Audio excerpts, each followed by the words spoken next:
Chapter 1831. Hot Spring. This used to be an impossible word in Fantasy Village. That was because there was no such thing as a hot spring in Fantasy Village. Not long ago, there was a strange phenomenon caused by demons in the subterranean world. Due to various coincidences, a hot spring was born on Demon Mountain. Since then, hot spring had truly entered the sights of the people and monsters in the Fantasy Village. It had also begun to be mentioned by people and monsters. Up until now, Ling Meng did not know if there were other hot springs in the Fantasy Village.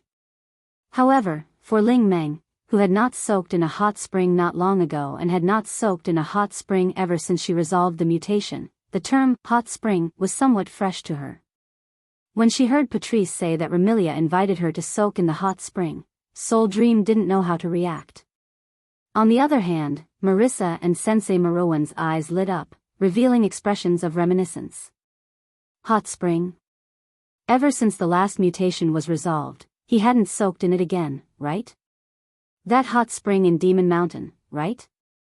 There was a time when I used that hot spring as the main topic of my report. Looks like you're all interested. Remilia smiled proudly as she looked at Ling Meng. How about it? Do you want to come along? Why do you suddenly want to soak in the hot spring? Princess Ling Meng looked at Remilia with a doubtful expression. Also, why would you invite me to soak in the hot spring? Remilia had always been a person who did things her own way. Otherwise, she wouldn't have used the red mist to cover the entire sky of Fantasyland to block the sunlight just to be able to move around during the day. That time, it was Ling Meng who had taken action and knocked Remilia out. Only then was the red mist's mutation resolved. Since then, Remilia would occasionally visit the Bori Shrine.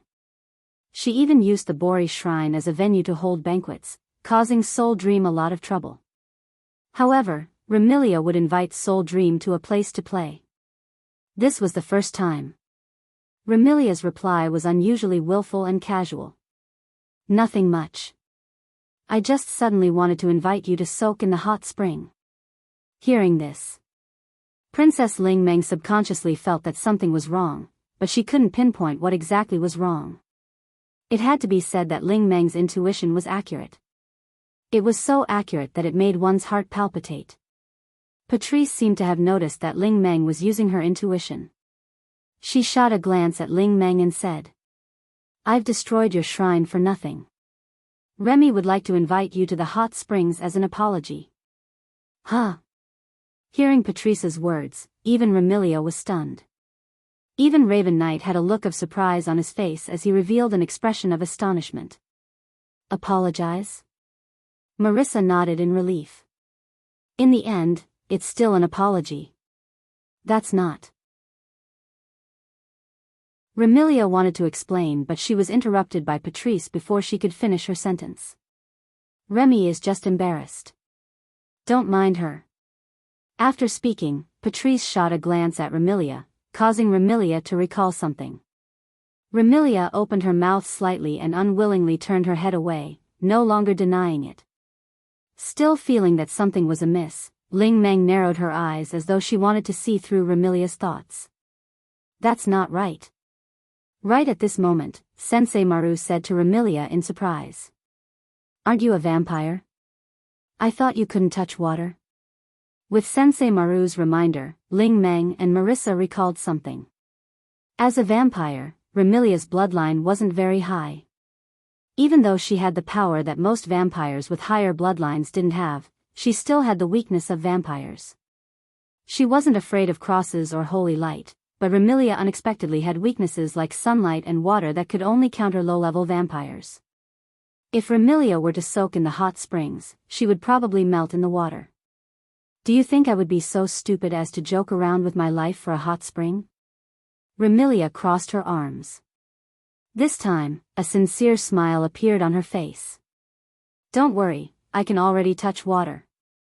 Ling Meng, Marissa, and Sensei Maru were stunned. You can touch water? Isn't water your weakness? You've already suppressed your weakness? Well. Remilia didn't explain and waved her hand. You can say that. Seeing that Remilia didn't seem to have any intention of explaining, Ling Meng turned her gaze to Kuyi. Actually, I can't say that young miss has suppressed her weakness. Kuyi hesitated for a moment before deciding not to hide it. It's just that Lord Bai has a tool that allows young miss to touch water for a short period of time. That's right, the reason Remilia could touch water wasn't because she overcame her weakness. It was because Wu Yan had exchanged for a tool that targeted this weakness and gave it to Remilia. Wu Yan originally wanted to exchange for a tool that could eliminate Remilia's weakness like sunlight and water. However, after thinking about it, he gave up on that idea. With his relationship with Remilia, Remilia would definitely become his summon in the future. Once she becomes Wu Yan's summon, she would be cleansed by the system just like Flan and get rid of all her weaknesses. Rather than spending points to exchange for an expensive tool, it would be better to wait for the system to eliminate Remilia's weaknesses when he summons her in the future. Thus, Wu Yan didn't spend that many points to exchange for a tool. He simply exchanged for a cheap tool that could temporarily overcome her weakness and gave it to Remilia. Is it that guy again? Hearing the name she didn't want to hear the most from Zhu Ye's mouth, Ling Meng's expression darkened. Nothing that has anything to do with that guy is good. If you want to go to the hot spring, go ahead. Oh. Remilia didn't seem surprised at all. She had already guessed that Ling Meng would say that. Ling Meng, I didn't expect you to be so afraid of my housekeeper. Who's afraid of him? Ling Meng's eyebrows shot up. Why would I be afraid of him? Then why did you reject my invitation the moment you heard his name? Remilia smiled provocatively. Doesn't this prove that you're actually very afraid of him? I'm just afraid that he'll cause me trouble. Ling Meng shouted. If I wasn't afraid of him causing me trouble, I wouldn't be afraid no matter how many of them come. So I didn't bring him with me? Remilia shrugged her shoulders. If that's the case, if you're still afraid, then I really have no choice but to follow Pataki and Ziyi to the hot spring. Since we've reached this point. Ling Meng tightened her grip on the coin and closed her eyes. She couldn't help but laugh. All right. Let's go to the hot spring then. Remilia revealed a victorious smile. Pataki and Ziyi secretly heaved a sigh of relief. Sensei Maru exclaimed in surprise. You two really want to go to the hot spring? I want to go too. Marissa shouted loudly. As she shouted, she pounced towards Ling Meng. I want to go to the hot spring too. However, before the Marissa could reach her, Ling Meng extended her hand and pressed it against the Marissa's head. She pushed the dancing Marissa away, keeping her at a distance from Ling Meng. You can't go. Why? With her head held down by Ling Meng, Marissa, who was unable to pounce on Ling Meng, could not help but dance about anxiously. Why won't you let me go? It's not just you. Ling Meng glanced at Sensei Maru, who was restless. You too, Marissa, you can't go either. Sensei Maru's body stiffened and he couldn't move. Why? Marissa started to argue. Why won't you let us go? Why? You're still asking why? Ling Meng said angrily. You destroyed my shrine and you still want to go to the hot spring? Continue to work here. Can't you do it tomorrow? Sensei Maru smiled apologetically. How about you let us go today? Don't even think about it. Ling Meng warned. If I find out that you're following me, I don't mind letting you taste the taste of being roasted again. Marissa and Norimara Bunla shrugged their shoulders and hung their heads dejectedly. Chapter 1832. In the fantasy land, generally, whether it was humans or monsters, they would use a very simple word like mountain to call the monster mountain. That was to say, if someone mentioned a mountain, then most of them were referring to the monster mountain. On the monster mountain, there were many ancient monsters and gods. A cultural society that was different from other humans and monsters was also established here. In the monster mountain, in addition to those gods that are rarely seen on weekdays, the monsters that are active here are mainly Tengu and Kappa. Tengu and Kappa had high-tech means that were comparable to the outside world. This was a special society that was formed a long, long time ago, based on the society established by the ghosts and gods that led the Tengu. Therefore, since a long time ago, many monsters had lived in the Monster Mountain. The monsters that lived here had a longer history than the humans in the fantasy land. It was precisely because the monsters in the Monster Mountain were different from the monsters at the foot of the mountain. They lived a corrupt society and served as an important balance point in the fantasy land. In particular, Tengu and Kappa possessed technology that was comparable to or even more advanced than the outside world, which was why no monsters could invade this mountain. Among them, the Tengu was mainly famous for its photography, printing, publishing, and other technologies. The Kappa had the technology of smelting steel, construction, and making props. It could be considered an extremely special existence in the fantasy land, but it did not seem out of place. Moreover, the monsters in the Monster Mountain were more cheerful and united than any other race in the fantasy land. With advanced technology, they lived a rich near-future life. However, because of their strong sense of companionship, they were also quite repulsive to others.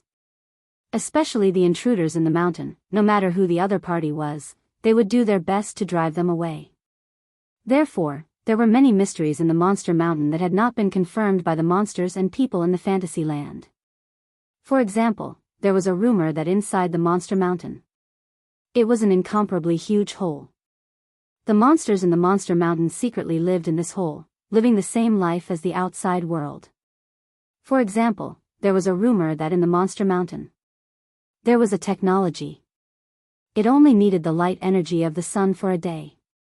It could automatically produce the necessities of modern life. The monsters in the Monster Mountain only needed to drink wine and read newspapers. Chatting was enough. There was no need for any labor. There was even a rumor that there was a barrier cave in the Demon Mountain that was supposed to be forbidden from connecting to the real world, the fantasy town's Great Bali Barrier. The monsters in Monster Mountain used this cave to disguise themselves as humans. They obtained modern technology in the real world and interacted with humans in the real world. Therefore, they did not have to interact with other monsters and humans in Fantasy Village. Of course, these were all just rumors. Whether or not such a thing was true, even Ling Meng, the manager of Fantasy Village, did not know. Most of them were just nonsense. After all, the monsters came to live in the Fantasy Village because they had no place to stay in the real world. Basically, it was impossible for them to have any contact with the real world. If the Boli Great Barrier really opened a hole that could lead to the outside world, Violet would not turn a blind eye to it. She would definitely do something. At the very least, she would not allow the monsters in the Monster Mountain to casually use the hole to enter and exit the outside world and Fantasy Village, so as not to expose the existence of Fantasy Village. As for the empty rumor in Monster Mountain, only Tengu and Kappa knew whether it was true or not. When it was almost midnight, in a certain corner of Monster Mountain, several figures visited a hot spring that was emitting steam. The newcomers were naturally Remilia, Patrice, Zhuyi, and Ling Meng. The monsters in Monster Mountain were very xenophobic. Usually, there were guards formed by monsters patrolling the mountain, even at night. Once they found an intruder, they would eliminate them. Even if the monsters in Fantasy Village came to Monster Mountain for some reason, they had to be interrogated by the guards. If only Remilia, Patrice, and Zhuyi came to Monster Mountain, they would definitely be interrogated like this. However, it was different with Ling Meng around. Who didn't know the shaman of Boli Shrine? She was the manager of Fantasy Village and Monster Mountain was also under her jurisdiction. Although Boli Shrine wouldn't interfere with Monster Mountain's matters, it didn't mean that they could exclude her unless they didn't want to stay in Fantasy Village. Therefore, as soon as they confirmed that Shaman Boli was among the newcomers, the guards tacitly retreated and continued their patrol. Ling Meng, your face is quite useful. Remilia said helplessly. If only we came, there would definitely be a dispute, that's why I said that you guys are a bunch of troublemakers. Ling Meng said with an expressionless face. She then extended her hand and slowly unbuttoned her clothes. Stop talking nonsense, quickly soak in the water and go back to sleep. Remilia, Patrice, and Zhuyi could hear the annoyance and impatience in Ling Meng's words. This annoyance and impatience wasn't directed at Remilia and the others, but Ling Meng was still angry at the culprits who destroyed her shrine. Remilia didn't beat around the bush. She took out a bottle, poured out a pill, and swallowed it. This piqued Ling Meng's curiosity. Then what kind of item can allow you to touch water temporarily? It's said to be. Remilia frowned as she weighed the bottle in her hand. I just don't know if it's effective. Since Lord Bai said so, it must be true. Zui Yi hurriedly said. Lord Bai wouldn't joke around with young Miss Safety. That's true. Patrice looked at Remilia. Remilia, for the sake of caution, you should try it first and see if it's effective. I got it. Remilia started to feel nervous at this point. After living for 500 years, Remilia had never touched a source of water other than drinking it. No, it should be said that she didn't touch large amounts of water. A small amount of water naturally wouldn't affect Remilia. However, if she came into contact with large amounts of water, she would be affected. If Remilia were to touch the hot spring in front of her, she would probably feel pain. But if she were to soak herself in, she would probably melt right away. Thus, Remilia couldn't be blamed for being nervous. Remilia could only put on a brave front and pretend that she didn't care. She walked forward, squatted down, and looked at the steaming hot spring water in front of her with some struggle. Ling Meng had already stopped removing the clothes, while Patrice had also kept her book. A trace of nervousness appeared on Sanya's face. The three of them simultaneously looked towards Remilia, who was squatting by the hot spring, with different expressions. While Ling Meng said that she didn't want to have anything to do with Wu Yan, she was curious as to whether Remilia could really touch water with the item he gave her. Patrice was also curious, but at the same time, she was also concerned for Remilia. Only Zui Yi didn't have any curiosity or concern, only worry and nervousness. Under the gazes of the three, Remilia couldn't help but swallow her saliva. She nervously extended her hand and paused on the surface of the hot spring for a moment. Then, she shut her eyes and threw caution to the wind as she stretched her hand in. Ling Meng, Patrice, and Zui Yi immediately took a step forward and shifted their gazes to Remilia's hand. Ugh! Remilia let out a sound. Hearing this sound, Ling Meng, Patrice, and Zui Yi understood. Remilia could really touch water now. Because this sound didn't contain any pain, only satisfaction. So comfortable. Remilia opened her eyes, her scarlet eyes were filled with joy. Also, it's so warm, young miss. Zui Yi carefully asked. Is there anything strange about it? Don't worry, I don't feel anything strange. That medicine should be able to let me touch water. Remilia happily waved her hand in the water. I am clear about my body, you can rest assured. Later, let me study that medicine.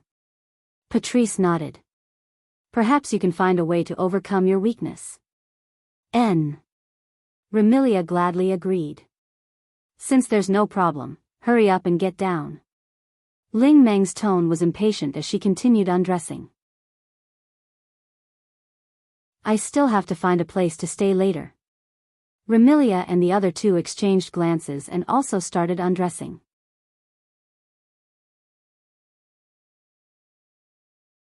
Chapter 1833. Soaking in a hot spring in the middle of the night wasn't a rare occurrence. However, soaking in a hot spring in the middle of the night in a desolate place with no other source of light apart from the moonlight and starlight in the sky was an extremely rare occurrence. At this very moment, Ling Meng, Remilia, Patrice, and Sanyi each occupied a different location and soaked in the hot spring of the Demon Mountain. Only those with good eyesight and careful observation would be able to discover the situation in the hot spring. Ling Meng was alone in a corner of the hot spring. Not far from her side was Remilia, and Sanyi was beside Remilia. Opposite Remilia and Zai Yi, on the other side of Ling Meng, was Patrice. She was clearly here to soak in the hot spring, but for some reason, she had brought a book with her. She was doing her own thing, soaking in the hot spring while reading her book with an expressionless face. In this manner, Ling Meng, Remilia, Patrice, and Sanyi sat in the hot spring and leaned against the rock wall. Basically, everything below their shoulders was submerged in the water. Remilia, who was originally happy to be able to touch the water, was hesitant to share a bath with Remilia. Due to various reasons, Ling Meng was unhappy. But at this moment, all of them cast their gazes in the same direction and remained silent.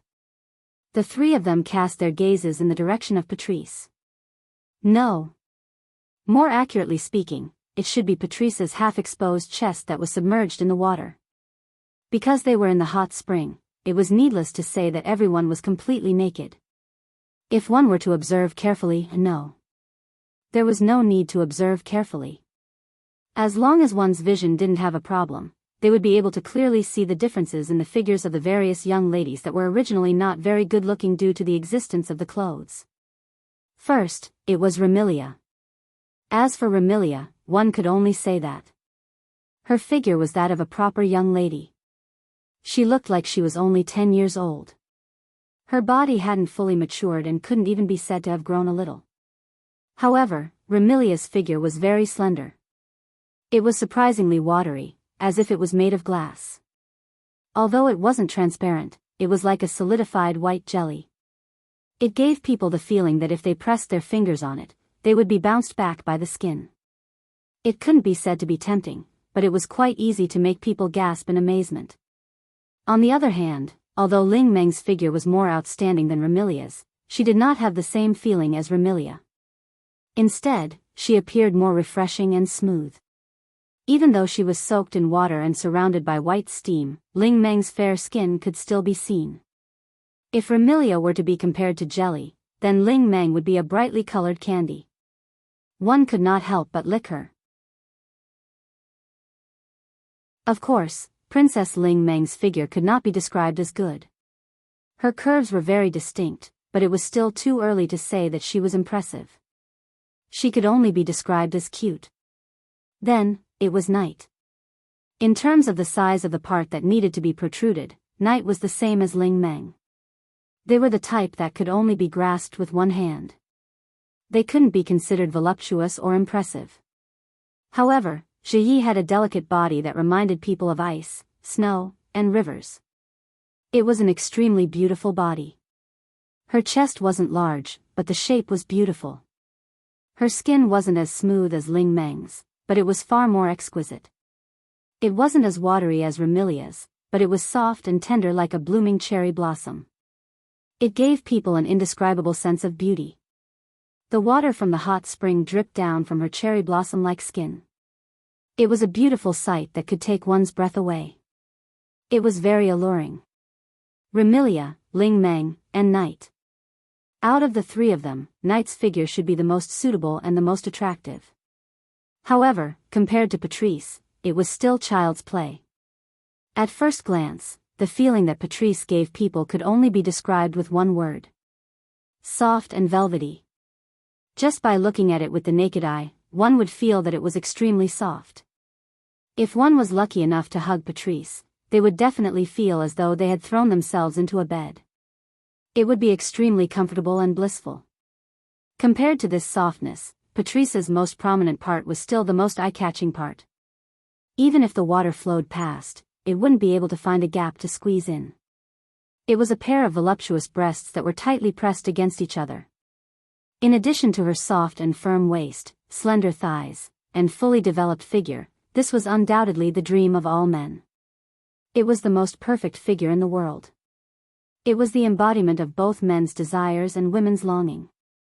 It could be said that it was a figure that was doted on by the creator. Needless to say, what caused Remilia, Ling Meng, and Raven Knight to ignore all their emotions and stare at the pair of perfectly round chests that could not be concealed. Of course, compared to Patrice's voluptuous figure, Remilia, Ling Meng, and Knight looked like a child of about 10 years old, while the other two were only 16 or 17 years old. They still had a lot of room for growth. However, Remilia was a vampire. She wouldn't age or die and her body wouldn't grow any further. Ling Meng and Knight had also reached the final stage of their development. Not long after, their figures would be fixed unless they were developed by their destined other halves. Even so, with Ling Meng and Knight's current state, if they were to allow their bodies to grow freely, they would definitely not be able to reach Patrice's level. Furthermore, Patrice gave off a feeling of being too weak to stand up to a gust of wind. She also had an intelligent and steady appearance. Even if their bodies were to grow to Patrice's level, Ling Meng and Knight didn't have the confidence to compete with Patrice in terms of attractiveness to men. Thus, Remilia, Ling Meng, and Knight gazed at the enviable semicircle floating on the water surface. Their eyes were filled with unwillingness. Patrice, to think that I've always treated you as a good friend. I didn't expect you to betray me so early on. I'm displeased that my shrine was destroyed, and I'm also displeased that I didn't get rid of that super troublemaker. I'm displeased with Marissa, and I'm displeased with Wen as well. But, I'm most displeased with this moment, right? Lady Patrice, to think that you could hide so deeply, Patrice tilted her head and asked in bewilderment. She could faintly hear a few muttering voices. What's wrong? Facing Patrice's question, Remilia, Ling Meng, and Zuoyi responded with cold snorts, leaving Patrice somewhat stunned. Did I offend them? Ling Meng. As though trying to shake off her displeasure, Remilia turned to Ling Meng and spoke with a rather harsh tone. How about we compete and see who can soak in the hot spring the longest? Huh? Ling Meng frowned and waved her hand disinterestedly. How troublesome. You should look for your maid to compete with that big-breasted witch over there. Don't say that, there's a prize. Remilia revealed an unfathomable smile. If you can soak in the hot spring longer than me, after you rebuild the shrine, I'll pay for all the furniture and utensils. Hearing this, Ling Meng's uninterested and lazy expression disappeared without a trace, and her eyes shone with a bright light. Are you serious? Of course it's true. Remilia shrugged. It's just some furniture and utensils, it won't cost much. It's not just furniture and utensils. Ling Meng reminded. I also want to buy a bigger and better kotatsu than the one I had before. No problem. And the best tea set. That's not a problem either. I also want to buy tea leaves. I'll buy you the best. And, so annoying. When the time comes, you can buy whatever you want. All right. Ling Meng finally mustered up her enthusiasm. No, that's not right. Rather than calling it enthusiasm, it would be more accurate to call it throwing caution to the wind and going all out. For the furniture of my new shrine, I won't leave before you even if I die. Even though they already expected this reaction from Ling Meng, Remilia, Patrice, and Knight couldn't help but feel a sense of helplessness when they heard this. This poor witch, could it be that the mysterious power in her blood is a power that can make people lose all their strength? That's truly frightening.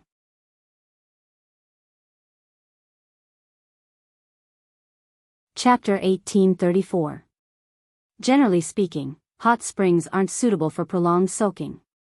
Otherwise, one would suffer from chest tightness, thirst, dizziness, and other symptoms. Perhaps due to the lack of moisture, the skin would be dry. Therefore, it's generally unsuitable to soak in a hot spring for more than 20 minutes. Otherwise, there would be all sorts of side effects. Large amounts of moisture would be drained from the skin and cause discomfort. Originally, Ling Meng intended to soak in the hot spring for 10 minutes and return to her shrine to worry about it.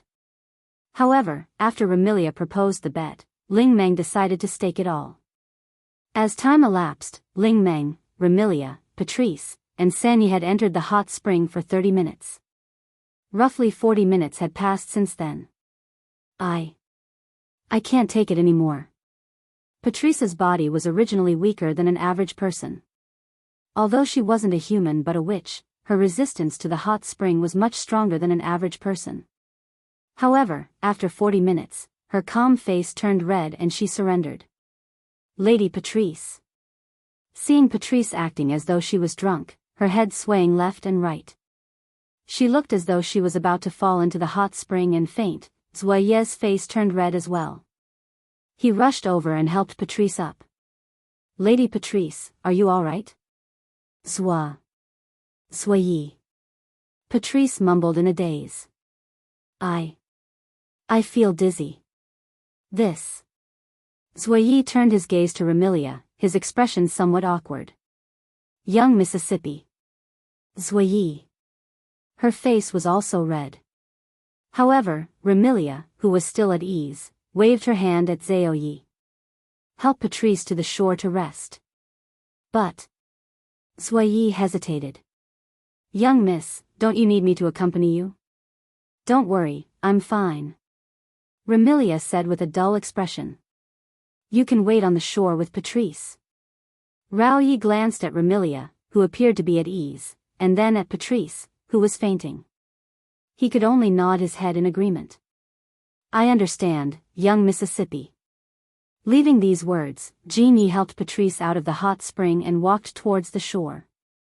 Patchouli and Nagai left the hot spring. They returned to the shore. Only then did Remilia tilt her head and look to her side. There, Ling Meng was soaking everything below her shoulders in the hot spring, her eyes wide open. It was as if he had pulled an all-nighter and hadn't slept at all. They were still in a stalemate and refused to sleep. Like a person who was holding a toothpick against his eyelids, he held on desperately.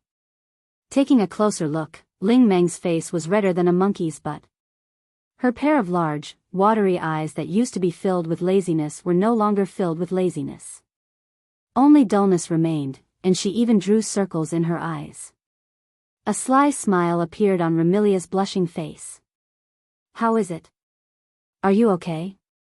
That goes without saying. With circles in her eyes and a face as red as pig's blood, Ling Meng forced a smile and spoke in a hoarse voice.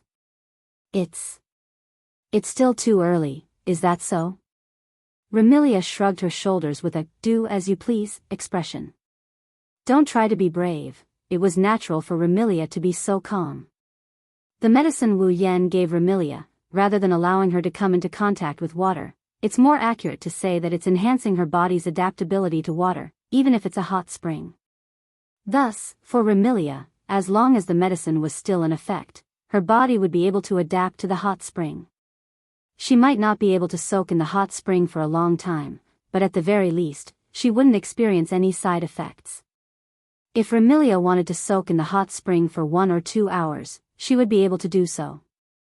In other words, Remilia was cheating. However, Remilia swallowed the medicine in front of Ling Meng and didn't connect the dots. It was Ling Meng's own carelessness. Furthermore, Remilia's goal wasn't to determine the victor between her and Ling Meng.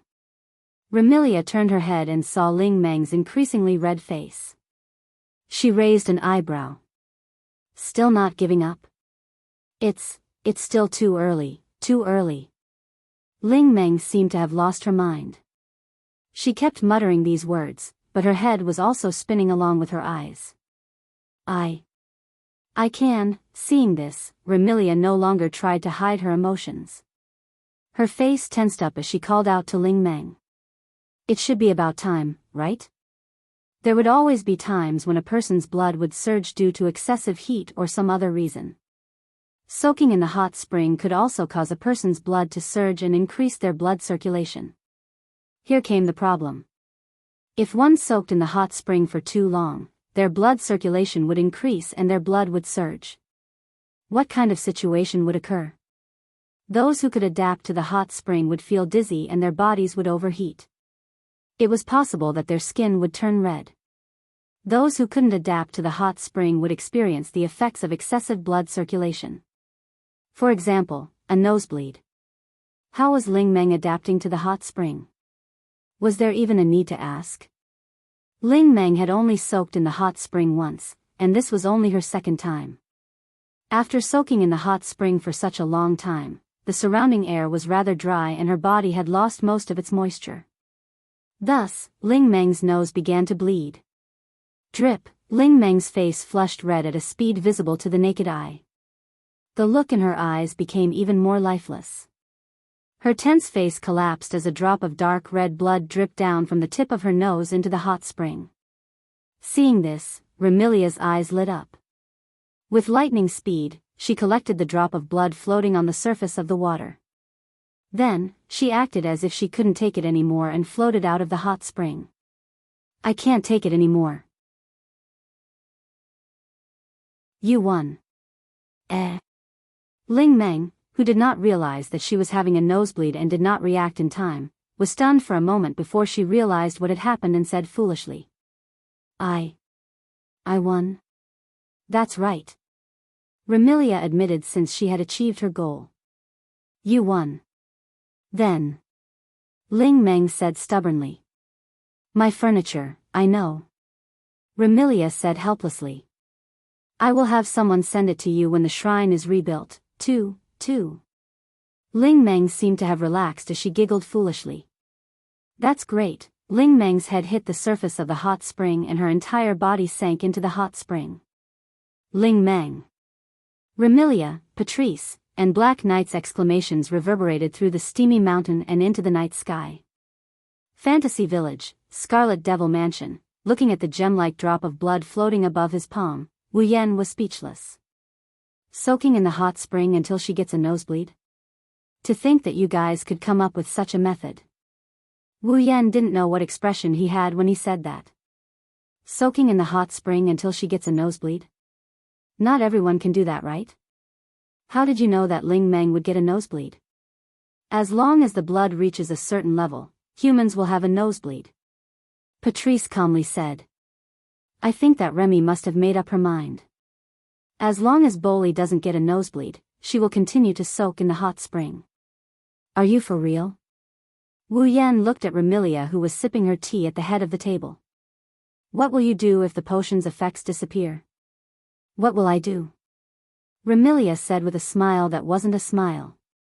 Can't I just eat another one? Ugh. Wu Yan was at a loss for words. He had achieved his goal, but he wasn't happy at all. He only felt conflicted. Although Ling Meng's blood is essence infused with fantasy power, Wu Yan had the urge to throw it away when he remembered that it was Ling Meng's nosebleed. Forget it. In the end, Wu Yan couldn't muster up the courage to throw it away. He sighed and said weakly. Thank you, you've done me a big favor, although I think so too. Remilia frowned. But you don't look like you're happy. Wu Yan could only laugh dryly. He could only pray that the item that allowed him to ascend to the demigod rank wasn't to be eaten. Otherwise, he couldn't guarantee that he could harden his heart and swallow Ling Meng's nosebleed.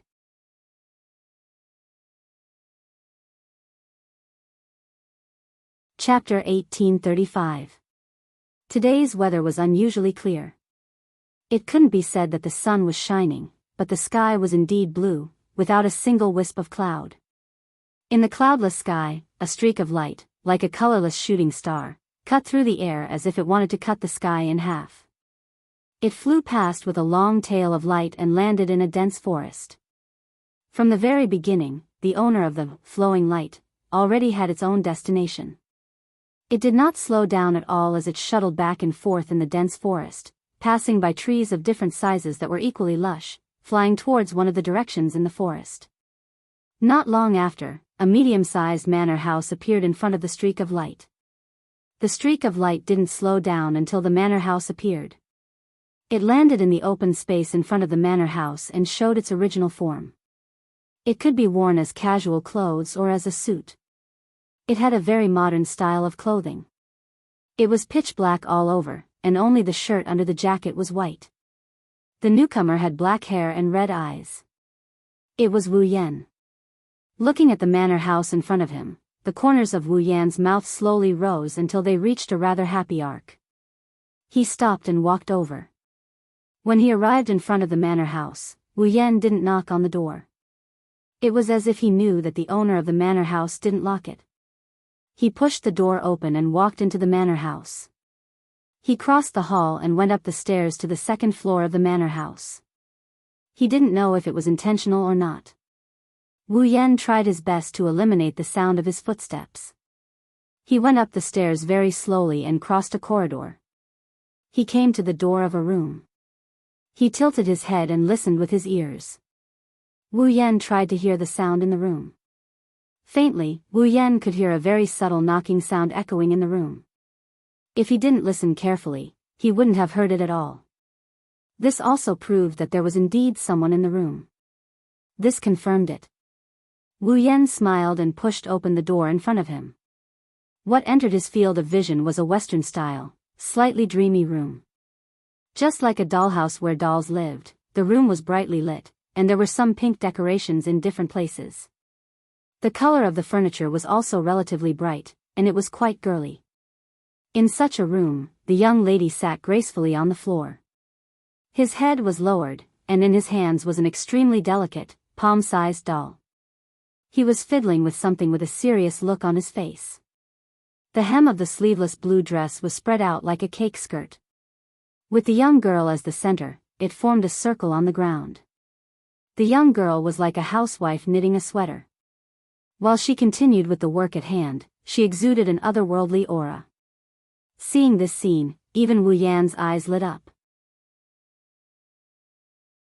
Ever since Wu Yan overbearingly dominated her, Alice's temperament has become more and more attractive. Also, her every move was like an elegant aristocratic daughter.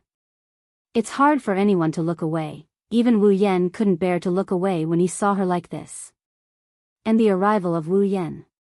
Naturally, it was impossible to hide it from Alice. But Alice didn't stop the work at hand, nor did she look up to say hello. She still continued to fiddle with the doll in her hand. Instead, Shanghai and Peng Lai, who were dressed as Western maids, were suspended on both sides. They bowed to Wu Yan as a greeting. Unfortunately, although Shanghai and Peng Lai had a healthy personality, they were just lifeless dolls after all. They didn't even have a voice. They could only bow. Wu Yan waved slightly to Shanghai and Peng Lai.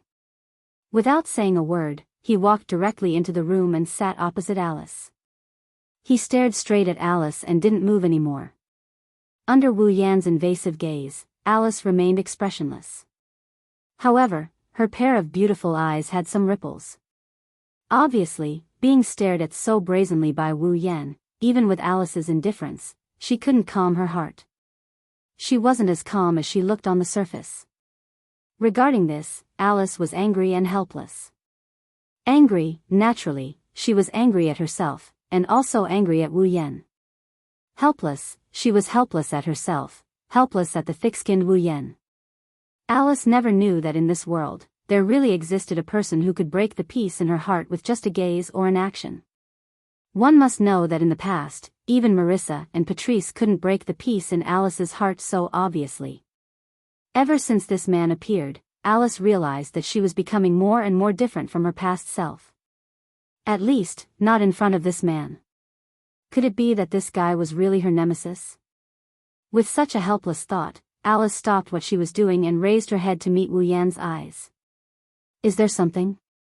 Hearing this, Wu Yan smiled faintly as though he had won some sort of victory. Can't I visit you if there's nothing? It was the same conversation and answer as the last time they met, when he shamelessly begged for Alice's forgiveness. This made Alice's heart unable to calm down, and anger and helplessness surged up once again. If there's nothing, then don't disturb me while I'm making dolls. Am I disturbing you? Wu Yan purposely put on an innocent look. I remember that I didn't speak nor did I touch you. How could I disturb you? Are you doing this on purpose? Alice furrowed her brows. Since you don't intend to disturb me, then don't look at me like that. Wu Yan cried out in a pitiful tone. I can't even look at you. Isn't this too much of a bully? Bully? Who's the bully? Alice didn't know how she should react. She could only let out a faint sigh. What do you want? Wu Yan retracted his joking expression and stared straight at Alice. When he saw Alice's expression turning unnatural, he opened his mouth and said something like that. How long have you not been out? Alice was slightly stunned. She was puzzled. Why are you asking this? Well. Wu Yan didn't answer the first time. Instead, he said seriously. Answer me first. How long have you not been out? Noticing that Wu Yan isn't just chatting and that he's asking this question in a serious manner, Alice fell silent. How long have you not been out? Of course, no one knew this better than Alice. Sigh. Wu Yan sighed and said straightforwardly. As far as I know, you haven't been out since that day, right? Yes. Ever since the day she had sex with Wu Yan, Alice hasn't left the house. She didn't appear in front of anyone. It's as if she's sealed herself away from the world. She's been staying at home making dolls. Usually, Alice wouldn't run around everywhere, but she wouldn't stay at home for a few days. Alice might seem casual, but she was actually very afraid of loneliness. Otherwise, she wouldn't have attended Remilia's banquet. It was because of this that Wu Yan came to find Alice. Alice. Wu Yan looked at Alice and his tone became melancholy. Do you hate me that much? No. Alice quickly shook her head and lowered her head. It's not like that. Alice did have complicated feelings about Wu Yan. After all, this person took her by force, didn't he? But surprisingly, among these complex emotions, there were no negative emotions such as hate or hatred. At most, there were only emotions such as anger and anger that were neither painful nor itchy. Alice didn't go out since then because she felt a little lost about her current self. She wasn't mentally prepared, so she subconsciously lived a life of isolation. She didn't know if Wu Yan noticed this. He stared at Alice, who lowered her head and didn't dare to look at him. He reached out and held Alice's hand. Come with me for a walk. This time, Wu Yan took a rare forceful tone. His tone is unquestionable. Under such a tone, Alice actually subconsciously obeyed and nodded her head unconsciously.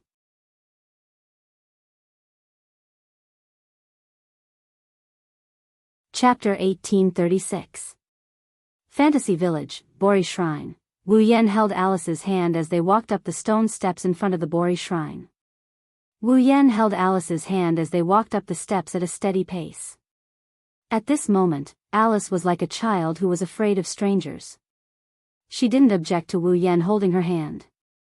She lowered her head and followed Wu Yan to Bori Shrine. Alice looked up and saw the end of the stone steps getting closer and closer. She whispered with a puzzled expression. Why did you bring me to the shrine? It was obvious that Alice didn't know that an earth-shattering event had happened at the Bori Shrine yesterday. That is, the collapse of Bori Shrine. Now, this matter was basically known to everyone in the illusory village. There is no other reason.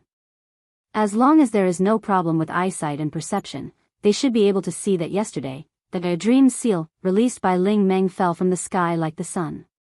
That dream seal move was indeed powerful.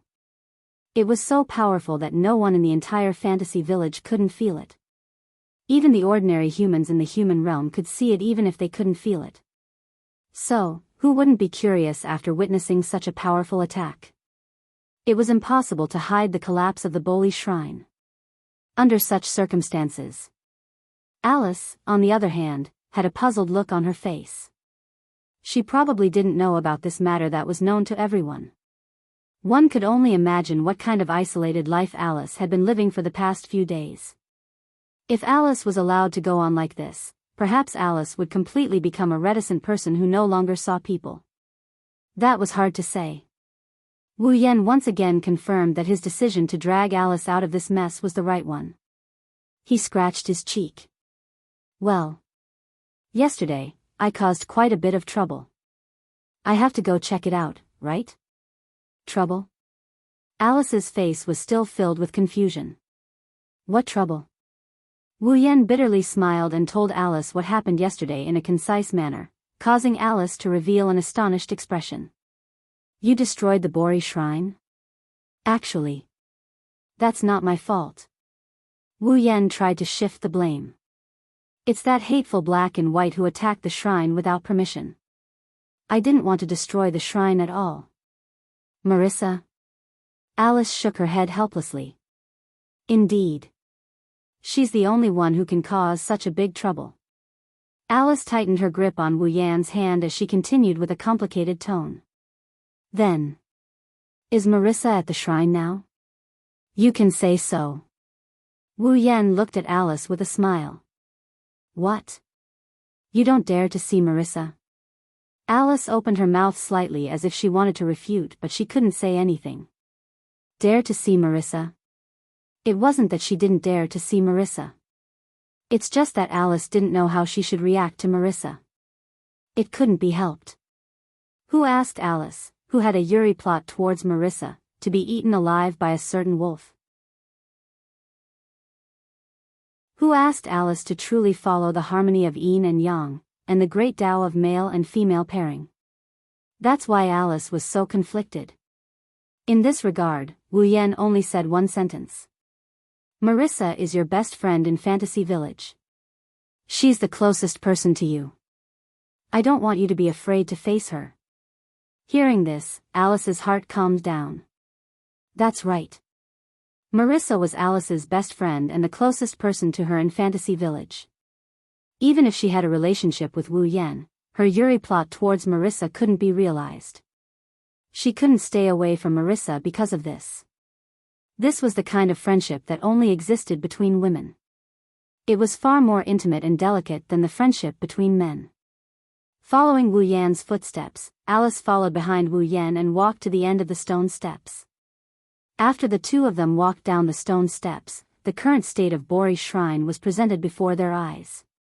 The wreckage of the original Boli shrine, which was supposed to be in ruins, has been cleaned up, leaving only a vast open space. On the side of the open space, there were piles of wood and stone. Under the processing of two listless girls, they were turned into materials needed to rebuild the shrine. Needless to say, those two girls were Marissa and Soul Shooting Maru. As for Soul Dream, she was still holding onto her imperial coin as she stood in front of Marissa and Soul Shooting Maru. She had a hangover look on her face as she clutched her head. Faint whimpering sounds could be heard clearly by everyone present. Oh, my head is still a little dizzy and my body is still very hot. Very uncomfortable. But to be able to get a lot of furniture and tools for free, it is worth it. Such a sentence made Marissa and Soul Shooting Maru feel even more powerless. Damn it, why can Soul Dream soak in the hot spring until she gets dizzy while we have to work here for so long and take care of the unconscious Soul Dream? Woo-woo, I really want to soak in the hot spring. I really want to write a report. There is no report today. I wonder if everyone will have a bad impression of Wenwen daily.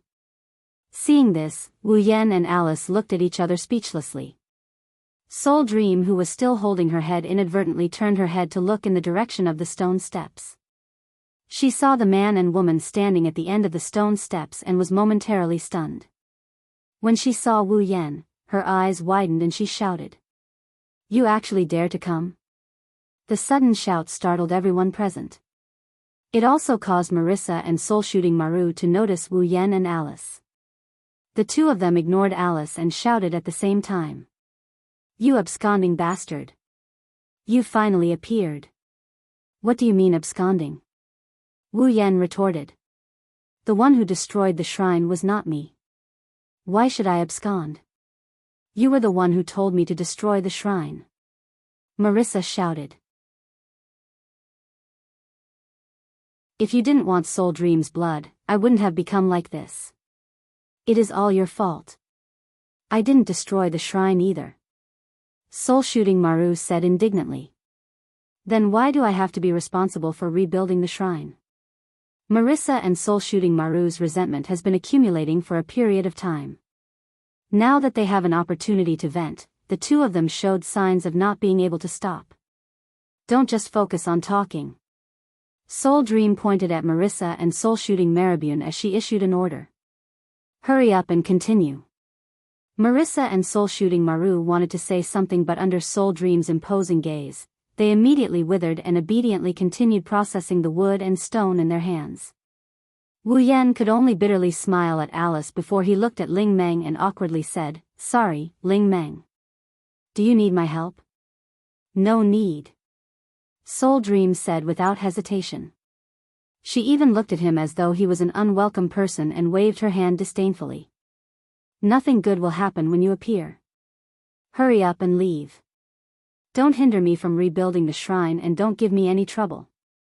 After saying that, Soul Dream snorted coldly. Of course, don't expect me to give you any blood and cause any trouble. Even if you are someone from Yukari's family, I will still treat you. It seems that Soul Dream still doesn't know that she was tricked by Remilia yesterday. She had already used some furniture and tools as bait to lure out the blood. Wu Yan didn't intend to expose her and shrugged his shoulders. This time, I am not here to ask for blood.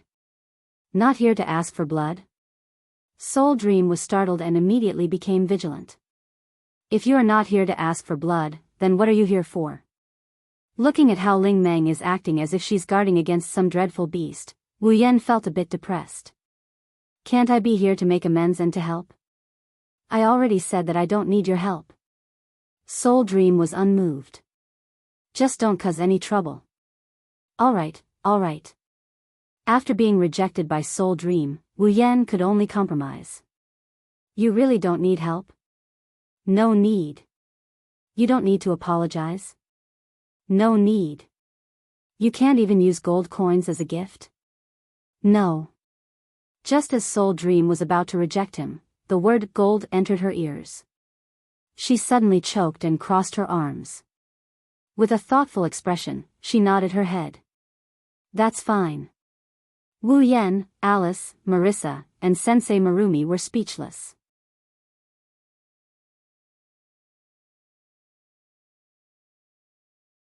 Chapter 1838. Fantasy Village, Lost Bamboo Forest, Forever Pavilion. Even in this bright and sunny weather, the Lost Bamboo Forest was still filled with a dense fog that made it difficult for people to see clearly. The incoming sunlight was completely blocked outside the bamboo forest, causing the light within the Lost Bamboo Forest to be somewhat dim. Forever Pavilion was an exception. No one knew how it was done, but the sunlight that shone down from the sky and shone on the surroundings of the Forever Pavilion was not blocked by the heavy fog. Instead, all of it poured in, like a pillar of light descending from the sky, enveloping the entire Forever Pavilion. This scene could not be described as not beautiful. If someone was nearby and looked at the Forever Pavilion from a distance, they would see that the Forever Pavilion was shrouded in a beam of light descending from the sky. Although the style of the Forever Pavilion was an ancient Japanese style, it exuded an otherworldly temperament, as if it was a secret residence in a paradise, making one's heart surge. In the courtyard of the Forever Pavilion, there were many extremely fat rabbits, at least much fatter than their peers. They were about half the size of an adult dog. They were like lazy cats, nestled in various corners of the courtyard, as if they were basking in the sunlight. No matter how one looked at it, this was quite an incredible scene. Not long after, a door in the corridor above the courtyard slowly opened. A young girl carried a huge box and moved it with some difficulty. She walked out of Forever Pavilion. This was a rather strange girl. She was wearing a white short-sleeved shirt, a uniformed coat, a red tie, and a pink pleated skirt. The girl had a pair of wrinkled rabbit ears that were at least 20 centimeters long. They looked like ornaments. Her long purple straight hair swayed in the wind. Her delicate face was a little rosy. Obviously, she was using a lot of strength. This girl was a member of Forever Pavilion, the pet of Mount Penglai, and the disciple of Yonglin. Not long ago, in front of Wu Yan, Ling Xian bore the last sin of the 7 deadly sins. After a few days, Ling Xian had already borne all the 7 deadly sins. She was no longer the dissatisfied and depressed rabbit who had been eager to touch the opposite sex a few days ago. But now, Ling Xian was behaving like a cow. It seemed that even if she did not bear the 7 deadly sins, her life did not seem to be any better. That was why Ling Xian was the victim of his fantasy, wasn't she? She struggled to move the box that was half as tall as her. Inside the box was a large pile of carrots. She walked into the courtyard and slammed the box down as if she couldn't hold on any longer. Huff, huff. It was unknown if she had done a lot of work before this, but Ling Xian was panting slightly. She wiped the sweat on her forehead and complained. Why do I have to do the work of the emperor? Dee was the other member of the Eternal Pavilion, and also the last member of the Eternal Pavilion. She was also the pet of Mount Penglai's Bright Knight. At the same time, she was the leader of all the untransformed rabbits in the Eternal Pavilion. Usually, the work of feeding rabbits was done by D. Ling Xian's job was to assist Yonglin in making medicine. However, this rabbit demon named D was extremely mischievous and active. Not only did he like to bully Ling Xian, but he also liked to run around and tease people he didn't know. It was precisely because of D's bullying that Ling Xian received the title of rabbit. She must have gone somewhere to tease people again. Ling Xian sighed. I really hope the princess can teach her a lesson. As she said this, Ling Xian actually didn't have much hope. It was not that Emperor would not be punished, nor was it that Mount Penglai and Yonglin doted on Emperor so much. It was just that Mount Penglai only cared about playing games and reading comics all day long, while Yonglin only cared about her pharmaceutical work and did not care about Emperor's misdeeds at all. That was why Ling Xian was so tragic. Let's hurry and feed these rabbits. After saying this, Ling Xian clapped her hands and raised her voice. Everyone, come and eat. However, Ling Xian's shout only caused the rabbits in the courtyard to lazily open their eyes and glance at her. Then, all the rabbits closed their eyes again and continued to bask in the sun. Ling Xian was startled at first, then she became angry. Even you all want to bully me? It was clearly a reprimand, but Ling Xian made it sound like she was sobbing. She even had tears in her eyes. Not only did she not look dignified, but she also made people want to tease her even more. Thinking about it, it was because of this that Ling Xian was always bullied. Oh. Ling Xian's eyes were filled with tears. Why does everyone like to bully me so much? Suddenly, the teary-eyed Ling Xian heard some light footsteps coming from the bamboo forest not far away. Who is it? Ling Xian's body trembled, and her vigilant eyes became timid under the influence of her tears. However, she still turned to look in the direction of the voice. Ling Xian saw it immediately. On the mountain path not far away, two figures appeared there. Hand in hand, they walked in the direction of the Forever Pavilion. It was a man and a woman. The man was wearing a casual suit. Except for the white shirt under the jacket, the rest of his clothes were black. His eyes were wine red. He wasn't charming, but his aura was deep and unforgettable. The woman wore a blue sleeveless dress with a white shawl draped over her shoulders. The dress reached her ankles, and her shoulder-length golden hair exuded an enchanting luster under the sunlight. Her appearance was one of a kind, and she was exceptionally beautiful. Looking at the man and woman duo, Ling Xian was completely stunned. There were two reasons why she was stunned. The first was because of the woman. Apart from her princess, this was the first time Ling Xian saw such a beautiful girl. Her appearance and aura were comparable to Mount Penglai's Huiyi. The other reason was because of the man. If Ling Xian wasn't mistaken, the man was the one who came to Yongyuan Pavilion a few days ago. He seemed to have done something with Mount Penglai's Huiyi and Yonglin. He was pushed to the ground by her and was almost pushed back by her. Yes. It was Wu Yan and Alice. Holding Alice's hand, Wu Yan slowly walked in the direction of Yongyuan Pavilion. He didn't say a word to Alice during the process, so Alice's doubts remained unanswered. Why did he bring her to Yongyuan Pavilion? Alice didn't ask this question out loud. She just obediently followed Wu Yan in silence. Soon, Wu Yan and Alice saw Ling Xian standing behind a big box of carrots in the courtyard of the Forever Pavilion. Ling Xian stared at them blankly from behind a box of carrots. Looking at Ling Xian, who was staring at him and Alice in a daze, Wu Yan recalled the scene of him being pushed to the ground by Ling Xian a few days ago. He scratched his cheeks and he grinned. Hello. Ling Xian finally reacted. She realized her inappropriate behavior and remembered what happened a few days ago. She blushed and bowed awkwardly. Hello. Alice couldn't help but grin at Ling Xian. Even Wu Yan couldn't help but feel amused by her. Miss Rabbit, do you remember me? I'm not Miss Rabbit, I'm Ling Xian. Ling Xian puffed up her cheeks. Her face was still red. She spoke in an uncertain tone. I remember, you're Lady Yakumo, right? Oh. This time, Wu Yan was surprised. Do you remember my name? Yes. Yes. Ling Xian lowered her head shyly. Although I was in that state, I heard Lady Bai's conversation with Her Highness and Master. I still remember. In other words, Ling Xian still remembers how she pushed Wu Yan to the ground when she lost control of herself. Wu Yan was a bit embarrassed. He asked Ling Xian in front of Alice's confused expression. Are you all right? Yes. Yes. I'm fine. Ling Xian's face turned redder and redder. She couldn't help but change the topic. Are you here to see Her Highness? Wu Yan was about to nod in response to Ling Xian's question when a voice suddenly sounded in the Yongyuan pavilion. It's you again.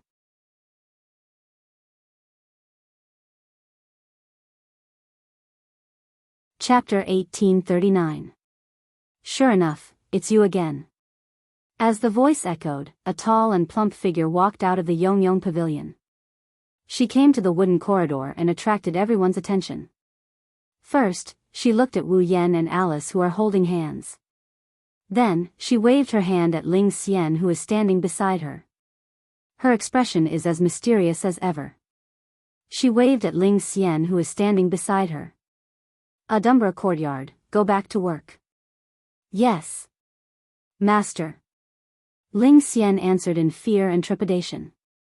She didn't want to disturb Wu Yan and Yonglin. She lifted the box full of carrots and staggered to the other side of the courtyard. Wu Yan, Alice, and Yonglin looked at each other. No one spoke at once, which made the atmosphere a little weird. Just when Wu Yan thought Yonglin was going to give him a hard time and send him away, Yonglin sighed and waved her hand in a bored manner. You're here for the princess, right? Wu Yan was stunned. He didn't react to Yonglin's sudden change of attitude. The princess is in her room. She should be either sleeping or playing games. Yonglin said with a dull expression. If you want to find the princess, go by yourself. Wu Yan, who just came back to his senses, was stunned once again. He was surprised by what he saw. You're not here to stop me? Hachii Yonglin dotes on Kagaya, or rather, she spoils him. A few days ago, Wu Yan forcefully took Kagaya in as his summon in front of Hachii Yonglin.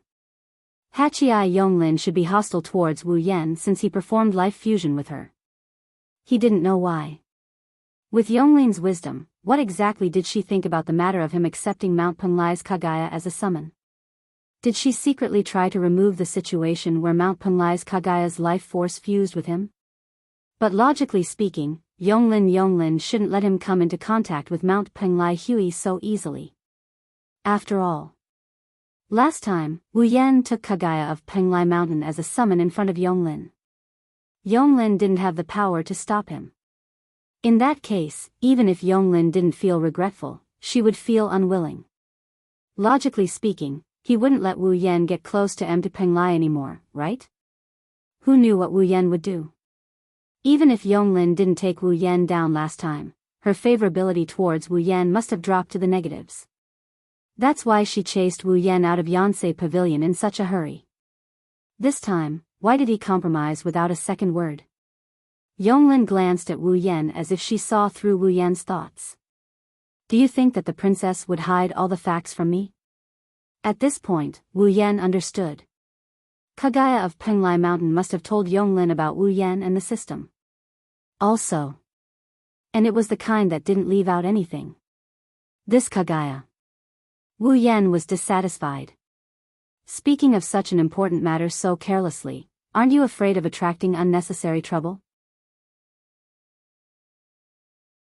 First of all, even if the unnecessary trouble comes, you forced her to do it. You are also the one who forced it on the princess. Yonglin said without changing her expression. Second, compared to the so-called unnecessary trouble, having that kind of relationship with you is the biggest trouble for the princess. With Yonglin Yatsuki's wisdom and the explanation of Mount Penglai, it was impossible for Yonglin Yatsuki to not think of anything. Yonglin sensed that after becoming Wu Yan's summon, Kagaya's peaceful life in Penglai Mountain is coming to an end. She's the worst. In the future, she might have to leave Fantasy Village. She would follow Wu Yan to another world. That was the biggest trouble. Yonglin didn't think so. Wu Yan would let Kaguya live a good life in another world. At least for now, it was impossible. It was more likely that she would be involved in some unnecessary disputes. Although Huey of Mount Penglai was an immortal from the moon and had taken the medicine of Mount Penglai, his immortality was superb, and no one should be able to kill Huey of Mount Penglai.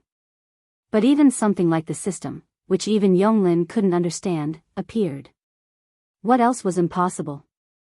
In other words, Kaguya's life might be in danger if she went to another world.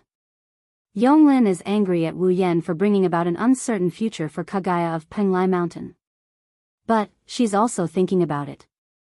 To Mount Penglai's Huey, perhaps this was also a chance to change his current situation and enter a new realm in life? In other words, fortune and misfortune came hand in hand. Yonglin chose to wait and see. Yonglin glanced at Alice, who had been silent all this while, and suddenly said, "This magician is also your summoner?" Summoner? Alice was stunned. She didn't understand what was going on. Not now. Wu Yan smiled. Definitely in the future. Really? Yonglin narrowed her eyes and asked another question. Then, what about Yakumo Yukari? Yukari? Wu Yan didn't expect Yatsuki to bring up Yukari, so he reacted a little slower. Did Yonglin already know about his relationship with Yukari? But regarding this part, even if it was the system, it wouldn't instill the relevant memories into Mount Penglai's Huey, right? How did Yonglin of the Eight Wills know? Looking at the surprised Wu Yan, Yonglin seemed to have gotten her answer. She laughed in a very joyful manner. I see. Even that guy couldn't resist becoming your summoner. Then, it's not that hard for me to accept that I can't stop you from doing what you want to the princess. Hearing this, Wu Yan understood the situation. Yonglin was just trying to get information from him. After getting confirmation, she felt better from Yukari. Yonglin was still upset that she couldn't stop Kaguya from becoming Wu Yan's summoner. She only accepted it after knowing that Yukari couldn't do anything about the system. However, Yonglin didn't know that. Back then, Yukari couldn't resist the system and refused to become Wu Yan's summon. She used her realm power to slow down her condition, allowing her to stay in Silveria for a long time even though she can only summon for a short period of time. This was something that Yonglin definitely couldn't do. Yonglin wasn't as powerful as Yukari. In terms of strength, Yonglin was about the same as Yukari. However, Yukari's ability was special. That was why she could resist the system a little. From this, it could be seen how powerful the power of one's cultivation level was. I just want to tell you something. Yonglin stopped smiling and looked at Wu Yan. Yonglin stood in the corridor and looked at Wu Yan. Don't let the princess get hurt. Leaving this sentence, Yonglin turned around and returned to the parlor without looking back. Wu Yan shrugged. Alice seemed like she had been waiting for this moment for a long time. She asked Wu Yan when she saw Yonglin's disappearing figure. What is a summoner? This was definitely not the only question that Alice wanted to ask. Judging from the conversation between Wu Yan and Yonglin, the two of them must be talking about something that Alice couldn't understand. However, Alice wasn't in a position to get to the bottom of everything. She only asked this question that was slightly related to her. Wu Yan didn't want to hide it from Alice, but he didn't explain it immediately. Well, it's a little troublesome to explain. I'll tell you later. Let's go and see the princess. Alice pondered for a bit before nodding. Under Wu Yan's lead, they walked up the wooden corridor of the Forever Pavilion and headed towards the other end of the corridor. After a while, they came to a room. When they were about to knock on the door, a familiar and pleasant voice came from inside. Come in. It was the voice of Mount Penglai. Wu Yan heard this voice a few days ago. Alice and Alice, who had attended the exhibition held by the Yonglin Pavilion, also recognized this voice. They looked at each other. Wu Yan opened the door and walked into the room.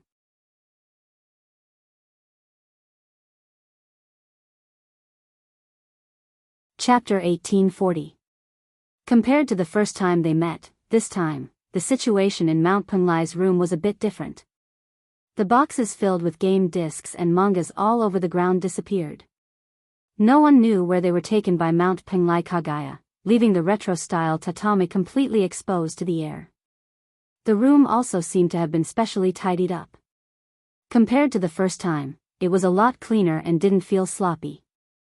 In addition, there was a stove next to it that was releasing some kind of fragrance. The whole atmosphere was already comparable to the ancient Japanese aristocrats' living quarters. If, ignoring the computer that was sitting in the corner of the room, the screen was still on, showing an interface of an unknown game. Sitting on the side of the stove, Mount Penglai was still wearing the pink top and white bottom. The sleeves were extremely long, like a kimono. Holding a teapot in his hand, he poured coarse tea into the 2 teacups in front of him with an elegant smile on his face. No. Instead of saying it was an elegant smile, it was more like an extremely playful, extremely cunning, like a cat catching a mouse, full of teasing, very black-bellied smile. With such a smile, Mount Penglai pushed the tea in front of Wu Yan and Alice, who were sitting opposite him, and said softly, "Have tea." Wu Yan and Alice, who were a little uncomfortable by Mount Penglai's cat-and-mouse expression, nodded at the same time, stretched out their hands, picked up the teacups, and sipped the hot tea. Until this moment, the scene was quite normal, and the atmosphere was quite good. It was like an ordinary hospitality scene. It couldn't be said to be harmonious and friendly, but it was going smoothly. But the facts proved that Mount Penglai was not as dignified and serious as he looked on the surface. After his eyes wandered back and forth between Wu Yan and Alice's faces, covering his mouth, he chuckled. "Are the 2 of you here to send me the wedding invitation?" Pfft. Unsurprisingly, this sudden speech made Wu Yan and Alice stare at each other at the same time. They spat out all the hot tea in their mouths and sprayed it toward Huey of Penglai Mountain. Era. Mount Penglai's Huey seemed to have expected this reaction. He nimbly dodged to the side, allowing the 2 mouthfuls of hot tea to graze his body as he landed on the tatami not far away. Without waiting for Wu Yan and Alice to say anything, Mount Penglai's Huey was the first to complain. "Don't dirty other people's rooms, okay?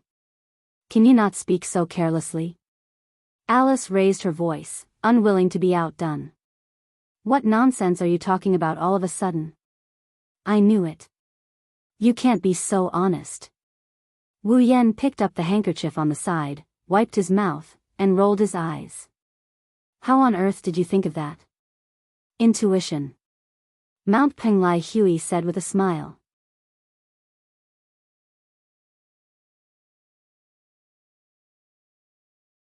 Indeed, Mount Penglai Huey and Yonglin were already inseparable from each other in the true sense. The relationship between the 2 was not like Wu Yan and Mount Penglai Huey, where their lives were intertwined and they would never leave each other. It was similar to a life community, where they both needed and desired each other. Mount Penglai Huey said this so solemnly because she wanted to express her determination to Wu Yan. Needless to say, Mount Penglai Huey wanted to tell Wu Yan that she wouldn't object to leaving Fantasy Village and leaving this world with Wu Yan, but Yonglin must be by his side. Wu Yan didn't know if Mount Penglai Huey had already colluded with Yonglin, but compared to this, he was more willing to believe that this was something that Mount Penglai Huey and Yonglin didn't mention but had already decided on. Wu Yan couldn't find a reason to object to this. "For the time being, maybe we can't," Wu Yan said in distress. After all, Yonglin's value is not low. Yonglin was a demigod powerhouse, on the same level as Yukari. When he summoned Yukari, Wu Yan used a total of 1 million summoning points to summon her. Yonglin's value was definitely not lower than that. Now, Wu Yan only had a little more than 10,000 summoning points left. How could he summon Yonglin? Mount Penglai Huey seemed to understand and didn't show any obvious intention. She smiled faintly. "I didn't say we have to do it now. I'm just telling you not to forget about Yonglin." After saying that, Mount Penglai Huey glanced at Alice, who was silently listening to the 2 people talking, and asked curiously, "Are you also his summoner?" Alice was silent for a moment and shook her head. I don't know what you mean by summoning, I see. Mount Penglai Hui suddenly understood and looked at Wu Yen with disdain. In other words, you're going to abandon her after you've slept with her? Are all moon people so good at jumping around in the form of backflips? Wu Yen touched his forehead helplessly. I'm just adjusting my mood temporarily. I'll explain it to Alice sooner or later. Oh. Mount Penglai Hui smiled again, but this time, her smile was more or less cold. To her, you're going to talk about your feelings first and then explain later. To me, you're going to get on the bus first and then buy the ticket later? Wu Yen almost choked. Alice didn't know what Mount Penglai Hui was talking about, but she could tell what he meant. She looked at Wu Yen with a slightly cold gaze. Ahaha. Wu Yen could only laugh dryly. I brought Alice here to play a game with you. Come, let's play a game. Humph. Mount Penglai Hui snorted but didn't object. He stood up and went to prepare the game console. Alice didn't say anything else. She sighed and followed Mount Penglai Hui with Wu Yen.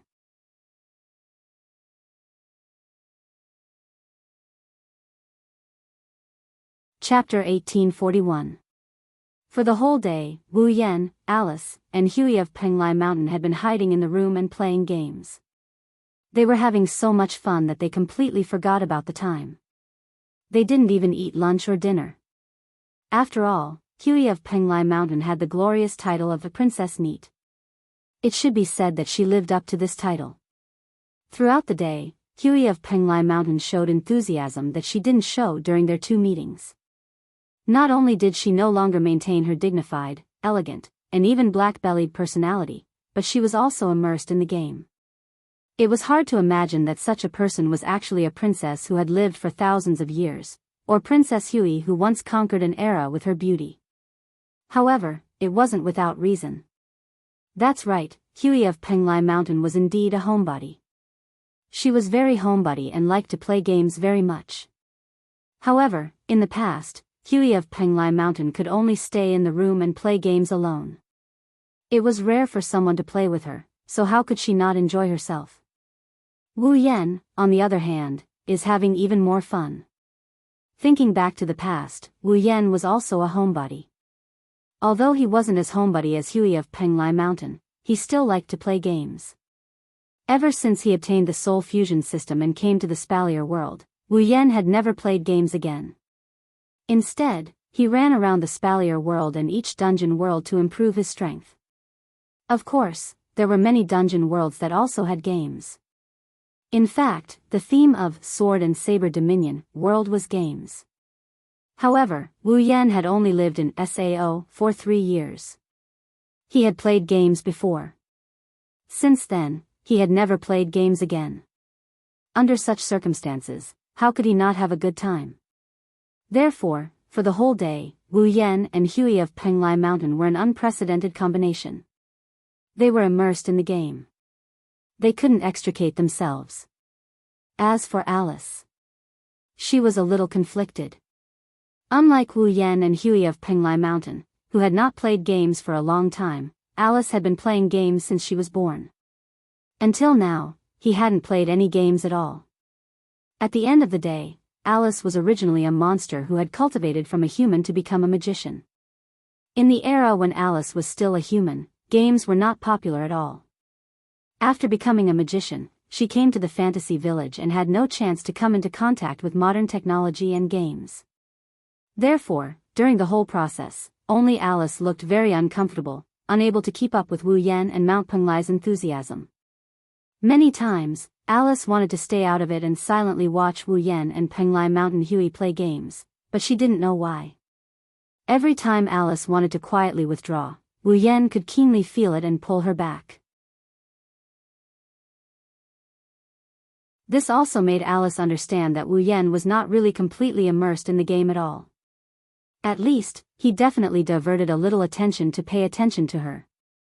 It was also because of this that Alice could only be very conflicted. She was very unaccustomed to and played all kinds of games with Wu Yen and Mount Penglai Mountain Hui crazily. Gradually, she got a little better and evolved from a rookie to a newbie.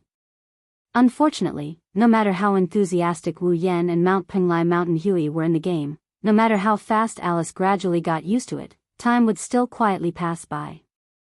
Unknowingly, the sky was dark. Under the 8 Wu Yonglin's reprimand, everyone could only regretfully leave. Then, standing in the courtyard of Forever Pavilion, Wu Yan took Alice's hand and waved to the Bell Fairy in the corridor. "We'll leave here." "Yes. Yes." The Bell Fairy bowed with an embarrassed face. "I'm so sorry," the princess refused to end the game and came out of her room. "Master is teaching the princess a lesson and can't come out to see us off. Well, I don't mind. I had a lot of fun today." Wu Yan shrugged. "So, that's all for now. I'll disturb you next time." "Sorry to disturb you." Alice nodded slightly and said goodbye. Under the gaze of the Bell Fairy, the two walked out of Forever Pavilion hand in hand. They also walked out of the mountain path and walked into the misty Lost Bamboo Forest. The surroundings were terrifyingly silent. In the Lost Bamboo Forest, there seemed to be no birds, beasts, or insects. The surroundings were pitch black, and even the green bamboo trees seemed to be dyed with a layer of pitch black color. The entire scene gave people a strange feeling of horror.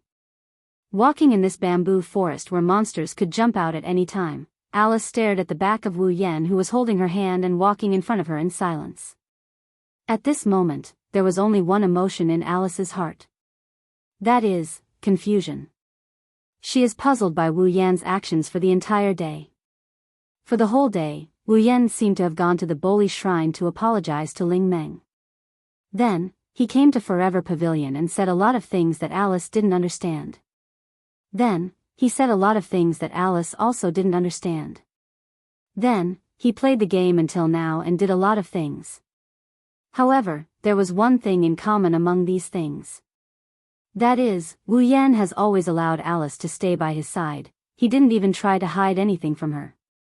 However, based on Wu Yan's deep conversation with Yonglin and Kagaya, it seems like the three of them are talking about something that can't be known to anyone else. It's a very secretive matter, isn't it? For such a secret matter, why did Wu Yan insist on bringing her along? In addition, Alice could see that today's itinerary basically had nothing to do with her. Why did Wu Yan want to bring her along? Her existence was not only unnecessary, but also redundant, wasn't it? With such confusion in her heart, Alice couldn't help but ask at a certain moment. "Why do you want to bring me along?" This was the most confusing thing for Alice. It was more confusing than the summoning figure. Alice's intuition told her that compared to the summoning figure, this was the most important thing to solve in today's itinerary. In response, Wu Yan didn't look back and didn't stop at all. Only his voice slowly drilled into Alice's ears. "If I say that I just want to play with you, would you believe me? Just want to play with me?" Alice paused for a moment. Putting aside the question of whether she believed it or not, first of all, this answer was already beyond Alice's expectations. Alice thought of all kinds of reasons why Wu Yan would bring her along. For example, when they were at the Bori Shrine, Wu Yan wanted her to plead for him to come to the Forever Pavilion. It was also related to the summoning figure. After all, even if Alice didn't know what was going on, it didn't mean that she didn't hear anything. Wu Yan said that in the future, he would definitely let Alice become the summoning figure. Therefore, Alice thought that Wu Yan brought her to the Forever Pavilion to talk about the summoning figure. Who would have thought that in the end, it would be such an answer? Would she believe it? Alice's first thought was naturally not to believe it. Is this necessary? Alice furrowed her brows. I'm not good at games, and I'm not good at communicating with people too intimately. If you want to play, compared to me, it should be more suitable to bring along Marissa or life-shooting Maru, right? However, Alice once again received an unexpected answer. No. Wu Yan didn't even turn his head when he said that. His tone was firm. No one is more suitable than you to come out and play. This. Alice was at a loss. What do you mean? Wu Yan finally stopped, turned around, and faced Alice. He held Alice's other hand, and his wine-red eyes met Alice's eyes. I have no choice, seeing you stay at home depressed. I can't help but worry, but I know that words won't make you feel better, so I can only bring you out to play. Alice looked straight into Wu Yan's wine-red eyes, and listened to Wu Yan's seemingly affectionate words, while at the same time, she felt slightly unnatural, and at the same time, slightly nervous. I won't ask you to accept me immediately, and I won't ask you to return to your previous state immediately. Wu Yan closed the distance between them, reached out, and slowly hugged Alice's slender waist. But at least, try to face all kinds of things with me. Alice leaned on Wu Yan's chest, her eyes flickered, and then, she closed her eyes. Only Alice knew that her heart wasn't calm at all.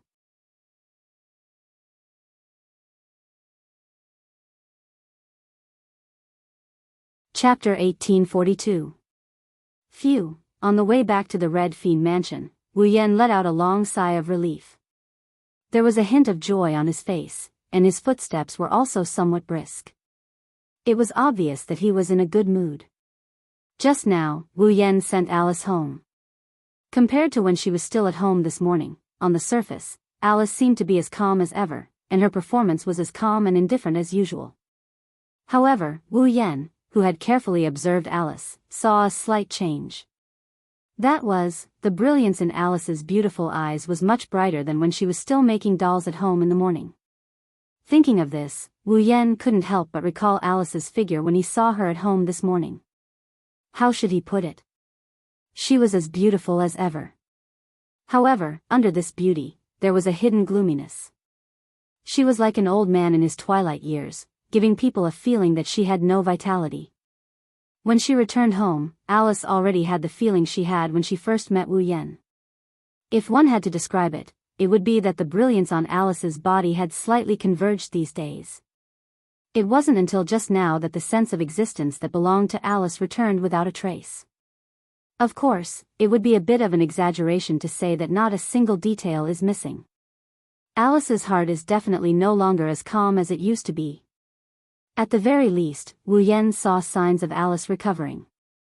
Come to think of it, from tomorrow onwards, Alice shouldn't hide at home and not go out anymore, right? I hope Alice can treat herself better. As soon as this sentence was said, Wu Yan laughed bitterly as if he had said something stupid. Because of the relationship between the two of them, there was indeed some kind of grudge in Alice's heart, causing her to be at a loss. This caused her to be somewhat closed off during this period of time, but it wasn't to the point of abusing herself. For him to say such a sentence, it could be said that he was overly worried. In any case, Alice wasn't a child. Although her appearance was similar to that of a 16 or 17-year-old beautiful girl, she had lived longer than ordinary humans. Although she was somewhat closed off due to her not being very open-minded, Alice was still very considerate and would never do anything stupid because of this. It's better that the current Alice is a little open-minded. At least I didn't drag her around today and play games for the whole day in vain. With such gratified words that only he could hear, the door of the Red Devil Mansion finally appeared in Wu Yan's sight. Wu Yan pulled himself together and walked over. Creak, with such an extremely soft sound, Wu Yan slowly pushed the door in front of him, and peeked his head into the Red Devil Mansion's hall and looked around. However, just as Wu Yan peeked his head into the Red Devil Mansion's hall and before he could see the situation inside clearly, a loud noise suddenly struck and startled Wu Yan. After taking a closer look, Wu Yan realized that at this moment, in the hall of the Red Fiend restaurant, there were all kinds of demons in human form, beast form, unknown form, or half-human and half-beast form gathered in the hall of the Red Fiend restaurant. They were holding wine cups and plates with dishes as they laughed and played. Long tables were set up all around, and plates of steaming hot dishes were placed on them. In addition, there were all kinds of wine and wine glasses for the demons who were laughing and playing in the hall to enjoy. Fairy maids in maid outfits were busy everywhere. Some were carrying dishes, some were cleaning up the leftover cutlery, and some were greeting the monsters. It was an extremely lively scene. In this extraordinarily lively scene, Remilia sat at the head of the round table on the platform, enjoying red wine with Patrice while chatting about something. The little devil was also on standby beside Patrice, sneaking food from time to time and looking very mischievous. As for Fran, she was running around in the crowd of monsters like a cheerful little bird. She was like a child visiting a temple fair. Sometimes, she would talk to people casually, and sometimes, she would climb onto the long table to eat. Her face was brimming with joy. But this wasn't strange. In the past, Fran had always been locked up in the basement and had never come out to participate in such a lively scene. Even though she had attended all sorts of events with Wu Yan in the Spalier world, she couldn't let loose and play freely. And now, in this lively scene, the happiest one was Fran, right? Seeing this scene, Wu Yan was stunned for a moment before scratching his cheek. Could it be that Remilia is holding a banquet again? Even though it was a question, Wu Yan's tone was full of certainty. Otherwise, he wouldn't be able to explain this scene. Just in time, I was worried that I would be in trouble if I came back too late. Wu Yan snuck into the living room and closed the door behind him. Then, as if he's trying to hide his presence, he walked towards the corridor. Let's take a longer detour and return to my room to sleep. Unfortunately, Wu Yan's idea was destined to fail. Hai-sama. A helpless voice came from behind Wu Yan. What are you doing? Wu Yan, who was about to enter the corridor, froze. He laughed dryly and slowly turned around to look at Sakuya, who was standing there with a helpless expression on her face. Zwa. Zwa-yi, Lord Bai. Zwa-yi looked at Wu Yan reproachfully. You came back a bit late. Before the banquet started, the young mistress and second young mistress were looking for you. Even Miss Patrice asked about your whereabouts. Many guests wanted to meet the butler of the Scarlet Devil Mansion. Where did you go? I was delayed by something. Wu Yan scratched his head in embarrassment. Since you planned to hold a banquet, you should have told me in advance. Wouldn't I have come back earlier? The young mistress decided to hold a banquet during dinner. Zua-yi shook his head. In the past, the young mistress would hold a banquet on the same day and have the fairy maids invite guests. That's why she didn't have time to tell Lord Bai. Did you decide to do it at dinner? That should have only been 4 or 5 hours ago, right? However, there were at least 300 to 400 demons participating in the banquet. In just 4 or 5 hours, they were able to invite 300 or 400 guests to the banquet. Should I say, as expected of the Scarlet Devil Mansion? All right. Wu Yan could only sigh. It's my fault that I didn't make it in time. I'll be careful next time. Hearing this, Zua-yi's face looked much better, and he reminded him. Right now, Lord Bai is a representative figure in the Scarlet Devil Mansion. In this kind of situation, the young mistress and second young mistress can't personally arrange the banquet. Miss Patrice also doesn't have the authority to order the fairy maids to do things. Only Lord Bai can come out and host. So, you have to be careful next time. I'll host? Wu Yan was startled. I don't have a problem with that. But even without me, didn't the banquet still succeed more than once? In the past, because the Scarlet Devil Mansion didn't have a butler, I was the one to host the banquet. But it's different now. Zua-yi said seriously. Right now, outsiders know that the Scarlet Devil Mansion has a butler in charge. Under such circumstances, if the banquet is hosted by a head maid, it's inevitable that people will gossip about it, especially Lord Bai, indeed. There was clearly a butler present, but the banquet was arranged and hosted by a head maid. No matter how one looked at it, it was a little strange, right? Although there were too many heartless people and demons in Fantasy Village, it didn't matter if it happened once or twice. If it happened too many times, others would gossip. For example, the butler of the Scarlet Devil Mansion didn't even have the ability to arrange and host banquets. For Remilia, who announced in front of all the demons that Wu Yan was the butler of the Scarlet Devil Mansion, it would be a huge loss of face. People would say that Remilia didn't have good eyesight. All right. I'll be careful next time. Wu Yan spread his hands. Then I won't be participating in this banquet. Zua-yi, you can go and do your work first, I understand. Zua-yi bowed slightly. Then Lord Bai, I'll go and do my work first. Zua-yi disappeared on the spot after leaving that sentence. At the same time, on the platform, Two intense gazes were cast on Wu Yan, attracting Wu Yan's gaze. In the next moment, Remilia's dissatisfied expression and Patrice's questioning gaze were seen by Wu Yan. Wu Yan made an apologetic gesture, causing Remilia to snort coldly. Only then did it pass.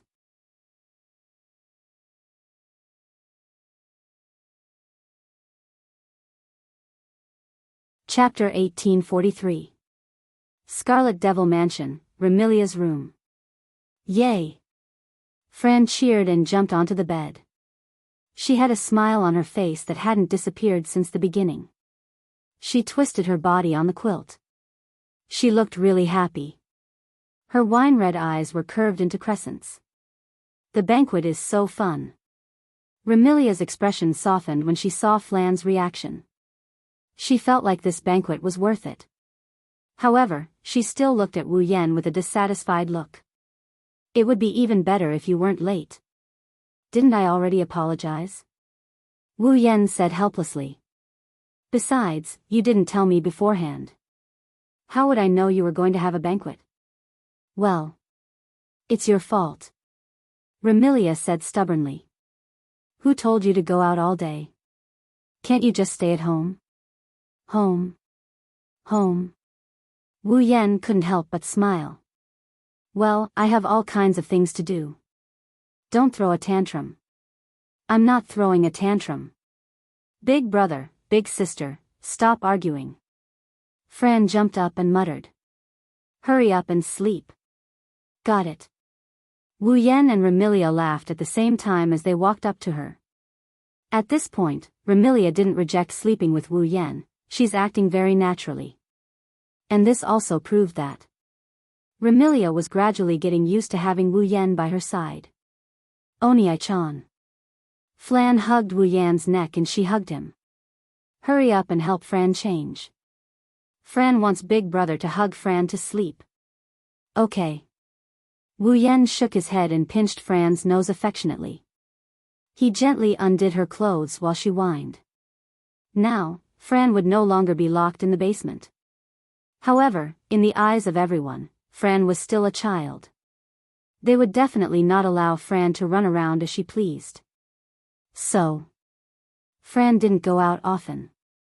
Occasionally, Wu Yan or Remilia would take her out to play. However, whether she went out or not, Fran was still wearing the red and white gothic loli outfit. Wu Yan, who was already very familiar with this outfit, took it off with ease. Remilia, who had seen this scene more than once, turned her head away. Although it wasn't as big of a reaction as the first time. She watched a man help her sister change clothes. That feeling was also very tangled. Wu Yan, who inadvertently caught a glimpse of this scene, smirked. What? Do you want Big Brother to help you change clothes? If it wasn't for the fact that your blood is higher than mine, would have sucked all your blood dry. Remilia revealed her canine teeth. Like a cat with its hair standing on end, it bared its teeth and bared its teeth. I'm not a child. I don't need to help me change clothes. Yes, yes, yes. Wu Yan replied half-heartedly. Then please hurry up and change clothes. It's time to sleep. Ugh. Remilia could only glare at Wu Yan. She picked up her pajamas and went to the bathroom to change clothes. She whispered softly as she walked. This bastard. He only knows how to dote on Fran. Not long after, Fran changed into pink pajamas. Remilia also walked out of the bathroom and changed into pure white pajamas.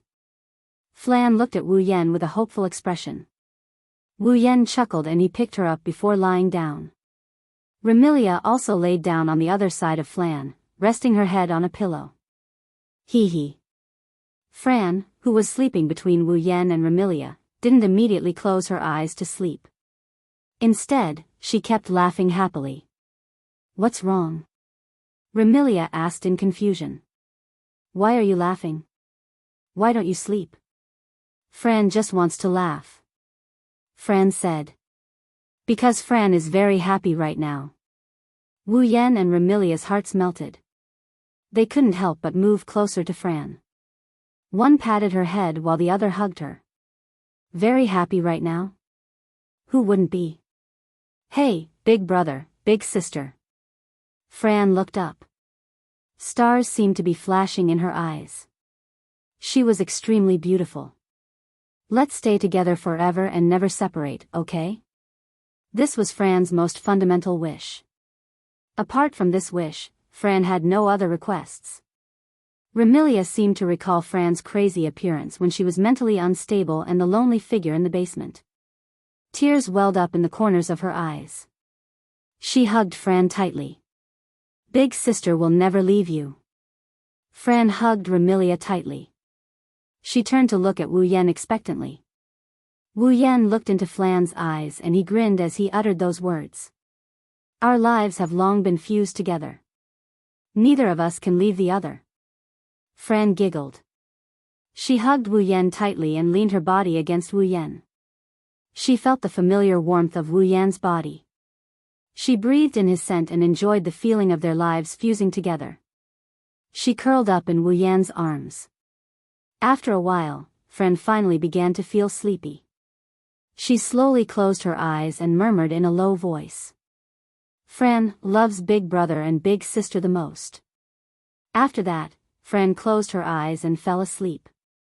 Remilia wrapped her arms around Fran's body and looked at Fran's sleeping face reluctantly as she whispered into Fran's ear. Big sister also loves Fran the most. At this moment, Remilia's heart was filled with deep love and tenderness. Remilia would never forget the crazed look in Fran's eyes. She would never forget Fran's lonely figure. She would never forget Fran's words when she longed for freedom. She would never forget the various clashes between her and Fran. Now, the two sisters could finally admit that they were very happy. Remilia was very happy, very happy. She was happy that her sister was able to meet the man who brought her back from hell to heaven. In the future, Remilia only wanted her sister to stay in heaven forever. She wanted all the painful memories to turn into dust and disappear forever. Remilia looked in Wu Yan's direction. She saw that Wu Yan was also looking at her. Their gazes met. This time, Remilia didn't make any obvious reaction. She didn't look away either. She looked straight into Wu Yan's wine-red eyes. After a long while, she said this. Although I don't know what kind of life-sharing contract you made with Fran, if possible, I hope to make the same contract with you. This was the first time Remilia expressed her inner thoughts without holding back. Not only for Fran's small wish, but for herself as well. Needless to say, Remilia wanted to make the same contract with Wu Yan to fulfill Fran's wish for the three of them to be together forever. If others knew that Remilia actually took the initiative to make a life-sharing contract, they would definitely be shocked. However, Wu Yan didn't. Because he also understood Remilia's feelings. I will. Wu Yan patted Remilia's head and responded to her wish with a powerful voice. I also hope to be with you forever. Remilia smiled as if a heavy burden had been lifted off her shoulders. She slowly closed her eyes. Remilia believed that tonight would definitely be the most comfortable sleep she had in her 500 years of life. There was no other reason. It was just that Remilia's heart was telling her that she really didn't want anything else in this life. Just like that, the voices of the two young vampire ladies softened. Their breathing stabilized and they fell into a deep sleep. Wu Yan relaxed his movements. He laid down and hugged both Remilia and Flan. Then, he closed his eyes. One after another, images of girls started appearing in his mind. They were the young ladies whose lives were intertwined with Wu Yan's. They were destined to never leave him. And now, apart from Alice and Patrice, there was another young lady in Wu Yan's embrace who made a life-sharing contract with him. Since he made a promise, Wu Yan would never go against it. Needless to say, Wu Yan didn't want to go against it. No matter if it was Alice, Patrice, or Remilia, Wu Yan would make them his summons and stay with him forever. Lowering his head, he looked at the two vampire girls beside him who are so exquisite they don't look like they belong in this world. They have angelic beauty in their sleep. Wu Yan's heart gradually calmed down as the night deepened.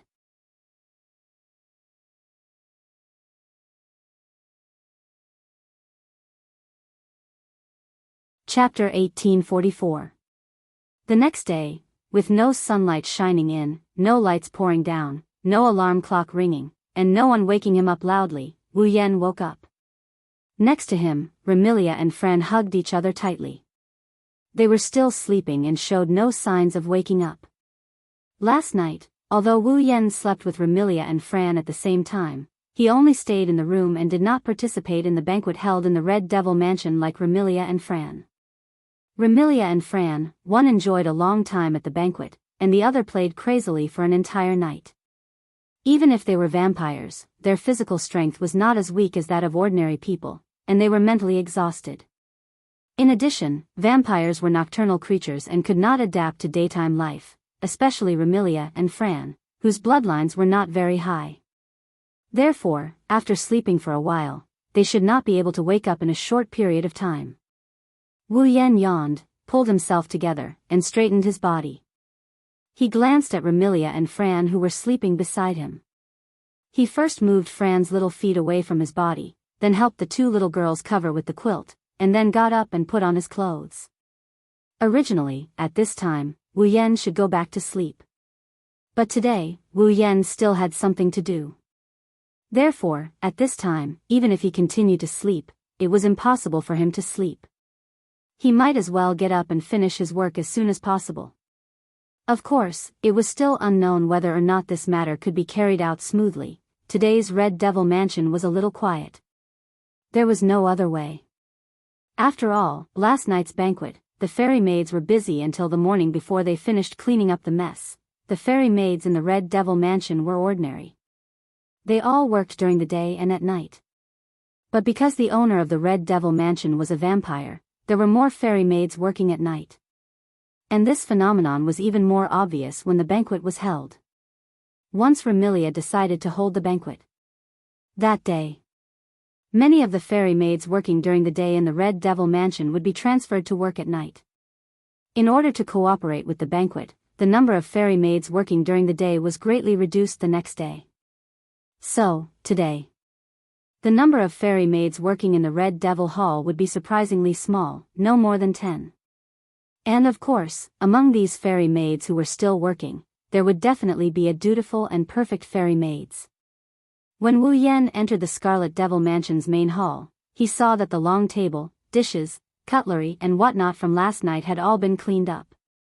Just like before, nothing has changed. In such a vast and quiet hall, Yi was wiping the round table on the platform with a rag alone. He didn't stop until he sensed someone approaching and looked over. Lord?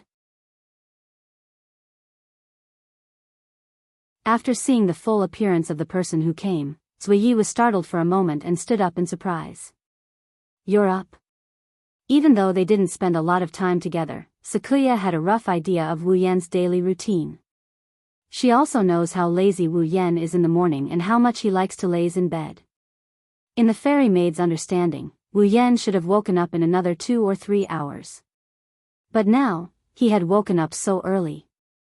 It was no wonder that the fairy maids were surprised. I have something to do today, so I need to go out for a while. Wu Yan smiled at the fairy maids. So, I woke up a little earlier today. Are you going out again? The surprise on the fairy maid's face turned into helplessness.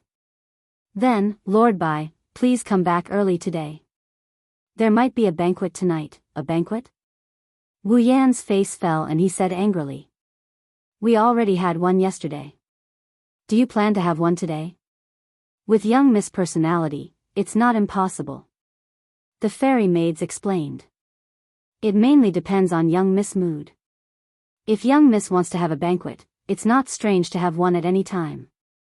There have been times when young Miss was in a good mood. At that time, there were banquets for 7 days. 7 days? Wu Yan was speechless. Banquets every day. The Scarlet Devil Mansion is really rich. To be honest, Wu Yan still didn't know where the Scarlet Devil Mansion's money came from. The fairy maids who worked in the Scarlet Devil Mansion all had their own wages. Although Hong Miling's wages had been deducted by the fairy maids, she was still paid. Only the fairy maids didn't receive a salary. This was because Remilia had already handed over the management of the finances to Genie. Moreover, if Genie wanted to take from it, it didn't matter how much he took. But where did all this money come from? Remilia and Fran were the type who spent money and didn't work. Patrice and Imp were hiding in the underground library all day. They didn't receive a salary nor did they go out to work. Apart from these four and the fairy maids, the rest were all paid by the Scarlet Devil Mansion. If that's the case, it's no wonder Wu Yan is wondering where the Red Devil Dojo got the money to pay their employees. Also, where did the Red Devil Dojo get the money to support its operations? They even held banquets from time to time. If there was a chance, he must ask Remilia about it. After making up his mind, Wu Yan found a seat and sat down. "I'll go make breakfast for Lord Bai," the fairy maids immediately said after seeing Wu Yan sit down. "Please wait a moment, Lord Bai." Just as the fairy maids wanted to use his ability to stop time, Wu Yan spoke up. "No need." Wu Yan looked at the fairy maids and frowned. "You must have been busy from last night's banquet to the end, right?" "Yes." The fairy maids tilted his head and asked suspiciously. "Is there a problem?" "There is a big problem." Wu Yan's frown deepened. "Since you've been busy for so long, aren't you tired?" One must know that the fairy maids of the Scarlet Devil Mansion were busy until dawn to clean up the mess and go back to rest. The fairy maids must be the same. But even so, Zuiyi still had to start work so early. This burden was not ordinary. Actually, Wu Yan wanted to say it a long time ago. "Sakuya, it seems like I can see you working whether it's day or night." Wu Yan looked at Sakuya with a serious look in his eyes. "Do you really have a good rest?" "This." The fairy maids hesitated as if he didn't know if he should tell the truth. But after seeing the serious expression in Wu Yan's eyes, the fairy maids knew that if he concealed the truth, Wu Yan would be angry. So, the fairy maids hesitated and answered truthfully. "When I rest, I usually use time stop before I start to rest." "Use time stop to rest?"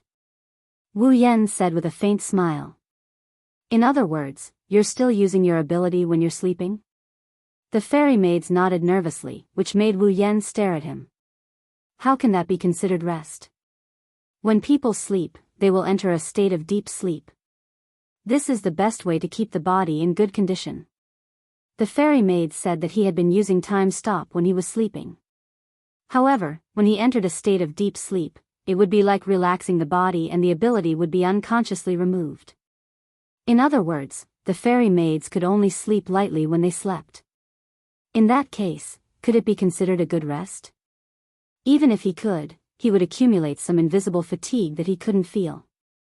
One day, it would erupt all at once and crush his body. "You," Wu Yan said reproachfully. "What do you want me to say about you?" "I can do it," the fairy maids hurriedly said.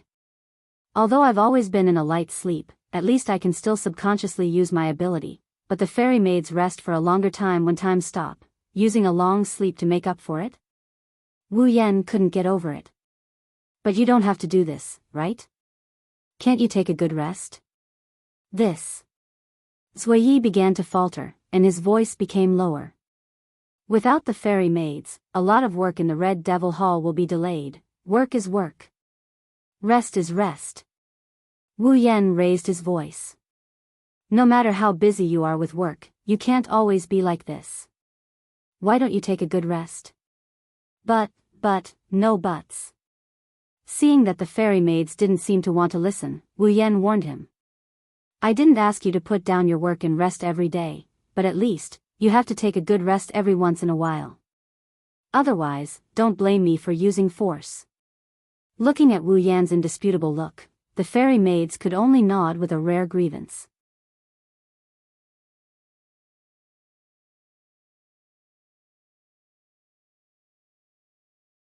Chapter 1845.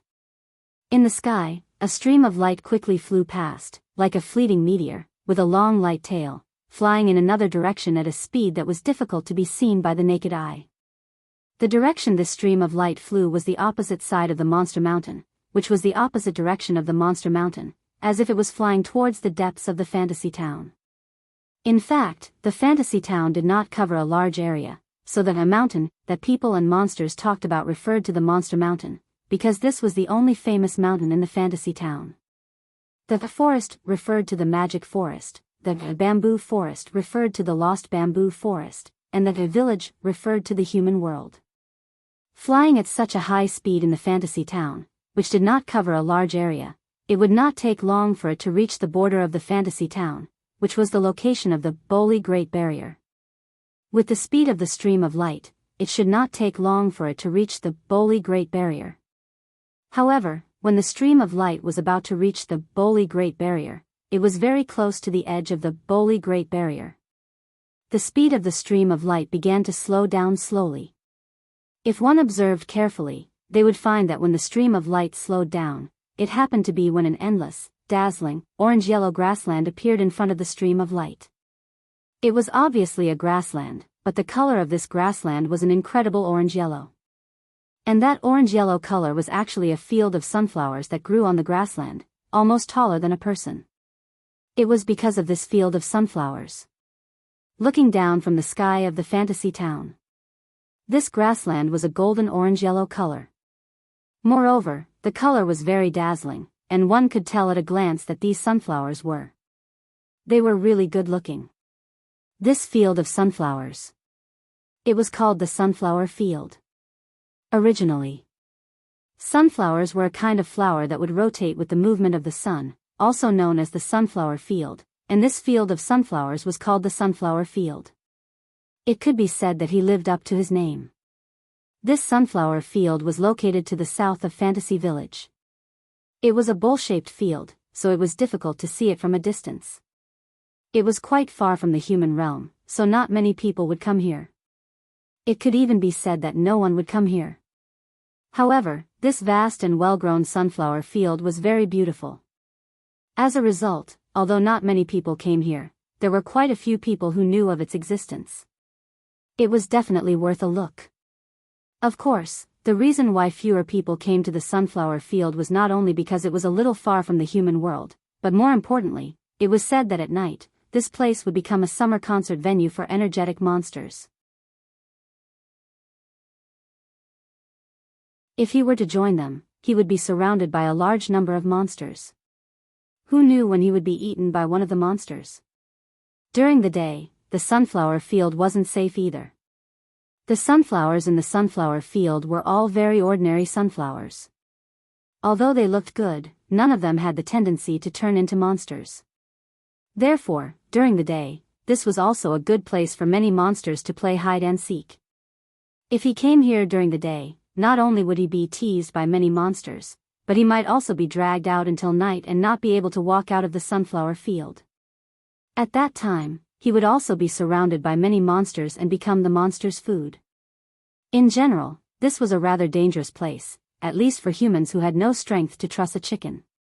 Only the body of the streamer that flew over knew that the rumors about the sunflower field were somewhat wrong. In fact, this sunflower field wasn't as lively as the rumors said. It wasn't as lively as a summer concert venue for energetic monsters.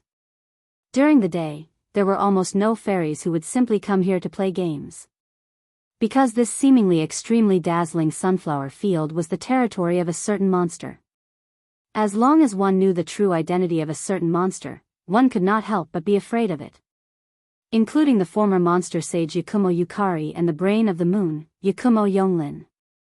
It was unknown if it was fearful of this extremely powerful monster, but the speed of the flowing light gradually decreased. When it arrived at the edge of the sunflower field, it made a turn and fell down, smashing heavily into the ground. Pung! In the dull sound of impact, smoke and dust filled the air, shrouding the place where the streamer hit. Vaguely, a figure emerged from the smoke and dust that filled the air and slowly walked out, exposing itself to the air and sunlight. Cough cough. Choked by the smoke and dust, Wu Yen coughed twice and waved his hand with a look of disdain. If I knew this would happen, I wouldn't have landed and directly entered the sunflower field. This sentence was just casually said by Wu Yan. After all, the monster that occupied the sunflower field as its territory really couldn't be rude. If he flew in casually, he was afraid that he would accidentally anger the monster. By then, not to mention whether he could achieve his goal of coming here, the monster might even kill Wu Yan directly. Although Wu Yan was a true ancestor and theoretically an existence that couldn't die, the monster in the sunflower field wasn't someone to be trifled with. It wouldn't be surprising if the monster had some means to kill undead creatures. It wasn't that Wu Yan was afraid of the monster, but he was really afraid of the monster's existence. If possible, he really didn't want to have a conflict with the monster over some trivial matters. Lifting his head and looking at the endless sunflower field in front of him, Wu Yan was amazed by the beautiful scenery, but at the same time, he was secretly speechless. The sunflowers in the sunflower field were all ordinary sunflowers, there was no doubt about that. However, Wu Yan acutely felt an extremely majestic aura from the vast sunflower field in front of him. It was the demonic aura that belonged to a monster. The sunflowers in this extremely ordinary sunflower field all carried the same type of demonic aura. What did this prove? It proved that although these sunflowers were ordinary sunflowers, their owner had used some means on them to turn them into sentinels. In other words, Wu Yan was now facing a large number of cameras that couldn't be counted no matter how hard he tried. The owner of the sunflower field was definitely using these cameras to observe every visitor that came. It's really a big deal. Wu Yan collected his emotions and muttered to himself. Today, Wu Yan came to the sunflower field mainly to meet the owner of the sunflower field. However, the owner of the sunflower field not only had amazing strength, but also had an unpredictable personality. She could turn hostile at any time. If he just barged in, it might cause unnecessary trouble. Therefore, after thinking for a while, Wu Yan chose the most conservative way to meet her. I know, you must have noticed my arrival. Looking at the golden sunflower field in front of him, Wu Yan spoke loudly. Can you come out and meet me? The Lord of Flowers of the Four Seasons, delicate fragrance in the wind. When the words delicate fragrance in the wind were spoken, the demonic aura attached to every sunflower in the sunflower field fluctuated slightly. For a moment, the surrounding air seemed to have solidified, becoming heavier than a rock, but then it loosened and returned to normal as if nothing had happened. Of course, Wu Yan noticed this change as well. However, even though he noticed it, Wu Yan didn't pay attention to it. Instead, he turned his gaze to the center of the sunflower field. Rustle, rustle, rustle. Suddenly, the sunflowers in the sunflower field swayed slightly. There was no wind blowing in the sunflower field, but the sunflowers in the sunflower field moved by themselves, twisting their roots as if they were worshipping something, lowering the big flower head. Not long after, another rustling sound came from the center of the sunflower field as if it was welcoming a king. That was the sound of something stepping on the flowers. Footsteps. As the footsteps approached, Wu Yan clearly felt a very terrifying aura slowly rising. Even the ground seemed to be trembling slowly. Coupled with the footsteps, it was like a scene when a dinosaur or a giant was about to appear. It made people's heart tighten. Wu Yan was also nervous, but his gaze was fixed on the center of the sunflower field. Unlike the gradually rising aura, he restrained his own aura. In the midst of this farce, the owner of the footsteps seemed to have lost his patience and appeared from the sunflower field.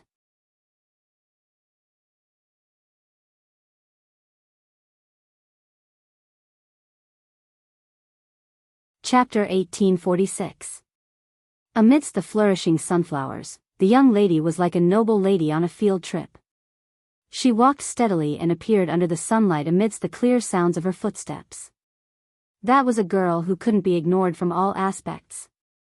The young girl had the same color as the grassland, emerald green shoulder-length hair that was full of vitality. Her short hair was not soft, but slightly curled. As the young girl walked, it swayed with the wind, flashing a dazzling arc under the sunlight. The girl's figure was very tall, not to be outdone by Yukari and Yonglin. She was considered to be one of the taller girls of the opposite sex that Wu Yan had seen so far. She wore a red and dark red checkered waistcoat and a knee-length skirt of the same color.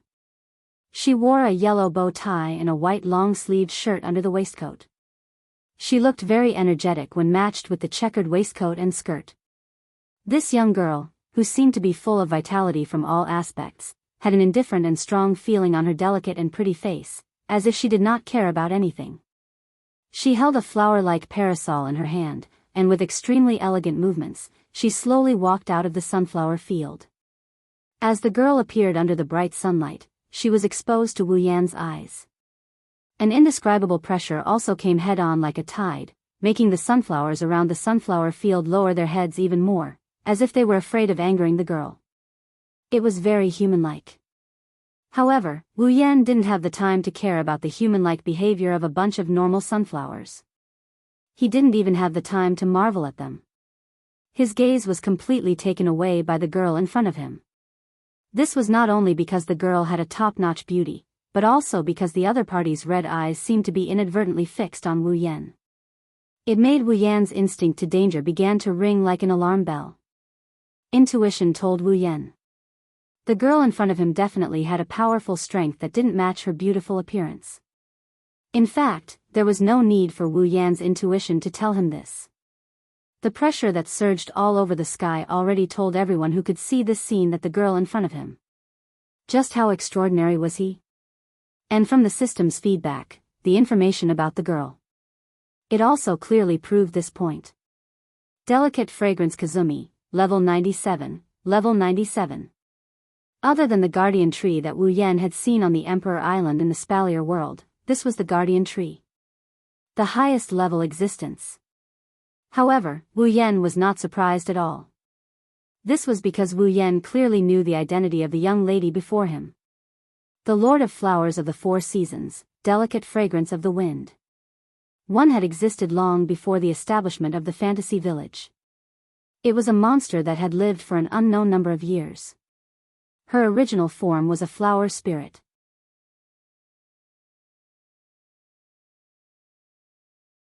Compared to Yakumo Z, who was the only flower spirit in the entire race, she could be said to be the lowest level flower spirit.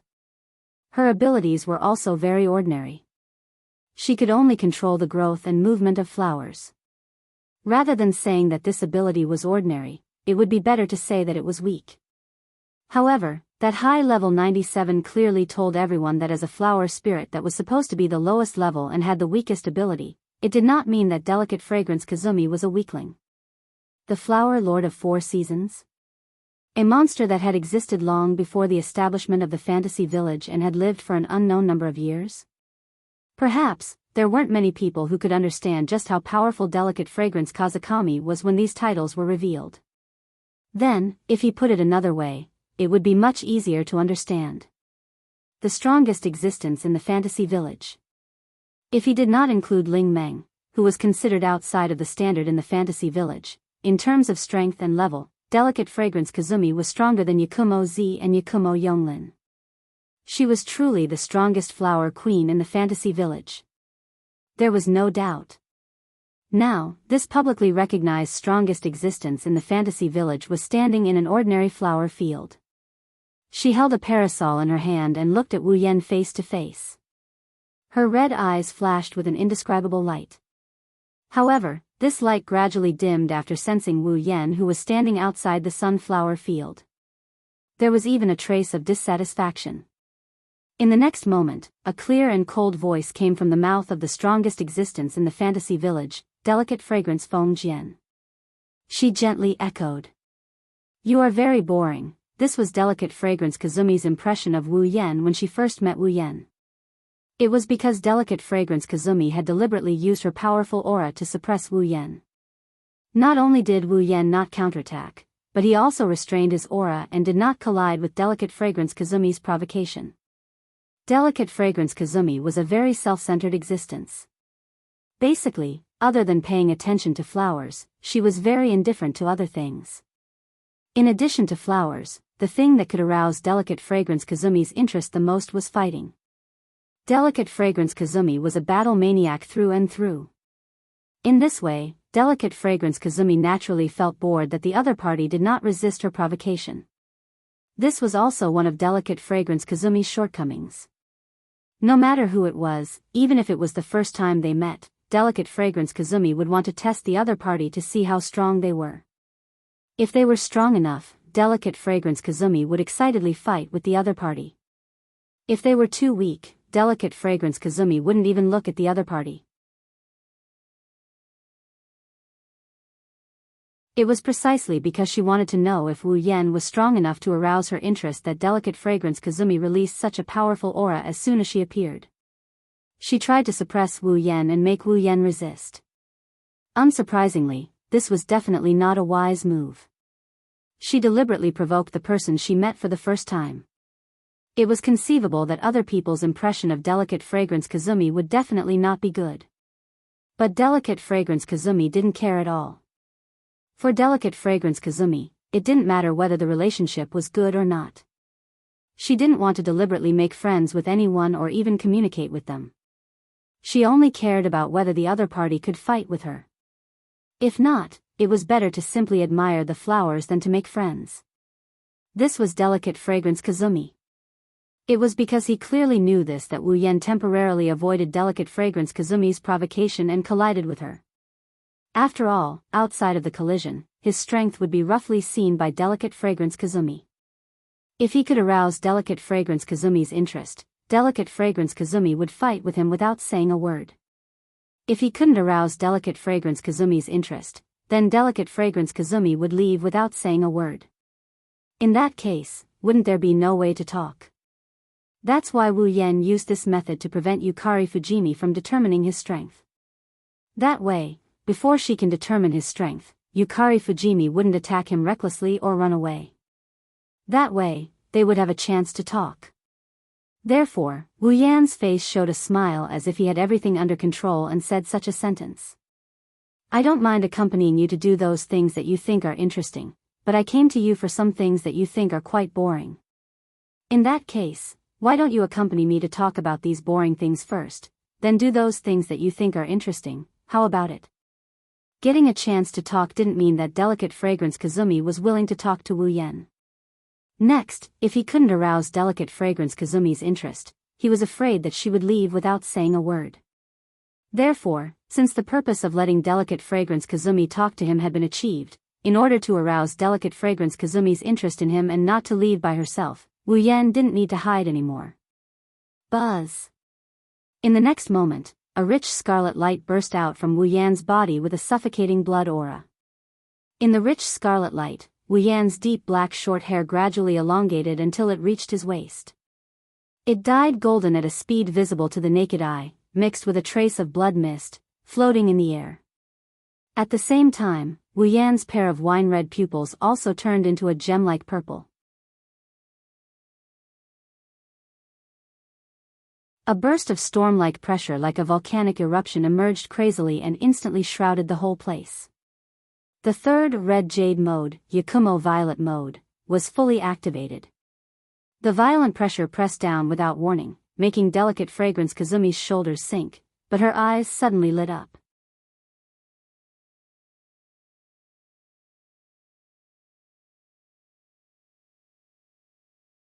Chapter 1847.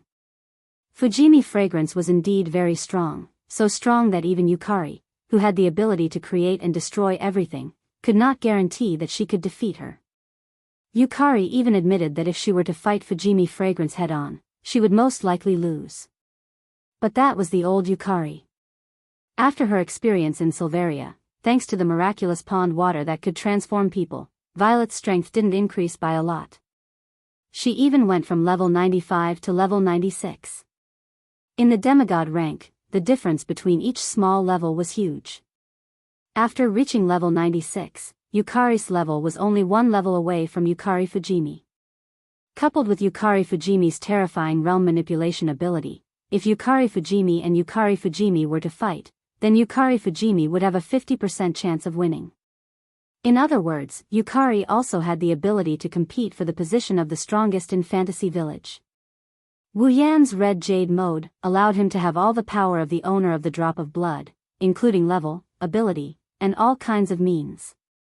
Even if this person's level increased and their ability developed, it would still be the same. In other words, after entering Yukari's red jade mode, Wu Yan's power had increased to the point where he could compete with Fujimi Fragrance. Fujimi Fragrance could not have missed this point. At least. When Wu Yan used Yukari's third, red jade mode, Fujimi Fragrance could not have missed it. Fujimi Fragrance's spirit was shaken, her eyes flashed with excitement and fanaticism. Strong. So strong. Wu Yan, who entered Yukari's red jade mode, could not help but think that he was really strong. The thick scarlet light and blood mist on his body slowly dissipated. Wu Yan clenched his hand, feeling the power that belonged to Yukari that had not emerged in a long time, the corner of his mouth raised in a confident arc. He looked up and saw Fujimi Fragrance standing in the middle of the sunflower field, looking at him with excitement. Wu Yan turned his attention to the guy. I don't know. If this is the case, can I make you feel a little more interesting? Fujimi Fragrance did not answer, but the surging fighting spirit in her eyes and smiling very happily already told Wu Yan the answer. The aura on your body is very familiar. The facts proved. Wu Yan's plan worked very well. Fujimi Fragrance was already interested in him. Moreover, he didn't rush over to fight with him right away. Instead, he suppressed the fighting spirit in his heart. She looked at Wu Yan. I seem to have sensed the same aura as you on someone else's body. Furthermore, your aura has changed a lot compared to before. When she said this, Feng Jian Yuxiang's tone was very hasty.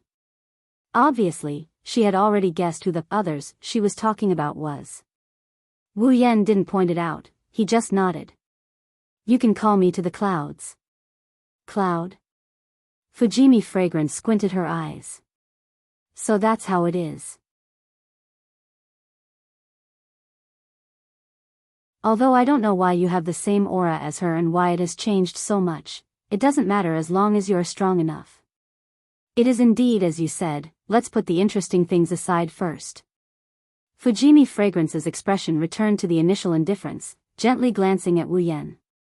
Why are you looking for me? It's very simple. Wu Yan didn't beat around the bush.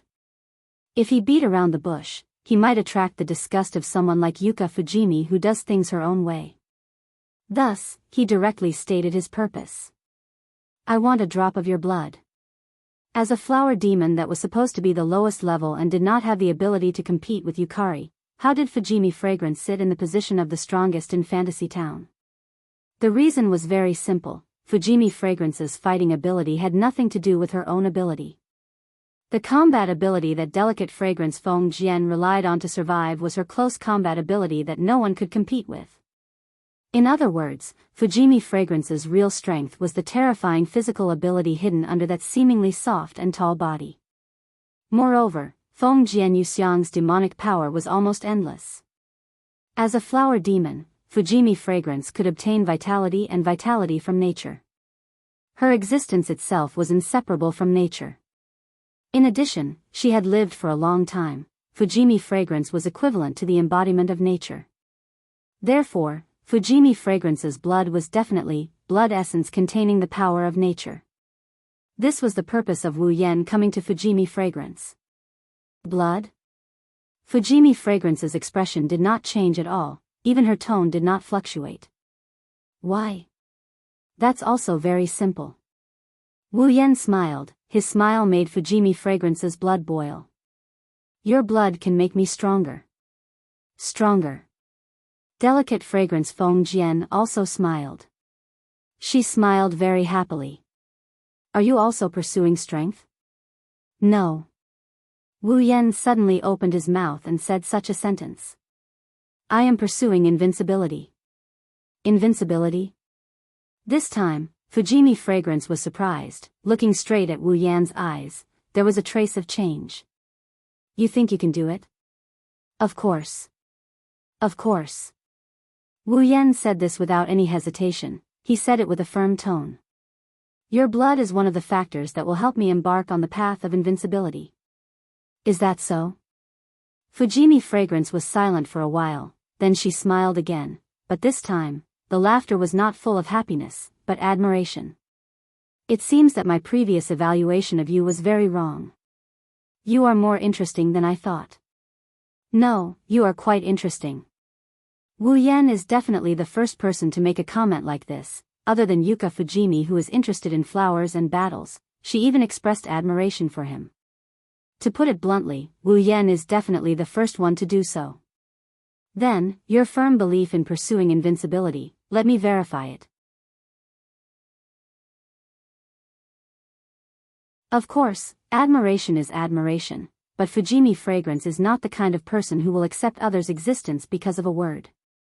At this moment, Fujimi Fragrance slowly put down the parasol in her hand and closed it, like holding a weapon, pointing at Wu Yan. Her red eyes surged with fanatical fighting spirit. Defeat me. I will fulfill your request. For Yuka Fujimi, a drop of blood was nothing at all. With Yuka Fujimi's personality, she would not be like Mount Penglai Bright Knight and Yonglin Hachiai. She would not worry that her blood would be used by others to perform evil means and harm herself. This is not because Fujimi Fragrance does not care about her safety, but because Fujimi Fragrance is confident that no one can put her in danger with just a drop of blood. Therefore, giving Wu Yan a drop of blood is nothing at all. However, Delicate Fragrance Feng Jian wasn't so generous that she would obediently hand over her blood just because a person came out and said a few words that she admired. But if he can defeat Fujimi Fragrance, then it is a different story. After all, Fujimi Fragrance is a battle maniac through and through. Feeling the powerful aura gradually rising from Fujimi Fragrance's body, Wu Yan closed his eyes, and when he opened them again, his eyes were calm. The defeat you mentioned shouldn't be referring to the rules of rune cards or bullet screen games, right? That's natural. Fujimi Fragrance nodded. If you are weak, then I don't mind playing a game with you. But now, there is no reason. Fujimi Fragrance recognizes Wu Yan's strength, and also recognizes that Wu Yan is a strong person.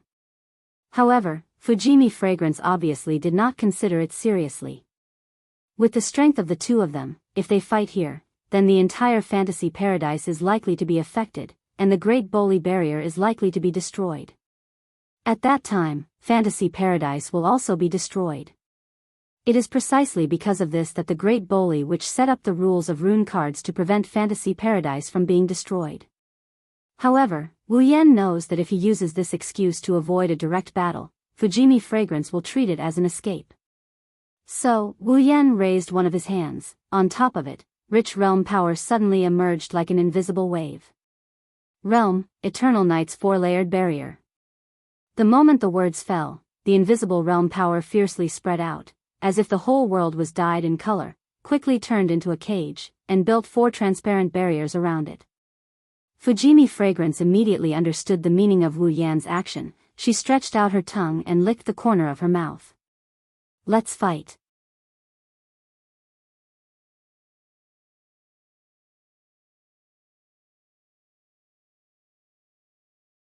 Chapter 1848.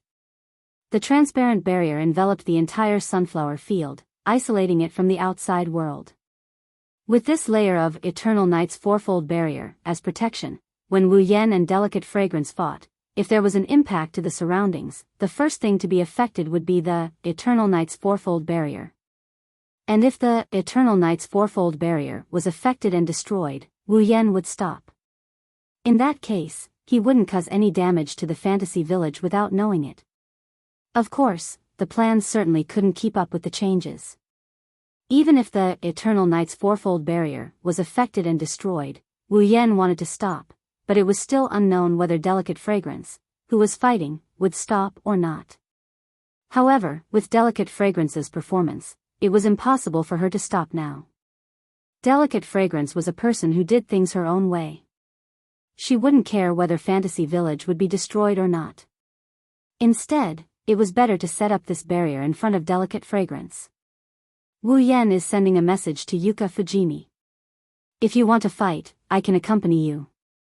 However, once the Eternal Night's fourfold barrier was destroyed, he would have to stop. Delicate Fragrance Feng Jian must have already received this information. But Delicate Fragrance didn't even say anything. She licked the corner of her mouth and suddenly smiled. "Let's fight," this sentence. It became the opening statement of the highest standard battle in the fantasy village. Buzz. At the same time, the space around Feng Jian Yuxiang trembled, and the sunflower field around her also shook slightly. The ordinary sunflowers actually secreted a force that was difficult for others to detect under this vibration. Like a stream of air, it poured into Feng Jian Yuxiang's tall and delicate body. After a long time, delicate fragrance, the flower demon, had become the embodiment of nature. Her existence was equivalent to the entire nature. At this moment, Feng Jian Yu blended into the surrounding nature. Extracting power from nature, she used it to transform herself into the real nature. In such a state, delicate fragrance Feng Jian was able to obtain endless demonic power in the truest sense, and used it extravagantly to strengthen her body, improve her physical ability, and the effect of the delicate fragrance in the wind. It was through his body that had turned into nature. He was able to display all of his terrifying physical abilities without missing a single bit. Under Wu Yan's attentive gaze, Feng Jian's fragrant hair fluttered without wind, and a terrifying aura suddenly erupted from her tall and slender body. It pressed down in all directions like an avalanche. Under the influence of Feng Jian Yuxiang's terrifying aura, the sunflowers in the sunflower field all grew crazily. Not long after, they grew to a height that humans couldn't compare to. This was the ability of delicate fragrance Fujimi itself, the ability to control flowers. Now, the delicate fragrance Feng Jian had completely integrated into nature, allowing this ability to be used along with his own aura, affecting the sunflowers in the sunflower field. As for the earth-shattering aura, it swept in all directions like a gust of wind. The cold demonic aura was like sharp blades that suddenly scattered in all directions, scraping Wu Yan's cheeks painfully. With this aura alone, delicate fragrance Feng Jian Yuxiang was worthy of the title of the strongest in the fantasy village. While Wu Yan was feeling this in his heart, delicate fragrance Feng Jian Yuxiang raised his head, a cold light flashed in his eyes, and suddenly, he took a fierce step forward. Chi! With a thunderous sound, in the blink of an eye, delicate fragrance Feng Jian Yuxiang appeared in front of Wu Yan. The parasol with demonic aura in his hand carried a suffocating aura. In front of Wu Yan's narrowed expression, he fiercely chopped down on Wu Yan's head. The realm of being and nothingness. Wu Yan immediately reacted. He took a step back, raised his hand, and a wave of power that others couldn't understand emerged from his palm, facing delicate fragrance Feng Jian Yuxiang's parasol. Seeing this, delicate fragrance Feng Jian Yuxiang actually smiled. The parasol in his hand that contained a terrifying aura didn't retreat, but instead, heavily chopped down. Bang! Logically speaking, the realm of being and nothingness should forcibly guide the demonic power surging on delicate fragrance Feng Jian Yuxiang's parasol from the state of being to the state of nothingness, turning delicate fragrance Feng Jian Yuxiang's attack into nothingness. However, the imagined situation didn't happen. Not only did the realm of being and nothingness not turn delicate fragrance Feng Jian Yuxiang's attack into nothingness, but the fluctuation of the realm power in Wu Yan's hand was forcibly dispersed by this attack. Wu Yan's face changed. Delicate fragrance Feng Jian Yuxiang actually used pure power to break the realm power. Don't be distracted. Before Wu Yan could react, delicate fragrance Feng Jian Yuxiang's battle-thirsty and indifferent voice passed into Wu Yan's ears. The real battle has just begun. As soon as his voice fell, delicate fragrance Feng Jian Yuxiang raised the parasol in his hand. The tip of the parasol aimed at Wu Yan, and the violent demonic power suddenly condensed there and burst out like an explosion. In the next second, a beam of light with a diameter of 2 to 3 meters, containing a shocking energy fluctuation, like a meteor falling from the sky, shot toward Wu Yan. Wu Yan also knew that now was not the time to be shocked. He restrained the emotions in his heart, and a pair of crystal-clear purple eyes flashed with a touch of light. If it was Violet, what would she do at this time? With this thought, Wu Yan mobilized the demonic power in his body that wasn't as strong as delicate fragrance Feng Jian Yuxiang, but it was still extremely abundant. Circles of power fluctuations that belonged to the realm emerged around his body. At this moment, Wu Yan felt like he could destroy the world and burn the mountains and boil the sea with a raise of his hand. This wasn't just talk. The power of Purple's realm was just that strong. She could create everything with a thought. She could destroy everything with a thought. Since delicate fragrance Feng Jian Yuxiang could break through the realm power alone, then he would take out the realm power that delicate fragrance Feng Jian Yuxiang couldn't break through. Phew. A scorching breath that seemed to carry all the emotions in Wu Yan's heart was slowly exhaled by Wu Yan. Immediately, Wu Yan raised his head and looked at the beam of light that was constantly magnifying in his pupils. The corner of his mouth curled up, and he didn't intend to defend at all. His body shook and turned into a stream of light. Under delicate fragrance Feng Jian Yuxiang's surprised gaze, he directly rushed toward the incoming beam of light. Whoosh! In the extreme sound of breaking through the air, Wu Yan rushed toward the incoming beam of light violently. The realm power surging around his body violently erupted. The realm of being and nothingness. With such a voice, the figure that turned into a stream of light collided with the fatal beam of light. Boom!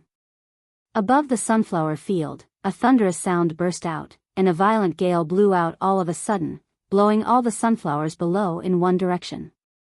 This time, it was the same level of power, but the result was completely different.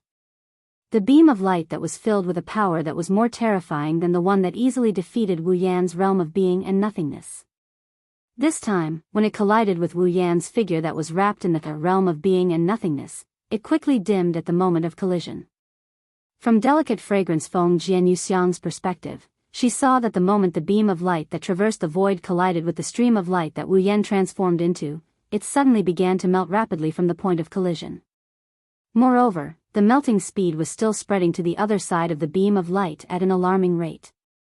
During this period, a figure that was like a meteor swept across like lightning, and a part of the beam of light that came into contact with it collapsed upon contact. And it was the kind that destroyed everything in its path. Boom! In the end, the beam of light that was 2 to 3 meters in diameter disappeared completely, but the figure that turned into a stream of light didn't lose its momentum.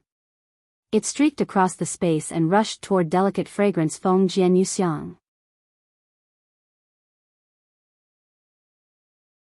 Facing such a violent and direct collision, delicate fragrance Feng Jian Yuxiang's eyes surged with crazy battle intent.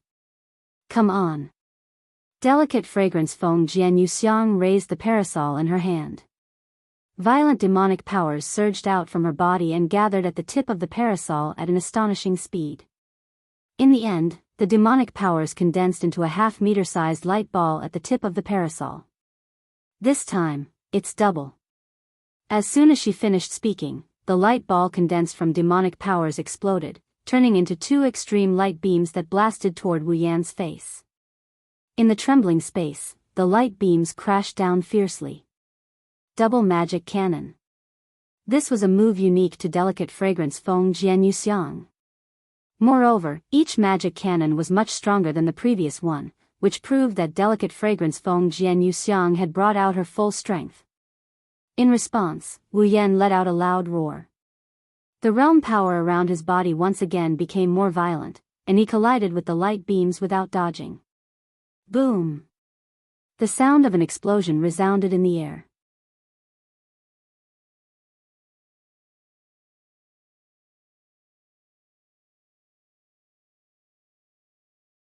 Chapter 1849. Bang! Amidst the deafening explosion, the Eternal Night's quadruple barrier, that enveloped the entire sunflower field suddenly trembled. It was as if something had struck it hard, and traces of cracks actually appeared on it.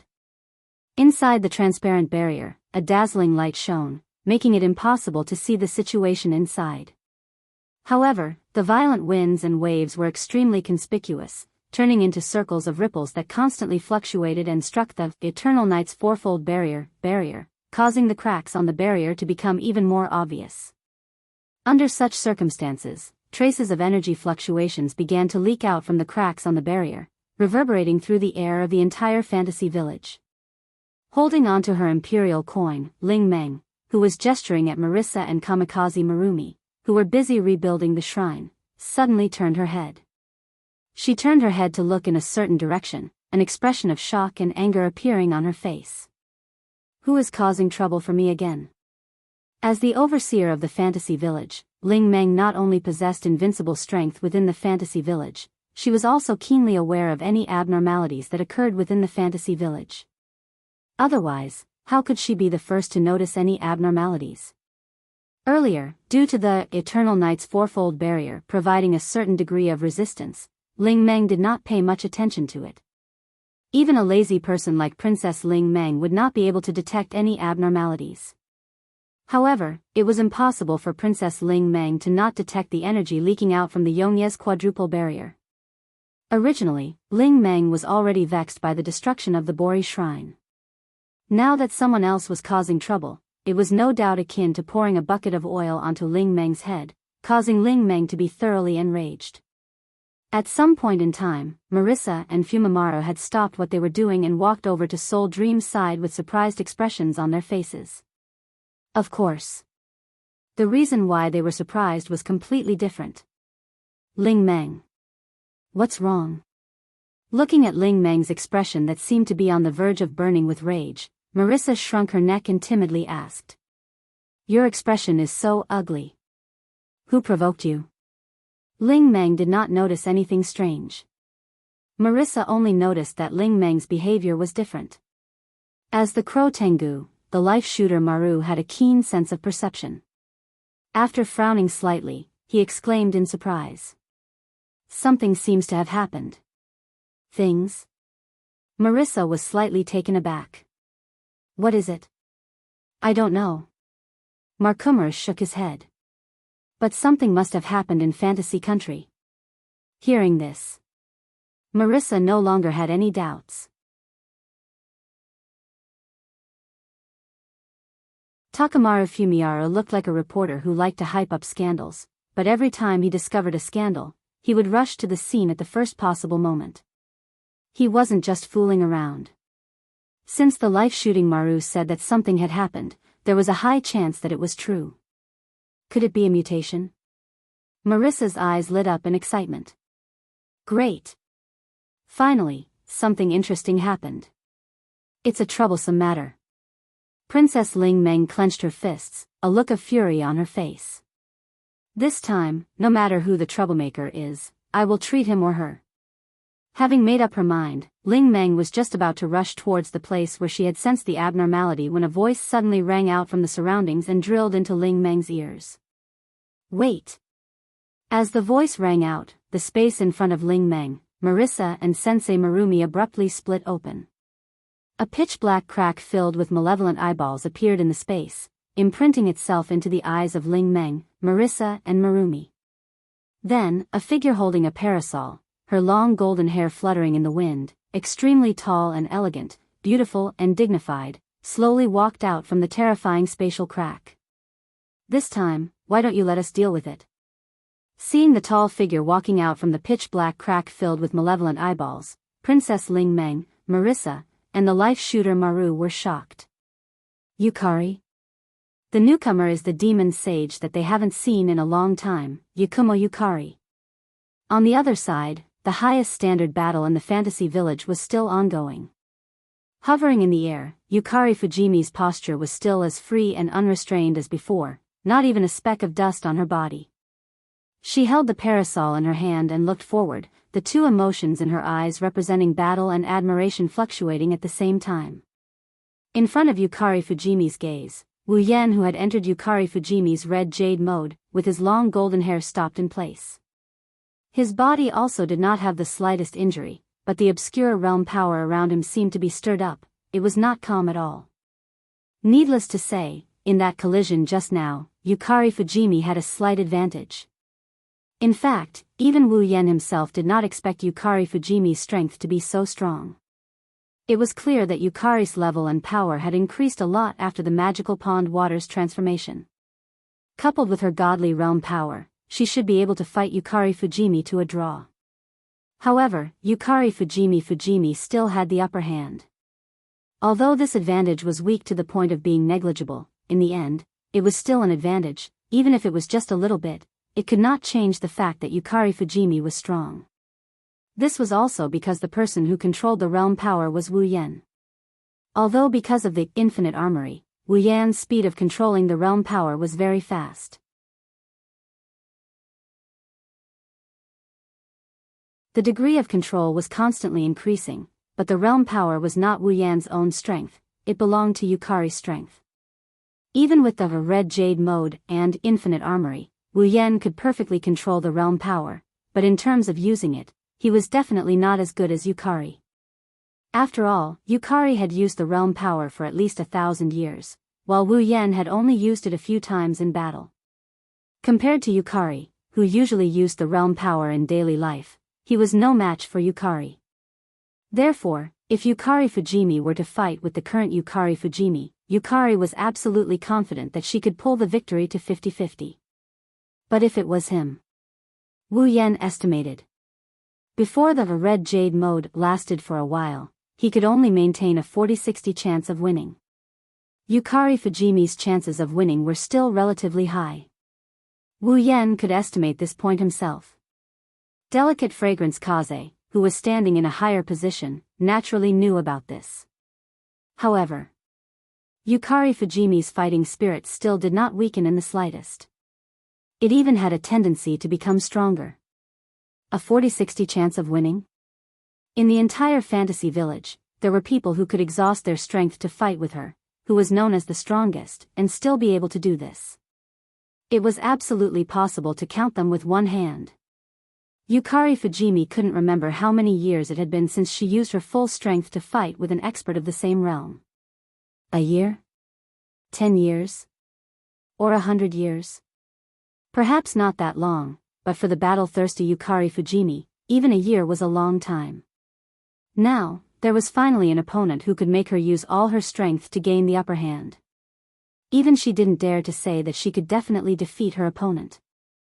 Yukari Fujimi's excitement could be imagined. What's wrong? At that moment, Yukari Fujimi's tone also leaned towards fanaticism. Her voice was full of excitement and extremely joyful, reverberated in the surroundings. Can't you do it? Bring out more power. Pursue the existence of invincibility. After saying that, Yukari Fujimi spread her arms as if she wanted to embrace the whole world. Nature responded to Yukari Fujimi's excitement by extracting vitality from nature and turning it into pure monster power that flowed into Yukari Fujimi's body. Buzz! At the next moment, a dazzling flower suddenly bloomed behind Feng Jian Yuxiang's back. Terrifying demonic powers surged on it, gathering together and shooting out flower-shaped barrage that had a diameter of 1 meter as if they were shooting arrows. Let me have some more fun. Along with Yukari Fujimi's fanatical voice, the flower-shaped barrage burst across the sky above the sunflower field like auroras. In the sound of sonic booms, they mercilessly shrouded Wu Yan. Wu Yan could only stretch out his hand and set up the realm power in front of him like a barrier.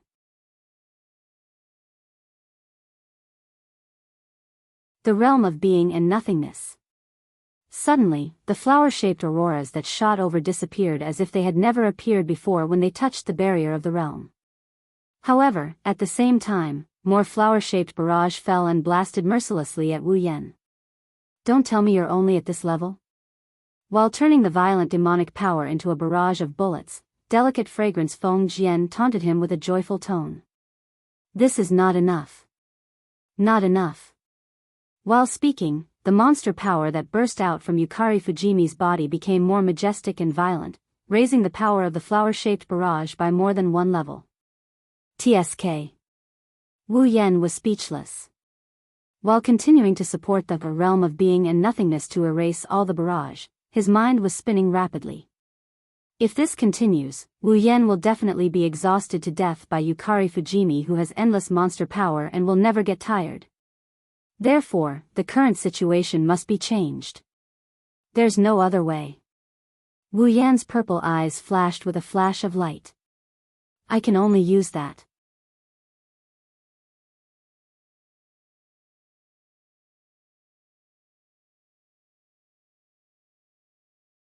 Chapter 1850.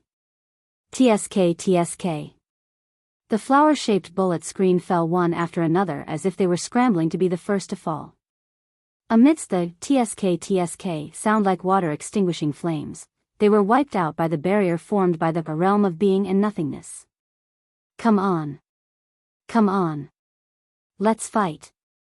Yoxiang Fujian's joyful voice echoed in the flower-shaped bullet screen. Every time it echoed, it was accompanied by an extremely terrifying explosion of demonic power. The rain-like bullet screen that fell like raindrops had a terrifying increase in power and quantity. As the embodiment of nature, the current delicate fragrance Feng Jian seemed to have received the assistance of the entire natural world. Her monster power was endless. Therefore, as long as delicate fragrance Feng Jian didn't want to, the flower-shaped bullet screen would never stop. In fact, its power and number would continue to increase. If it went on like this, the attack made up of the dazzling flower-shaped barrage would sooner or later reach an unparalleled level in terms of power and quantity, and the boundary between being and non-being would be broken sooner or later. By then, Wu Yan would also be defeated. In fact, Wu Yan was already feeling a little burdened. The power of the realm surging around his body was already a little lax. The barrier formed by the realm of being and nothingness in front of him was like a heavy mountain, slowly becoming heavier and heavier. Wu Yan's outstretched hand was unable to bear the burden, and it made cracking sounds similar to the friction of bones. But even so, Wu Yan gritted his teeth and held on. After taking a deep breath, he closed his eyes. After reaching the peak of the 9th rank, the duration of Violet's red jade mode had increased to an hour. An hour was enough for a high-level battle where hundreds of rounds could be exchanged in minutes. Not only was it enough to determine the winner, but it could also continue for at least a dozen more battles. Therefore, Wu Yan didn't need to pay special attention to the duration of the red jade mode. Naturally, he didn't need to worry about whether it would be cancelled midway. But in terms of strength alone, the current Wu Yan, compared to Yu Xiang, still had a small gap. Although it wasn't to say that it was impossible for him to win, his chances of winning were definitely lower than delicate fragrance Fujimi. Coupled with delicate fragrance Feng Jian's extravagant fighting style and the support of her endless demonic power. The longer time passed, the situation became more and more unfavorable to Wu Yan. However, this was not Wu Yan's strongest state. Yukari's red jade mode is the strongest out of the 3 red jade modes he has. However, apart from the red jade mode, Wu Yan had another trump card that could increase his overall strength.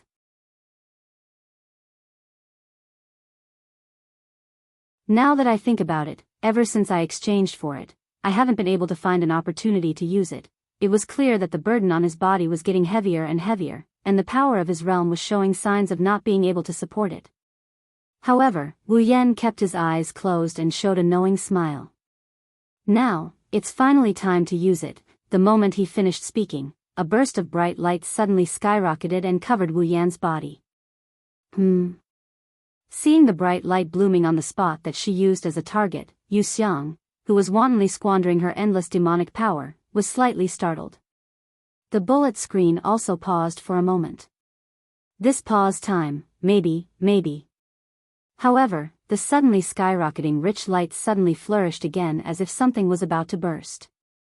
The flower-shaped bullet screen was all bounced back. Bang! In the muffled sound, the skyrocketing rich light suddenly burst out, cancelling out the overwhelming flower-shaped bullet screen. Then, it turned into starlight and dissipated in the air. In this regard, delicate fragrance Fujimi did not react. It would be better to say that if she could defeat her opponent with this continuous barrage, delicate fragrance Fujimi would be disappointed, so she did not react to her barrage being cancelled out. However, when she saw the situation at the center of the bright light that had just surged, a trace of surprise appeared in delicate fragrance Feng Jian's eyes. That is, she saw that in the center of the bright light that gradually turned into starlight and dissipated in the air, a figure was suspended in the air. The waist-length golden hair was still dazzling, and the purple eyes were as crystal clear as ever. Such a figure, compared to just now, had changed a lot. Because, an extremely strange thing appeared on the figure's body. It was a garment that looked like a windbreaker and a knight's suit. The hem was long enough to reach the ankles, and the entire body was pitch black. The wrist portion was covered with an armor-like object that extended to the back of the owner's hand. On the back of the hand, there were 2 sparkling and translucent oval-shaped gemstones that were embellished there, flashing with a dazzling arc of light. Of course, such an additional garment couldn't be considered a strange thing at all. The reason why this luxurious garment that looked like a windbreaker and a knight's suit was called a strange thing was that this garment was slowly rolling like a liquid, like a burning flame. It looked extremely magical. Wu Yan lowered his head and stretched out his hand in front of himself. He looked at the 2 crystal-clear oval-shaped gems and the knight's suit that was burning like a flame on the back of his hand. He curled the corner of his mouth and clenched his fist fiercely. Is this my holy knight's suit?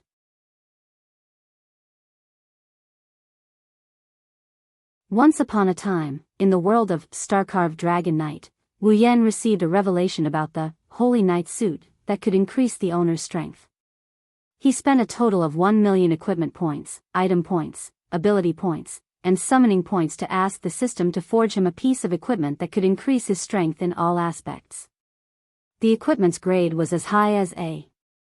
It was a genuine legendary armament. This legendary armament that could increase the user's strength in all aspects was none other than this knight's uniform that was burning like a flame. The armor extended from the wrist to the back of the hand, and the back of the hand was adorned with sparkling and translucent oval-shaped gems. Because of the revelation he received from the holy knight's suit, Wu Yan decided to forge this legendary armament for a living. Therefore, he named it the holy knight's suit. With this legendary armament, Wu Yan's abilities in all aspects would be greatly enhanced. Strength, defense, speed. Even Wu Yan's superpowers, magical power, magic, and magic would be improved in all aspects. If Wu Yan was a little weaker than delicate fragrance just now, but with the holy knight's suit, it would be different. Feeling the improvement in all aspects in his body, Wu Yan once again clenched his fist, looked up, and looked at Delicate Fragrance, who was looking at him in surprise. The corner of his mouth lifted into a smile. Boom! In the next moment, as if something exploded, under Delicate Fragrance's gaze, Wu Yan's body suddenly burst out a circle of violent air waves that spread out from his body and blew in all directions. That's magical power. After obtaining the Holy Knight's suit, it was already invincible. It belonged to Wu Yan's magical power. The magnitude of the demonic power was already comparable to Fengjian Yuxiang's boundless demonic power, causing Fengjian Yuxiang's somewhat surprised expression to instantly freeze. Wu Yan ignored Yuka's reaction. He raised his hand and a ball of pure white flame slowly rose into the air. It didn't look like it had any temperature at all. It burned peacefully. However, it was this seemingly inconspicuous white flame that made Delicate Fragrance feel a sense of crisis. You should be very happy just now, right? Wu Yan cast his gaze on Delicate Fragrance and grinned.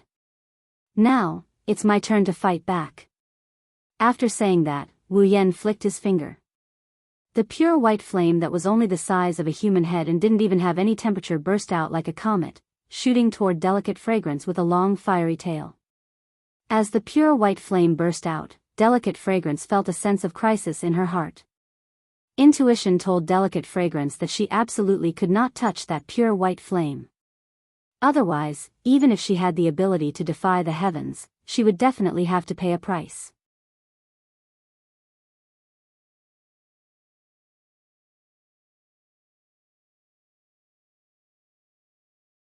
Chapter 1851. Whoosh! Watching the pure white flame turn into a comet and burst toward her, Delicate Fragrance Kaze's cold and delicate face revealed a dignified expression. But in addition to the dignified expression, there was another emotion. Joy. There was no doubt that Delicate Fragrance Kaze was the kind of person who would be happier when the opponent was stronger. Therefore, after noticing that Wu Yan's strength had increased a lot after equipping the knight's suit that was burning like flames, Delicate Fragrance Kaze's face was both dignified and joyful. Of course, joy was joy, but the pure white flame brought a sense of crisis to Delicate Fragrance Kaze. Delicate Fragrance Kaze wasn't a reckless person who only knew how to charge forward recklessly. So, without saying a word, delicate fragrance Kaze retreated for the first time since this battle.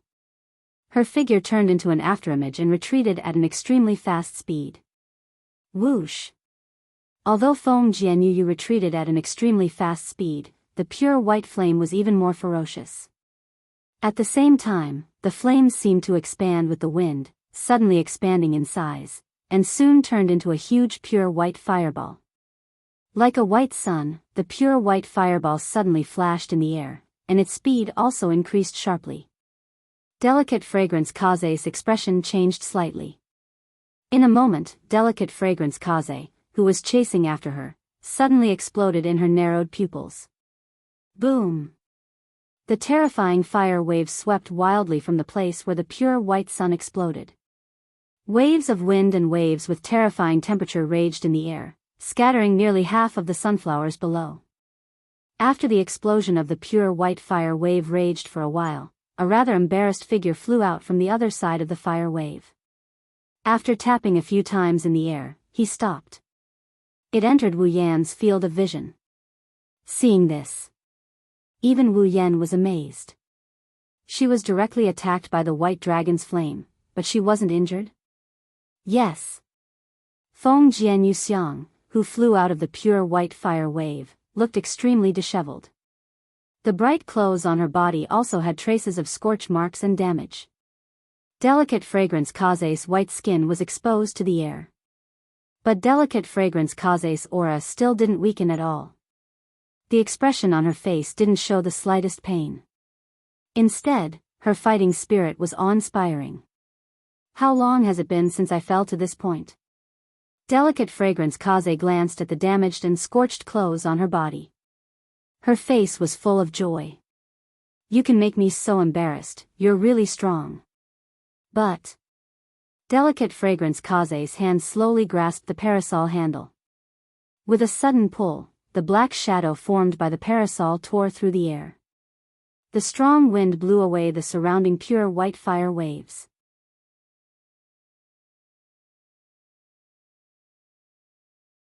The tip of the parasol tilted down, and a terrifying monster power emerged from Feng Jianyu Xiang's body. The real battle begins now. Delicate fragrance Kaze clenched the parasol handle and stomped her foot. Dense fragrance Kaze's demonic power exploded under her foot. The turbulent force caused delicate fragrance Kaze to turn into a black shadow and shoot straight at Wu Yan. Whoosh! Listening to the wind whistling sound of Yuka Fujiwara's shadow charging towards him, Wu Yan instantly raised his guard. He stared at the incoming shadow and with a grasp of his hand, a nimble longsword appeared out of thin air and fell into his hand. It was the Enin Temple Shana. Grabbing the Nigata no Shana, he tensed up his body and waited in place. When the shadow is about to reach him, he raised the Nigata no Shana and chopped it down with all his might. Suddenly, the power of the realm covered the Enin Temple Shana like a sharp blade. The light and heavy realm. The Enin Temple Shana was originally light and agile. Under the influence of the realm, the moment it slashed down, it was like a meteorite falling from the sky. Wherever it passed, sparks flew in the air and an ear-piercing screech erupted. At this moment, the Enin Temple Shana was at least as heavy as a real mountain. Delicate fragrance Kaze's face was still indifferent in the face of the Enin Temple Shana. Her hand trembled slightly as she clenched the parasol and stabbed out. Feng Jianyu Xiang had clearly only stabbed once, yet a stretch of umbrella shadows continuously appeared in front of him like a curtain of rain. All of them solidly pierced the blade of Nidien Shana, that was chopping down with the force of a mountain. Clang! After a shrill sound that could pierce one's eardrums, the umbrella shadow that contained a powerful force shattered the light and heavy realm's power on the Nidien Shana blade, and at the same time, it easily knocked away the Nidien Shana that came attacking. As expected of the strongest in the fantasy village, delicate fragrance Kaze's attack made Wu Yan's expression change slightly. He smiled bitterly in his heart. Again and again, she used pure strength to disperse the power of the realm. Just how strong was this delicate fragrance Feng Jian's fighting ability? With this thought in mind, Wu Yan could only follow the force of the Enin Temple Shana that was pushed away. He rotated his body and carried the Aenean temple Shana, with delicate fragrance Kaze support. Borrowing the force of the Aenean temple Shana, he rotated on the spot with a tearing sound. Instantly, the Aenean temple Shana turned into a blade of light. With an oppressive sound, it ruthlessly slashed towards delicate fragrance Kaze from bottom to top. Come on. Delicate fragrance Kaze also moved almost at the same time. She tightly held the parasol in her hand. Wisps of demonic power curled out of the parasol like mist, emitting a low vibrating sound.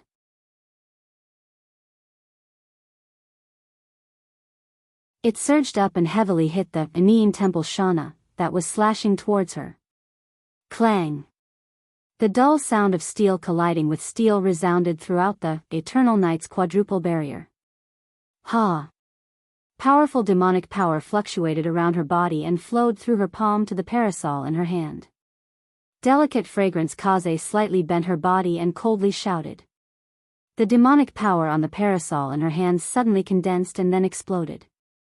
Bang! The parasol that hit the Aenean temple Shana exploded with a towering force. The sudden burst of force directly shook Wu Yan, who was holding the Aenean temple Shana, and sent him flying. Wu Yan gritted his teeth. He turned around and stabilized his body. He looked up and looked at delicate fragrance Kaze. Sure enough, it's impossible to win against this flower queen in terms of close combat ability. Delicate fragrance Kaze didn't have any powerful abilities. Her combat ability was almost entirely focused on close combat. Wu Yan can't possibly win against Yuka Fujimi, who relied on close combat to become the strongest player in Fantasy Village. Since you're invincible in close combat, then I'll fight back with my ability. While speaking, Wu Yan raised one of his hands and the familiar pure white flames rose once again.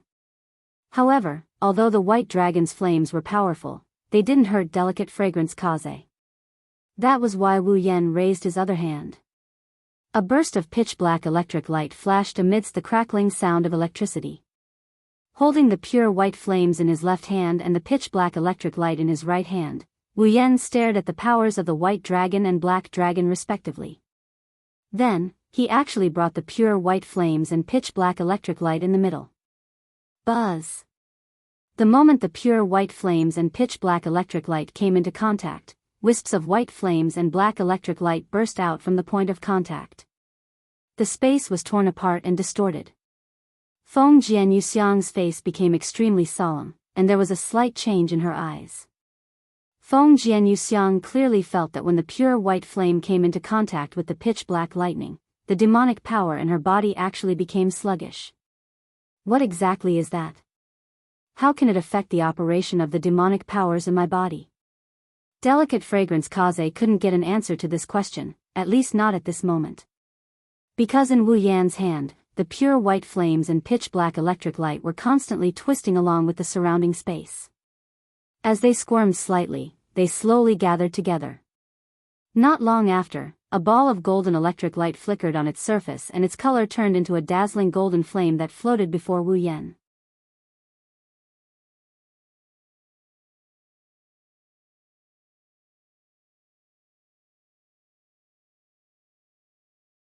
Chapter 1852. The moment the resplendent golden flame with golden lightning flashing on its surface was born, an unusually wild and violent fluctuation suddenly rippled out in midair. The strange energy waves became even more violent. Strands of golden energy seeped out from the surrounding space. Finally, they all wrapped around Wu Yan, who is holding the resplendent golden flames as if he is holding a jewel. They spun around him like crazy. Following the rotation of these golden streams of air, a gust of wind suddenly emerged and swept out in all directions. The gust of wind was so strong that even some of the larger rocks on the ground were blown and rolled a few times on the ground, not to mention those fragile sunflowers. For the first time, delicate fragrance Feng Jian's heart showed an uncertain expression. What the hell is that? With delicate fragrance Feng Jian's accumulated experience, she could naturally distinguish some of the effects of the methods Wu Yan used before and after. In addition to the power that should belong to a certain monster sage that she had seen more than once, Delicate Fragrance Kaze could see that the white flame used by this man who called himself Yakumo Haku should be some kind of ability to attack time. It was precisely because she saw the true face of the white flame that Delicate Fragrance Feng Jian was able to react in time under the direct attack of the white flame. She used a huge amount of monster power to cover her body and let the flame burn away the existence of the monster power itself. She rushed out of the flame in one go. So, Delicate Fragrance Feng Jian's clothes were a little damaged, but she didn't suffer any substantial damage. As for the knight's clothes that burned like flames, it was even easier to recognize. It must be some kind of equipment that can increase the user's power. At the beginning, the scarlet light on the other party's body should be some kind of ability that can borrow the power of others and reproduce it on his own body. It had to be said that Delicate Fragrance Feng Jian didn't say anything on the surface, but she had already seen through everything. Whether it was the effect of the red jade mode, the flame of the white dragon's burning flame, or the enhancement of the holy knight's outfit, they were all seen through by Delicate Fragrance Feng Jian with her experience. But to be able to see to this extent, it was enough to prove that Delicate Fragrance Feng Jian was experienced and knowledgeable. However, Feng Jian Yuxiang couldn't see anything from the dazzling golden flames that were flickering with golden lightning.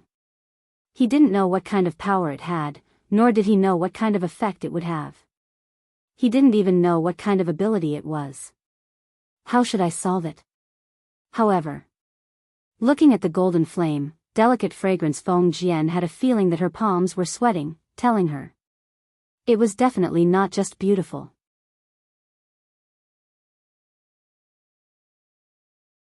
Who? Feng Jian Yuxiang exhaled a long breath of air. She stared at the pale Wu Yan who was holding the bright golden flame. Feng Jian Yuxiang laughed out loud. That's right. That's how it should be. A violent demonic power surged out from Feng Jian Yuxiang's body, causing her to emit a dazzling light. She was like a sun, making people unable to look at her directly. In that case, I will also use my strongest attack to determine the winner with you. Who is the strongest in the fantasy village? Let us have a good fight. Amidst the laughter full of joy, in the surrounding space, a burst of airflow like power fluctuations also seeped out, and rushed into the tall and slender body of Feng Jian Yuxiang. Under such circumstances, if there was an outsider present, they would be able to see that Wu Yan and Feng Jian Yuxiang seemed to be competing for something. Traces of unknown power fluctuations continuously emerged in the surrounding space, turning into air currents and wrapping around the two of them. However, the difference was that Wu Yan's bright golden flame had an effect on the surrounding space, causing the space to seem to have a chemical reaction and seep out its own power. Feng Jian Yuxiang, on the other hand, merged with nature through space, absorbing the power of nature and constantly improving her demonic power. Under such circumstances, the aura on Feng Jian Yuxiang's body became more and more terrifying until it reached a certain peak before stopping. Feeling the unprecedentedly powerful aura of Feng Jian Yuxiang, Wu Yan's eyes also flashed brightly, feeling the blood all over his body boiling at this moment. Although Wu Yan himself was not as powerful as Feng Jian Yuxiang, but since he was promoted to the 9th rank, Wu Yan had rarely encountered a battle where he needed to go all out. Now, the strongest red jade mode had been used, and even the holy knight equipment that could increase his strength in all aspects was also used. At this moment, Wu Yan had already brought out the strongest strength he could bring out. Coupled with the fact that he was fighting the strongest king of the fantasy village, the long-lost feeling of blood boiling made Wu Yan laugh out loud. It's not over yet. Amidst the laughter, Wu Yan's body once again surged with the power of the realm, and all of it flowed freely into the dazzling golden flames born from the fusion of the white dragon's flame and the black dragon's lightning. The realm of life and death. Life with a thought. Death with a thought. The power of the realm of life and death, that could change a person's life and death with a slight touch, was like a layer of light film, covering the dazzling golden flames flashing with golden lightning, making the strange fluctuations rising from the dazzling golden flames even more violent, faintly carrying the aura of death.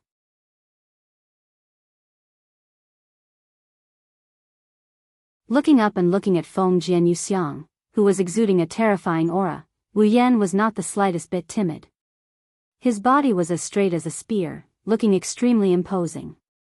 Since you took out the title of the strongest in the fantasy village, then I will accept it without hesitation. Let's see if you have the strength and qualifications. Feng Jian Yuxiang's beastkin power rose to the peak.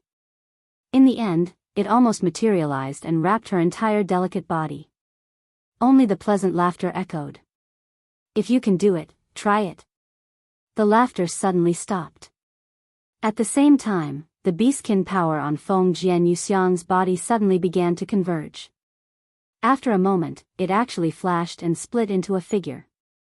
Green slightly curly short hair, wearing a red and dark red checkered vest and a knee-length skirt of the same color, a yellow bow tie in front, and a white long-sleeved shirt under the vest, holding a parasol in her hand. Another Feng Jian Yuxiang. That was Feng Jian Yuxiang's clone. Feng Jian Yuxiang had the ability to split into a clone that was completely no different from herself. This doppelganger had almost the same level of power as delicate fragrance Feng Jian's main body. In other words, Wu Yan was now facing the two strongest existences in the fantasy village. Come on. Let's fight. It was still the same sentence. The two Feng Jian Yuxiang raised the parasol in their hands at the same time, and all the beastkin power on their bodies surged to the tip of the parasol. With the infusion of such a huge amount of beastkin power, at the tip of the two parasol, a liquid-like emerald green energy flowed like liquid. One move. Let's decide the winner. With a fierce shake of their hands, the two Feng Jian Yuxiang pointed the parasol in their hands at Wu Yan at the same time. Immediately, all the beastkin power on their body flowed along the parasol. Double spark. The beastkin power flowing on the tips of the two parasol burst out. Two overwhelming beams of light with a sharp and ear-piercing sound cut through the space like lightning and shot straight at Wu Yan in the distance. Wherever the beam of light passed, the space shattered inch by inch. Wu Yan's vision was completely covered by the bright light above the overwhelming beam of light. As the target of the beam of light, Wu Yan could clearly feel the terrifying power in the two huge beams of light. However, Wu Yan also had absolute confidence. The golden flames fused with the power of the two familiars, coupled with the power of his realm, any attack would dissipate in the face of this power. Taking a step forward, Wu Yan released one of his hands and raised the dazzling golden flames flickering with golden light above his head. His arm trembled as if he wanted to throw the golden flames in his hand out. Whoosh! Like a meteor, a golden ray of light shot out from Wu Yan's hand like a hot knife through butter. It shot out like a hot knife through butter.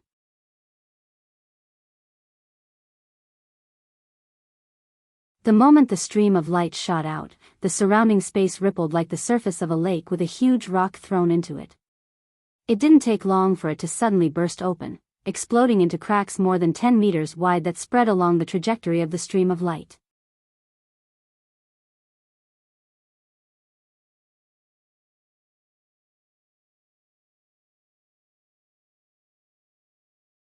Chapter 1853. Swish. Amidst an extremely sharp sonic boom, the resplendent golden flames that had turned into streaks of light tore through the air like a meteor. Wherever they passed, the space collapsed into pitch-black cracks that were nearly a dozen meters long. The space in this area was completely shattered like glass, causing the area to be in a sorry state. Swish! The two huge pillars of light that descended from the sky emitted a strong light that seemed to occupy the entire sky. They also carried an extremely terrifying power and a sharp sonic boom that seemed to distort space. They were like meteorites that fell straight down. No matter if it was the golden stream of light or the dazzling light pillars, both contained terrifying attacks that were enough to shatter the space along the way and spread the cracks. Just the fluctuations that leaked out were enough to kill a ninth-stage powerhouse on the spot. Two extremely frightening attacks that caused even the sky to change color finally collided violently in the next instant. However, just as Wu Yan and Feng Jian Yuxiang tensed up and prepared for the upcoming victory and defeat, waiting for the earth-shattering explosion caused by the collision of the two attacks, there was strangely no sound in midair. Wu Yan and Feng Jian Yuxiang lifted their heads in astonishment and witnessed the collision of the two attacks. Then, they witnessed this scene. In midair, the ratio was completely different. The two attacks of completely different colors didn't clash fiercely with each other at the moment of collision. Instead, they twisted together like two masses of water of different colors. The golden and green attacks had unknowingly twisted into a huge sphere. The two colors of gold and green swirled around each other in the sphere. The space around the sphere became extremely distorted. Vaguely, there were extremely subtle tearing sounds coming from the inside of the sphere. Wu Yan stared at the twisted sphere in midair. A sphere of two colors. His face was as pale as a sheet of paper, and even his body was swaying. Xiao's magical fluctuations had weakened to an unprecedented level. If it weren't for the remaining magical fluctuations, perhaps even Wu Yan wouldn't be able to hover in midair. Apparently, it fused the white dragon's flames and the black dragon's lightning together. It formed the dazzling golden flames that carried golden electric arcs on the surface and even enhanced the realm of life and death. This attack. It had almost squeezed out all the magical powers in Wu Yan's body that had never been exhausted.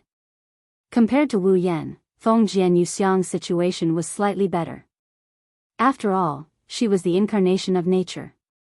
Although the clone magic cannon had almost exhausted the magical powers in Feng Jianyuxiang's body, nature was still providing her with a continuous supply of magical powers.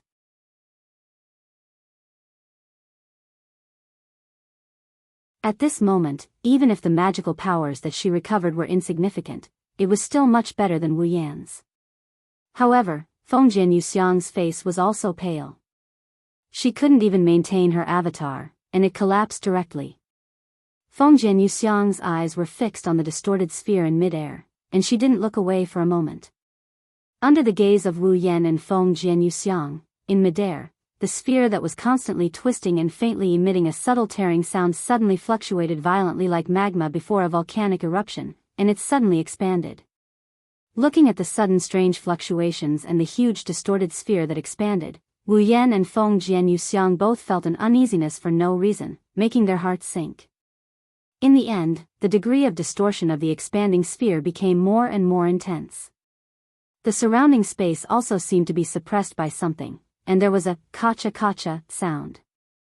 Not long after, the expanding distorted sphere suddenly burst into a dazzling light, but all the sound strangely stopped. Even the space suddenly stabilized and no longer produced any abnormalities. It wasn't until this moment that a warning sign rose in Wu Yan and Feng Jianyuxiang's hearts as if they sensed something. Their expressions changed abruptly, and they disregarded the consumption of a large amount of magical power and demonic power in their bodies and retreated frantically. The moment Wu Yan and Feng Jianyuxiang retreated, the distorted sphere that was blooming with a strong light suddenly burst like a punctured balloon. Boom! Along with an earth-shattering explosion, a dazzling light sprinkled from the sky. The distorted sphere seemed to have reached a certain critical point and finally couldn't bear it anymore. It exploded in midair along with an extremely terrifying shockwave. Wherever the shockwaves passed, the space trembled, and in less than half a second, like glass, it shattered piece by piece. Boom! Wu Yan and Feng Jianyuxiang, who were retreating, had just retreated for a distance when the terrifying shockwave caught up with them at lightning speed. Like a truck, it slammed into Wu Yan and Feng Jianyuxiang fiercely. PFFF. Under the terrifying impact, a mouthful of crimson blood spurted out from Wu Yan and Feng Jianyuxiang's mouths at the same time. Immediately, both of them were sent flying like garbage, directly smashing into the barrier of the eternal night fourfold barrier that shrouded the entire sunflower field. Boom! The eternal night fourfold barrier was smashed into pieces by Wu Yan and Feng Jianyuxiang, who were sent flying backward. The rest of the barrier also collapsed and disappeared completely from the impact of the shockwave. But the aftermath of the impact continued to spread to the surroundings. The sunflower field was originally relatively close to the Holy Great Barrier of Fantasy Town.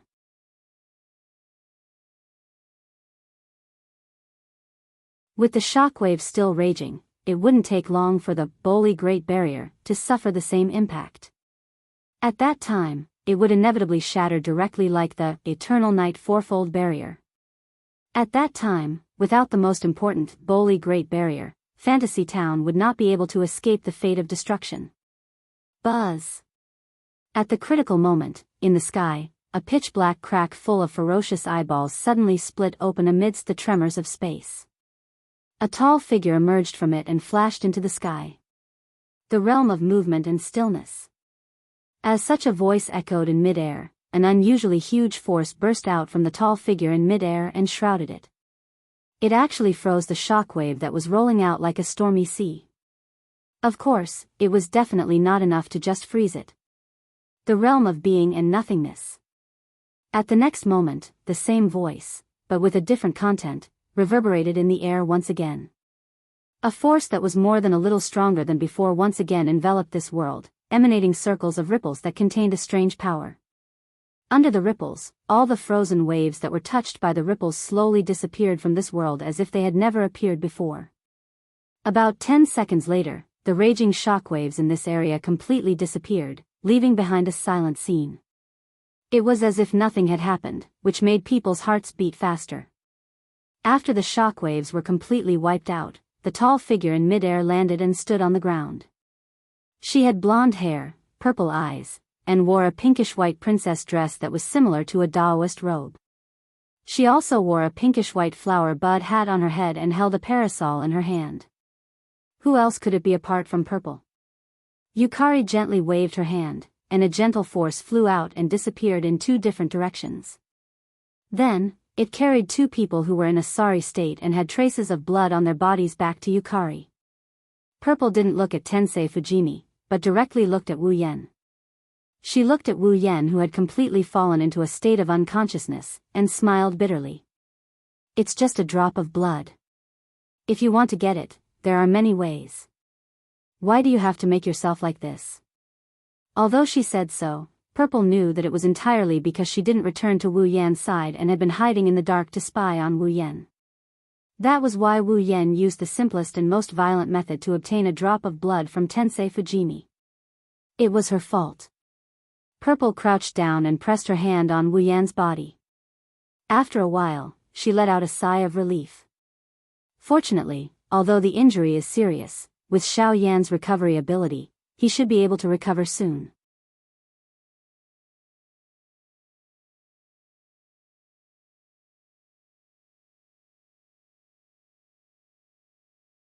Chapter 1854.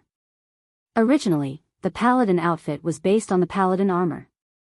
After the Paladin armor was strengthened and modified, it became a piece of equipment that could increase the user's abilities in all aspects. The Paladin armor was nothing more than an amalgamation of mana. It was similar to vassal beasts, which were also amalgamations of mana. Naturally, the Paladin outfit was also a piece of equipment made of pure mana. The only difference was that the vassal beast's consciousness was lodged in the user's blood. The user only needed to provide mana for the vassal beasts to manifest their own forms and abilities. On the other hand, the Paladin armor was based on the design. The user had to ask the dragon who created the Paladin armor to create the Paladin armor according to the design. Only then would the Paladin armor be able to display its proper form and abilities. The same went for the Paladin outfit. Although Wu Yan had exchanged for the A-rank legendary armament, to be more precise, he had only exchanged for the blueprint of the Paladin outfit. Based on Wu Yan's physical attributes and abilities, the system created the most suitable Paladin outfit for Wu Yan. Then, it provided the blueprint to Wu Yan. Therefore, Wu Yan only needed to construct the Paladin outfit according to the blueprint, just like the holy dragons in the star-engraved Dragon Knight world. Then, the Paladin outfit would appear and be equipped on his body. That was why Wu Yan could easily summon the Paladin outfit during battle with just a thought. Naturally, when Wu Yan's mana was completely depleted or he lost consciousness, the Paladin outfit would disappear. The Red Jade mode was similar. Although there was still some time left, the Red Jade mode was still a bloodline ability. As long as Wu Yan lost consciousness, the Red Jade mode could no longer be maintained. When the Red Jade mode and the Holy Knight outfit disappeared, Wu Yan's aura weakened all the way until he dropped out of the demigod rank. He could feel the bloodstains on his body. With his eyes closed, Wu Yan's aura continued to weaken. Purple also let out a sigh. She stroked Wu Yan's cheek and her tone became unusually gentle. You've already tried your best. He had indeed worked very hard. To be able to fight against Yuka Kazumi, the strongest person in Fantasy Town, who even Yuka Kazumi couldn't defeat in the past. Even if it was because of the Red Jade mode and the Holy Knight equipment, Wu Yan could still be proud. After saying this, Z stood up, raised his head, and looked at the surroundings. The first thing that caught his eye was the place that had turned into a terrible mess. It used to be a field of golden sunflowers or a field of sunflowers that stretched as far as the eye could see. Now, the sunflower's golden color and the grassland's green color had all disappeared. Only the dark gray and brown soil remained.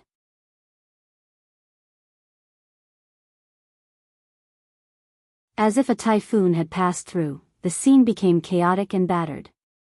The sunflowers and grassland had long since disappeared in this battle. The ground was also razed to the ground, showing the darkest color. There were even potholes everywhere, filled with rolling stones. It was abnormally desolate. Not only that, but in the surrounding space, pitch-black spatial rifts could be seen everywhere. Some of them even shattered into black holes. Some of them were like broken glass, still falling pieces. The endless darkness in the spatial rifts sent chills down one's spine.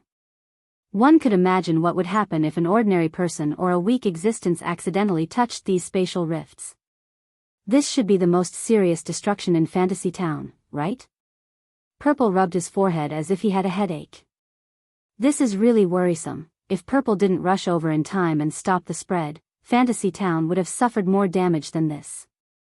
That's why I hate brainless battles, a voice suddenly interrupted Violet's contemplation. You're right. You're right. Violet sighed. Cough, cough. After hearing this painful cough, Purple came back to his senses. The corner of his mouth was overflowing with a mocking smile. He turned his head and looked in the direction of the cough. There, Yoxiang Fujian covered his chest with one hand and supported himself with the other using a parasol to support himself on the ground. Although his face is abnormally pale, his body is swaying, and his clothes are covered in blood, Yoxiang Fujian still insisted on standing up. He didn't allow himself to lie weakly on the ground and coughed. Wu Yan has already lost consciousness under the impact of the storm, but Yoxiang Fujian is still conscious and still has the strength to stand up. From this, it can be seen how strong Yoxiang Fujian is. It's a pity that even though she didn't lose her consciousness, she doesn't have the same immortality as Wu Yan. As the strongest of the monsters and the embodiment of nature, even if she has a strong regenerative ability, it seems like she won't be able to recover from her injuries in a short period of time. Looking at Yoxiang Fujian standing up with a pale face and covering his chest with a paper fan, Purple took out his paper fan and covered the lower half of his face, but there is a hint of ridicule in his tone. Era, I don't think I've ever seen you in such a sorry state. In the past, Fengjian Yuxiang and Purple also had a battle. In that battle, because she was worried about the safety of the fantasy village, Yukari did not use her full strength. As a result, she was pursued by Delicate Fragrance, who used all of her strength without any scruples. It could be said that she was in an extremely sorry state. Now that the tables have turned, it's only natural for Yukari to ridicule Wu Yan after seeing Yukari in such a pitiful state during the fight.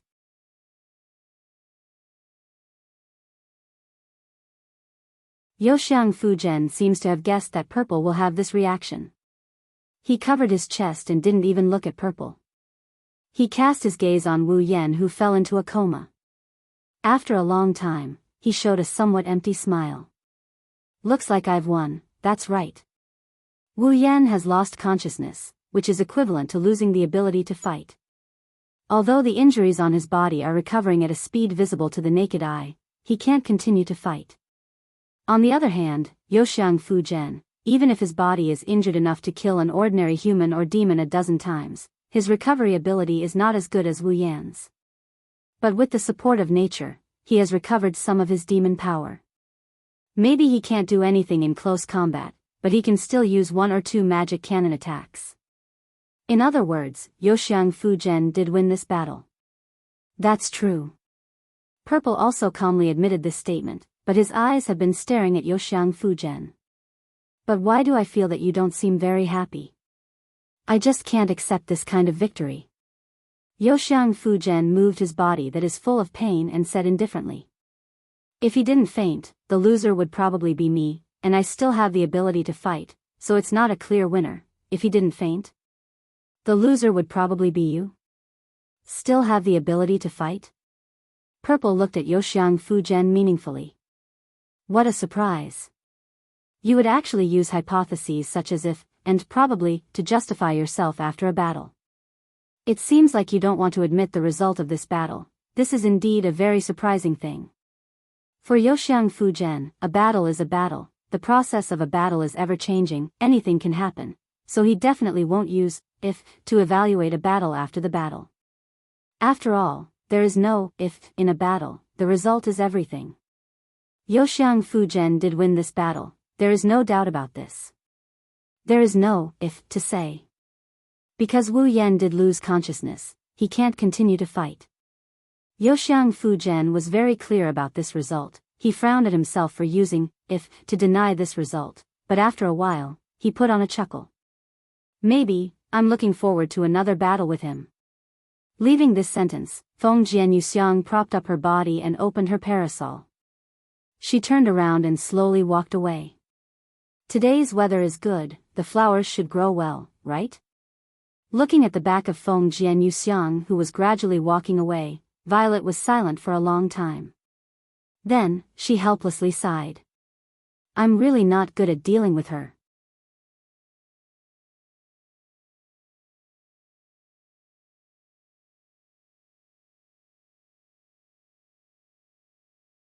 Chapter 1855. His consciousness was as chaotic as chaos. His body was as heavy as iron and lead. His strength was flowing away like water. His voice was as muddy as hoarse. That was what Wu Yan was feeling at this moment. He felt as if he was drowning in an endless sea of despair that he could not see the end of. His body was struggling, but there was no strength everywhere. There was no way to support himself. His hands and feet were paddling, but he still felt like he was sinking, as if he had fallen into hell. In this unconscious state where even breathing became difficult, Wu Yan could only endure the feeling of emptiness in his body and drift around with his chaotic consciousness. All of this was because of the exhaustion of his magic power and the serious blow to his body, which brought about such an uncomfortable feeling. It's obvious that the injuries he suffered before he fainted, even if he recovered in a short period of time, the pain of that moment still made him feel very uncomfortable as he fainted while carrying the pain with him. Fortunately, the pain came and went quickly. After a long time, Wu Yan felt that his chaotic consciousness finally showed signs of condensing. His body gradually became able to exert strength, and the dark sea of drowning began to become bright.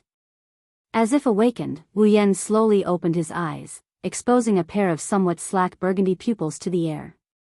After a while, he could focus on the scene in front of him. The ceiling. No. It should be a wooden roof. Moreover, it was the same roof as the Japanese-style tatami room of Kagaya in Penglai Mountain. However, Wu Yan knew that the familiar roof in front of him was definitely not the roof of Kagaya's room in Penglai Mountain. The reason was very simple. Although there were computers and game consoles in Kagaya's room in Penglai Mountain, there were no modern fluorescent lights or light bulbs. The roof in front of him. There was a bright fluorescent light, illuminating Wu Yan's vision. Where is this? This was the first question in Wu Yan's mind. Why am I here? This was the second question in Wu Yan's mind. What's wrong with me? This was the third question in Wu Yan's mind. Although it was the third question, this question was the first to be answered. Immediately after. The second question was also solved after Wu Yan solved the third question. There was only one question left. Wu Yan had no way of answering the question by himself. That's right. Holding his head, Wu Yan smiled bitterly. I fainted during the battle with Yuka Fujimi. To be more precise, it should be said that in the battle with Delicate Fragrance. Wu Yan used all of his strength in this attack, and then in order to avoid the aftermath of the collision with Delicate Fragrance's attack, he did his best to retreat. Then, there was no then. Wu Yan only remembered that in the process of retreating, he was still swept by the aftermath of the impact.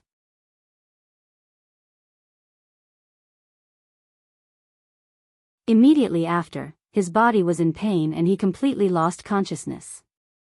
Wu Yan himself didn't know what happened after that, but looking at the roof in front of him, he could guess what happened even if he had to guess.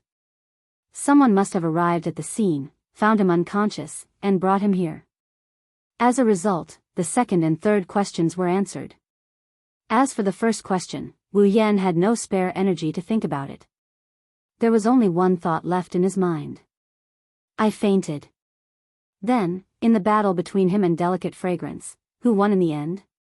If Delicate Fragrance also fainted, then it was a draw. But if Delicate Fragrance still had a breath and could hold on, then there was no doubt that he had fainted and lost the ability to fight.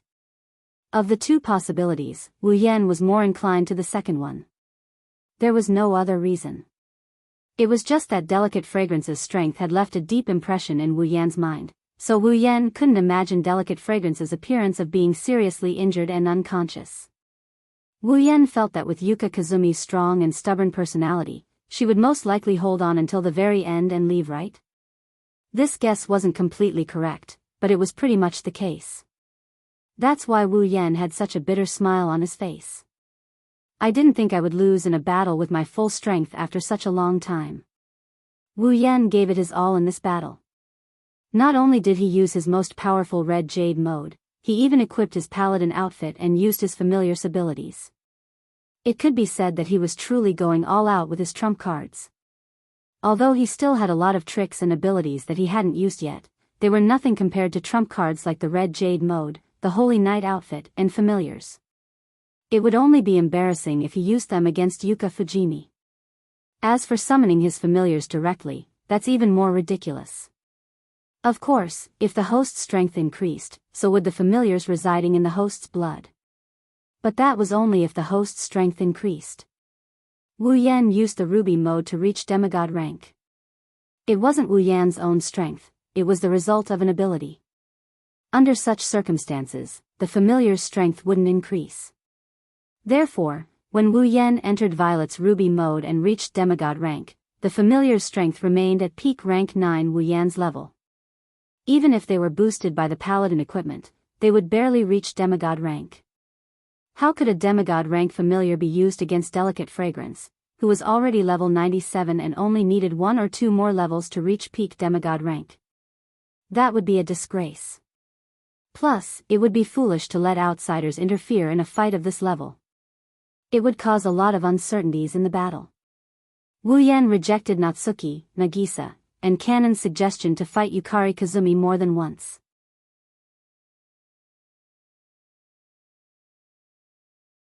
He only used White Dragon and Black Dragon's abilities to deal with Yukari Kazumi. Not only did Wu Yan have helpers, Delicate Fragrance had helpers as well. They were much stronger than Wu Yan. After all, Delicate Fragrance could create a clone that was on par with the main body. At that time, Natsuki, Nagisa, Kanon, White Dragon, and Black Dragon would gang up on Yukari Fujimi. Yukari Fujimi would definitely be tortured to death by Yukari Fujimi, who would become a peak demigod after 1 or 2 levels. Therefore, no matter how one looked at it, Wu Yan had lost the battle. This fact made Wu Yan realize that he wasn't strong at all. Indeed, after ascending to Tier 9, Wu Yan didn't go all out in a fight other than this one. He didn't even use his peak Tier 9 strength under normal circumstances. However, that wasn't because Wu Yan was too strong. It was because there were too few true powerhouses, and Wu Yan hadn't encountered one yet. His fight with Fujimi Yuka made him realize that he's not weak but he's not strong either. Compared to the real strong, the demigod tier existences, he's still a far cry from them. Of course, this was also because Wu Yan had been doing the demigod path mission. If Wu Yan had turned in the demigod path mission and generated a tool for reaching demigod rank, the result would have been different. However, Wu Yan's ambition was too great. He didn't want to be an ordinary demigod powerhouse, he wanted to be a peak demigod powerhouse. Thinking up to this point, Wu Yan couldn't help but raise one of his hands in front of his own face and clench his fist. Looks like I have to hurry up with the demigod path mission, Swoosh, at this time, a sound came from the side. Not far away from Wu Yan, a Japanese-style paper door was suddenly pulled open. A petite figure struggled to carry a basin and a towel as she tiptoed in. It was a little girl. She had cute cat ears and brown shoulder-length hair. She wore a green hat and a golden earring on her left ear. She wore a red one-piece jacket with golden edges and white sleeves. She also had 2 brownish-black tails on her back. The tips of the tails were white. Meow meow meow. The cat-eared little girl seemed to have noticed Wu Yan, who had woken up. She was stunned for a moment, then let out a series of cat meows. She ran out at an extremely fast speed, shouting non-stop. Lord Lawn. Lord Purple's strange fiancé has woken up, meow. Hearing this, Wu Yan couldn't help but twitch the corner of his mouth. Forget about the fiancé, Sama, he also knows who the person who popped out of nowhere is. But, what's with that strange thing? Did he look strange?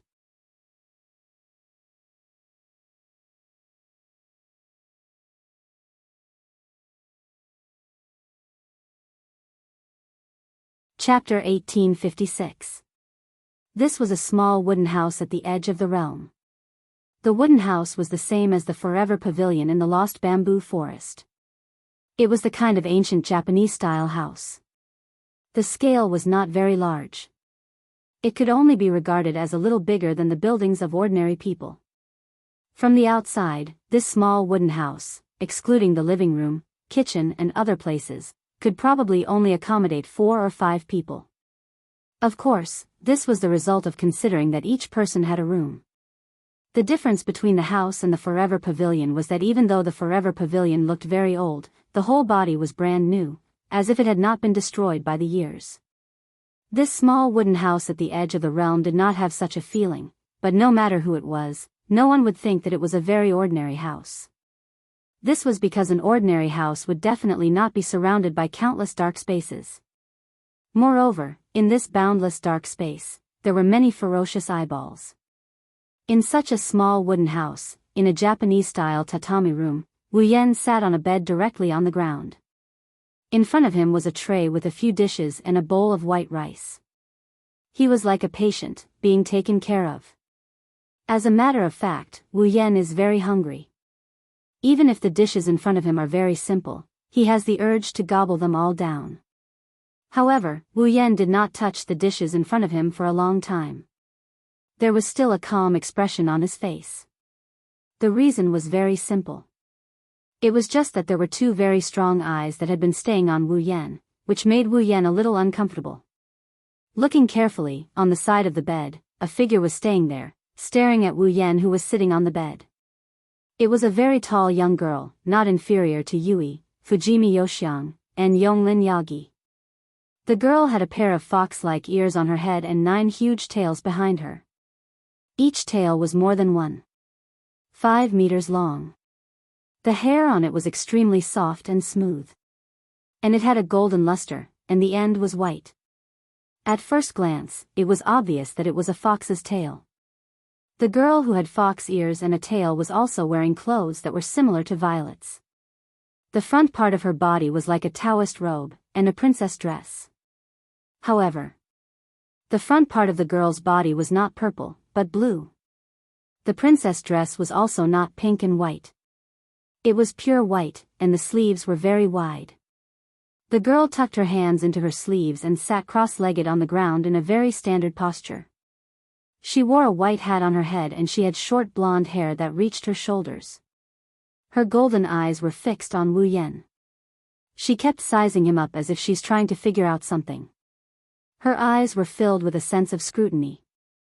Beside the girl, the cat-eared loli copied her and sat cross-legged on the ground.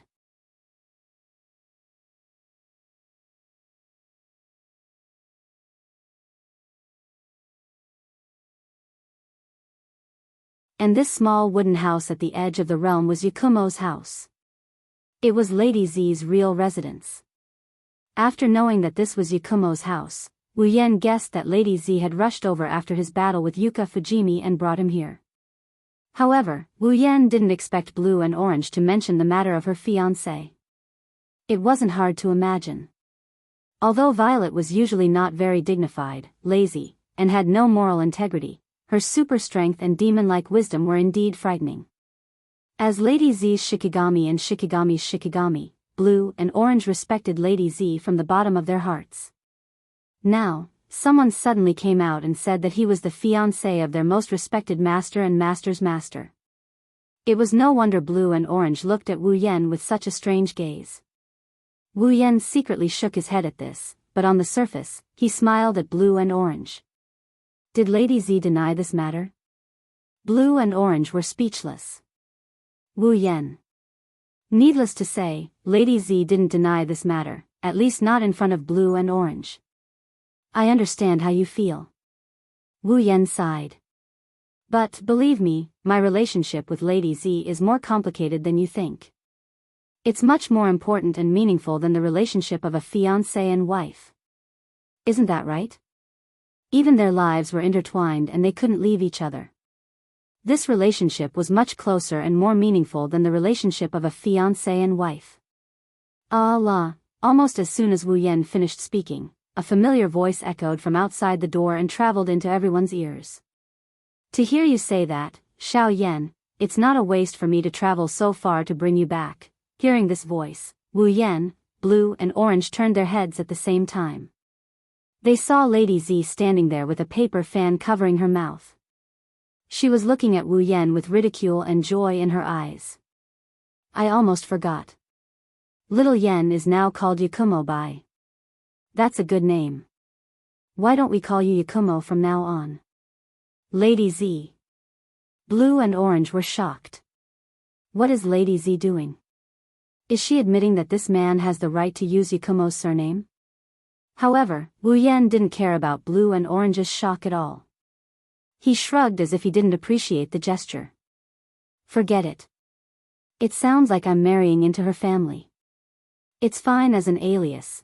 Blue and Orange were stunned. Alias? Yakumo's surname can only be used as an alias? Moreover, looking at Lord Z's nonchalant manner, he did not seem to care about this at all. Who is this man in front of me?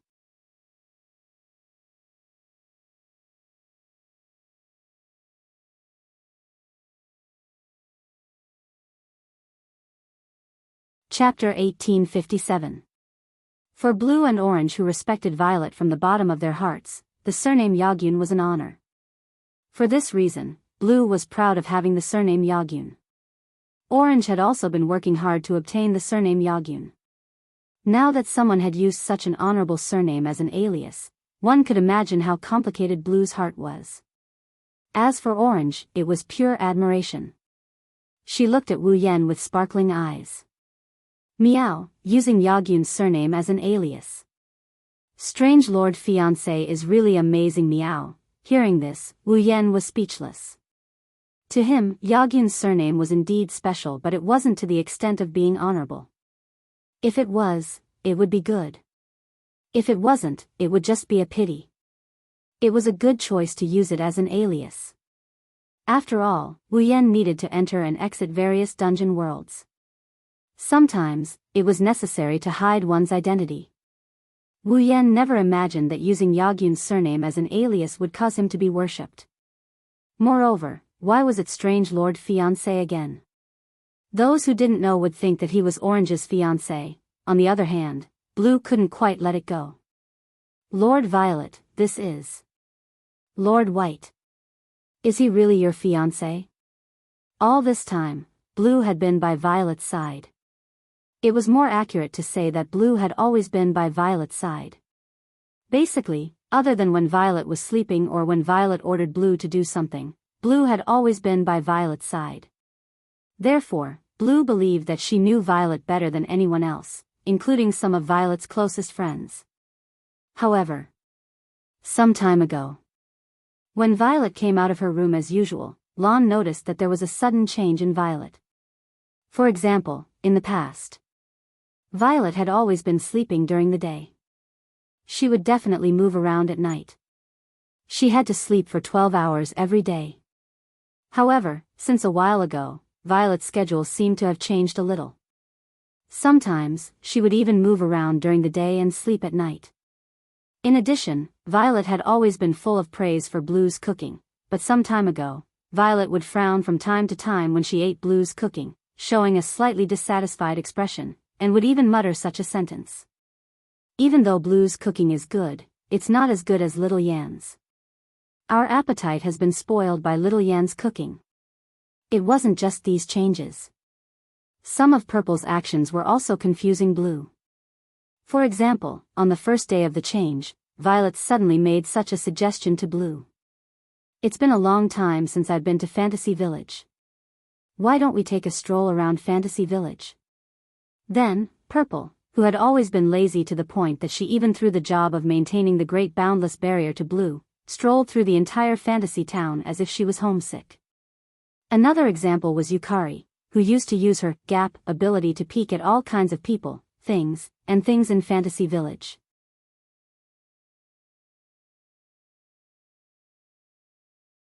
Recently, whenever she opened her gap to peek, she would secretly mutter such a sentence. "Eye of Little Yan's." Then, Violet, who always liked to peep but would never target a specific person. Her peeping range was very wide, but recently, she had been using her gap ability to observe a person, and it was a strange man that Blue had never seen or known before. If that was all, it would be fine. Blue naturally knew how monstrous Violet's IQ was. It wasn't surprising that Violet would do some unfathomable things that she couldn't understand. However, what Lon couldn't accept the most was that the Lord Z, whom he respected the most in his heart, had recently been speaking such words in his sleep with a flushed and seductive face in his dreams. Ugh. Little Yen, there, no. Lon clearly remembered how flustered she was when she accidentally overheard Violet's sleep talk. There were countless times when Lon wanted to scream out loud like a maniac. Who is this Little Yen? Unfortunately, Blue didn't get the answer even once. Every time she asked Violet about it, Violet would look at her meaningfully and smile perfunctorily. It wasn't until a while later that Blue finally found out. It turned out that the strange man that Yukari had been observing through the gaps was none other than the rumored Xiao Yen. What was even more shocking was that this mysterious Little Yen called himself Yakumo Bai. He even said that he was Yakumo Z's fiancé, the head of House Yakumo. Lon expressed that her brain really wasn't enough recently. Blue could confirm 100 times, 1,000 times, or even 10,000 times. Violet had never interacted with such a man.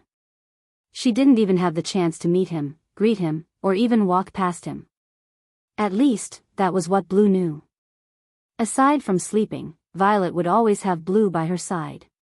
If she really knew someone of the opposite sex, there was no way Blue wouldn't know. However, this time, Blue's understanding of the world was completely overturned. Two people who didn't know each other at all. Was it possible that one of them would call out the other's name every time they opened their mouths and even dream about it in their dreams, while the other would casually mention the setting of fiancé? The answer was, of course, no. Thus, Blue couldn't help but admit that she had failed in her duty. Unbeknownst to him, in a place he didn't know, or even in a situation where he didn't know anything, his Lord Z had developed such a deep friendship with a stranger of the opposite sex that even he had no choice but to admit defeat. Or rather, feelings. How could she tolerate this? Indigo could clearly tell that this was absolutely intolerable. Therefore, even though she had asked this question countless times, Violet had always brushed it off without admitting or denying it. Blue felt that she had to clarify this matter.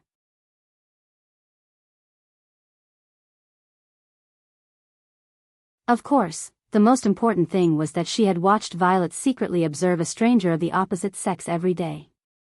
Hearing Violet mutter the name of a stranger of the opposite sex every day, Blue felt a sour feeling in her heart. Since Lady Z was acquainted with such a person, why didn't she let Blue know? Why did she keep Blue in the dark all this time? Could it be that Lady Z was starting to distrust her? Violet and even Wu Yen clearly sensed her thoughts. The two of them looked at each other and laughed bitterly at the same time. Looking at how well Wu Yen and Yukari are working together, the sour feeling in Blue's heart became even more obvious. Lady Z, please answer my question. Question. Violet looked at Azra with a faint smile. But didn't Xiao Yan already answer your question? Huh. Huh. Blue froze on the spot. It doesn't matter whether we are fiancé or not. Violet waved the paper fan in her hand and smiled gently. But just as Xiao Yan said, Xiao Yan and I have a much more important and meaningful relationship than a fiancé and fiancé.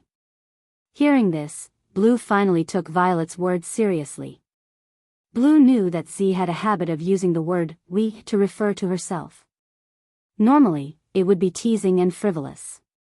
However, when Z used the word I to refer to herself, even though her tone and expression were casual and frivolous, the content was absolutely serious. As such, Blue could only admit with tears streaming down her face that her Lady Z had a special experience in a way that she didn't know anything about. Otherwise, Z, who had lived for such a long time but only had a few friends, none of whom were of the opposite sex, let alone someone who was closer to her than an engaged couple, would admit that there was someone who occupied an important position in her heart.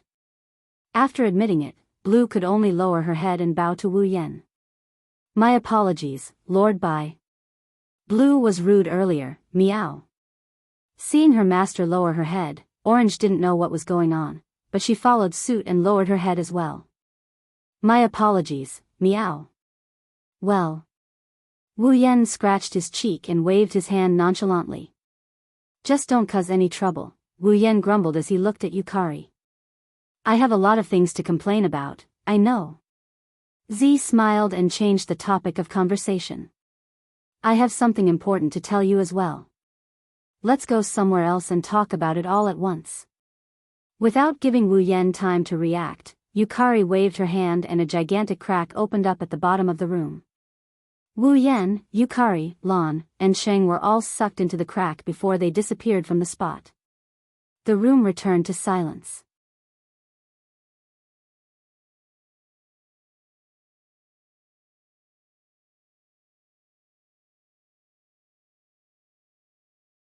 Chapter 1858. His vision was distorted and the world was changing. Wu Yan felt his vision blur. When he regained his vision, the first thing he saw was a boundless sky. Under the sky, there was a dazzling scene. A lively village. A lonely bamboo forest. A quiet mountain. A mysterious forest. The foggy lake, the bright red mansion, and the most eye-catching Bori shrine at the edge of the lake. They all formed a picture that was presented to Wu Yan without holding anything back. After a while, Wu Yan realized that he was in the sky above Jinsokyo. He was sitting in a crack in the sky of Jinsokyo. The inside of the crack is filled with malevolent eyeballs and darkness. Other than Wu Yan, Indigo and Orange were also present. They were also sitting in the crack. Their faces were filled with confusion.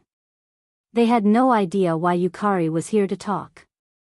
Wu Yan, Indigo, and Orange looked to the side at the same time. They were shocked when they saw Yukari standing in the crack. They saw the mysterious and wise Yakumo Yukari, who had never lost her composure, looking down at Fantasy Village. Her eyes were filled with nostalgia, sadness, and deep worry. Yes. Worry. Yukari was looking at the Fantasy Village that she had spent her entire life protecting with worry. This expression. Forget about Wu Yan, even Blue, who has been with Yukari for who knows how long, has never seen this before. Thus, Blue is the most shocked out of the three of them. She even started panicking. Lord Yukari. What's wrong? Violet did not care about Blue and Orange's panic. Instead, she let out a sigh as if she was trying to restrain her emotions. She took another deep breath and turned her head. She looked at Wu Yan, who was staring at her in shock. She asked such a question. What do you think of Fantasy Village? How about Fantasy Village? What kind of strange question was that? Although Wu Yan thought so, he knew that Violet would ask this question. She was definitely thinking about it. Plus, Z's performance just now. Wu Yan also became serious. It's an incredible place in every sense of the word. Wu Yan replied with a smile on his face. But it's beautiful, I like it too. Really? Violet lowered her head. She mumbled as if she was sleep-talking. Her next sentence made Wu Yan, Lan, and Qing shudder. However, perhaps Fantasyland can't exist for too long. What? Blue and Orange cried out. Wu Yan also panicked for a moment, but when he saw Violet's worried look, he calmed down. Although he didn't know why Z would say such a thing, if the fantasy village couldn't continue to exist, Z would definitely be the one who couldn't bear it.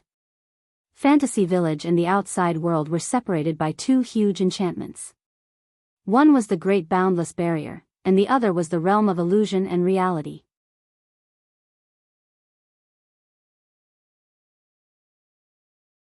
Although the Great Boundless Barrier was the barrier that separated Fantasy Village from the outside world, the realm of illusion and reality was more important to Fantasy Village. This was because the realms of illusion and reality separated the inner and outer realms, the realms of illusion and reality. Its function was to set the Fantasyland as an illusory world that did not exist physically, while the real world outside was set as a physical world, a world that truly existed. Just like the difference between a dream and reality, they existed at the same time, but the concept of existence was different. In such a case, those that didn't exist in reality, such as monsters and gods that only existed in humans' imagination, couldn't exist in the real world. They would be automatically attracted to the fantasy village and be taken in by the fantasy village. In other words, the monsters, gods, and other creatures that shouldn't exist in the outside world would disappear and come to live in Fantasy Village. This would strengthen the power of the monsters in Fantasy Village. The outside world would completely become the world of humans, and Fantasy Village would be the world of monsters. However, because the outside world and the Fantasy Village were connected geographically, the Fantasy Village wasn't an independent world, but a world that was connected to the outside world like a mirage, and it didn't exist in the beginning. Theoretically speaking, the boundary between the realm of illusion and reality could be considered to be the existence that created the Fantasy Village. As for the realm of illusion and reality, it was a barrier that Violet had set up using her unique ability to control realms. As long as Z still existed, the Fantasy Village could be created and destroyed. Z's existence was an important condition for the establishment of the Fantasy Village. Therefore, even if Fantasy Village could no longer exist, Yukari could still set up a realm of illusion and reality, allowing Fantasy Village to be reborn again. Now that Violet had said such a thing, it meant that the fantasy land she had created was gradually heading towards destruction in a way that even Violet could not do anything about. Therefore, it was certain that Z was the most annoyed and helpless existence in the Fantasy Village. Since that's the case, as a man, Wu Yan can't show any signs of panic when Yukari is helpless for the first time ever. Otherwise, it would only make her more uneasy. With that in mind, Wu Yan forced himself to calm down and asked in a low voice. What's going on? Z seemed to have seen through Wu Yan's thoughts. She looked at Wu Yan with a funny and gentle gaze. After deliberating over her words, she said, I think you should know that in the Fantasy Village, there will be a big change in the Great Barrier every 60 years, right?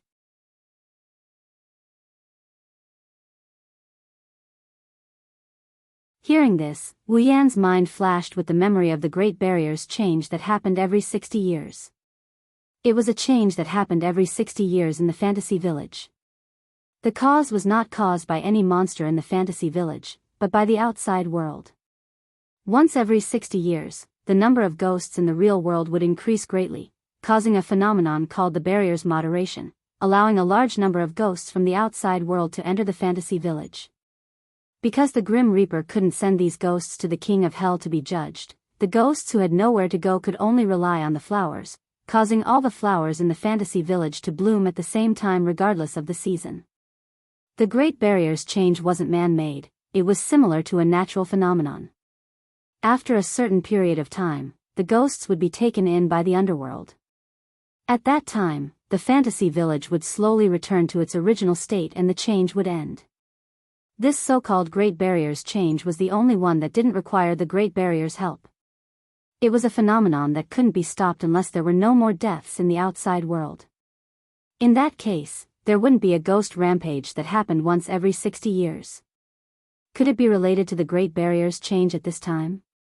I'm the only one who knows about this. Even Lingmeng hasn't discovered it yet. Z smiled helplessly. As a matter of fact, every time the Great Barrier changes, the barrier moderation will weaken the Great Barrier to a certain extent. The Great Barrier's weakened? Azura exclaimed in surprise. But I've never seen the Great Barriers weakened before. Because Azura and Lingmeng were too lazy, the task of maintaining the Great Barrier was basically done by Azura. Therefore, Azura had the right to speak at this time. Usually, you can't see it, but I found that every time the boundary moderation phenomenon occurs, the Great Boundary that is moderated will have some abnormalities, and the moderation time will be longer and longer. During the moderation process, the Great Boundary will become weaker and weaker. Purple shook her head. Do you know what this means? Other than Sheng, who was still confused, Wu Yan and Azura thought of a possibility. Their expressions turned ugly. This means that as long as the boundary mitigation phenomenon continues, one day, the Great Boundary will not be able to withstand the weakening of the mitigation process and completely collapse. Yukari closed her eyes and revealed a cruel reality. According to my calculations, when the next Great Barrier's moderation occurs, the Great Barrier will be unable to withstand the moderation's weakening and collapse.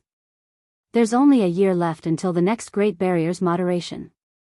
You're tuning into the Romantic Tales YouTube channel. Don't forget to subscribe and join us on this journey to catch the most captivating stories.